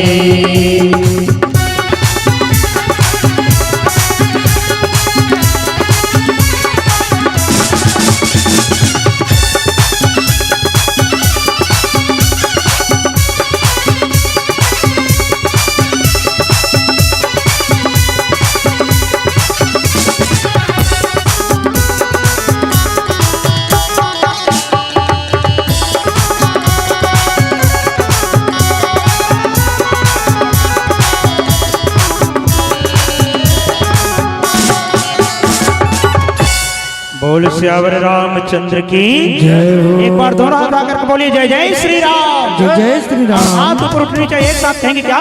जय जय जय बजरंग बली, जय जय जय बजरंग बली, जय जय जय जय जय बजरंग बली, जय जय जय बजरंग बली।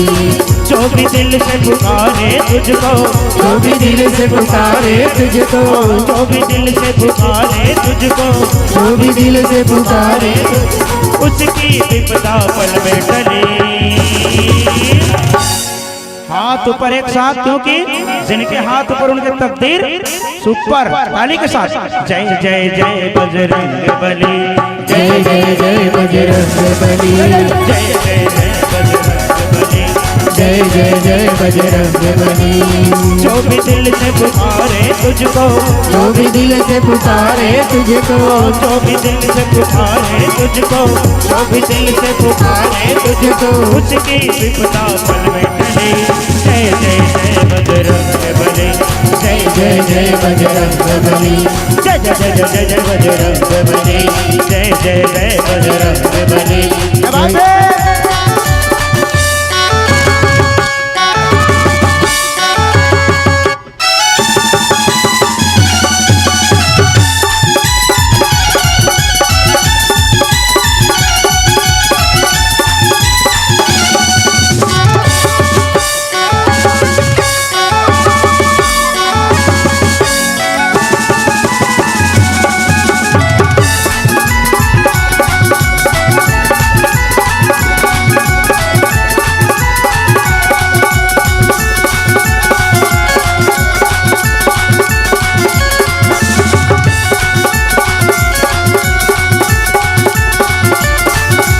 लक्ष्मण को जब शक्ति लगे, लक्ष्मण को जब शक्ति लगे, संजीवनी बूटे लाने गए, संजीवनी बूटे लाने गए। जो भी दिल से पुकारे तुझको, जो भी दिल से पुकारे तुझको, जो भी दिल से पुकारे तुझको, जो भी दिल से पुकारे तुझको, उसकी विपदा पल में टले।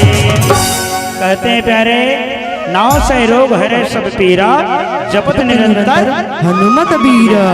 तो हनुमान जी महाराज के उठाइए दोनों हाथ, सभी संकट दूर हो जाएंगे। ताली के साथ जय जय जय जय जय जय बजरंग बली, जय जय जय बजरंग बली, जय जय जय बजरंग बली। जो भी दिल से पुकारे तुझको, जो भी दिल से पुकारे तुझको, जो भी दिल से पुकारे तुझको, जो भी दिल से पुकारे तुझको, उसकी विपदा पल में टले। जय बजरंग बली, जय जय जय बजरंग बली, जय जय जय जय बजरंग बली, जय जय जय बजरंग बली, जय जय जय बजरंग बली, जय जय जय बजरंग बली, जय जय जय बजरंग बली, जय जय जय बजरंग बली, जय जय जय बजरंग बली, जय जय जय बजरंग बली, जय जय जय बजरंग बली। जय जय श्री राम। जय जय श्री राम। आप सबों को बहुत बहुत धन्यवाद। चलिए सभी प्रसाद ग्रहण करेंगे और कल की पावन कथा, तृतीय दिवस की पावन कथा ठीक 2:30 में प्रारंभ होगी।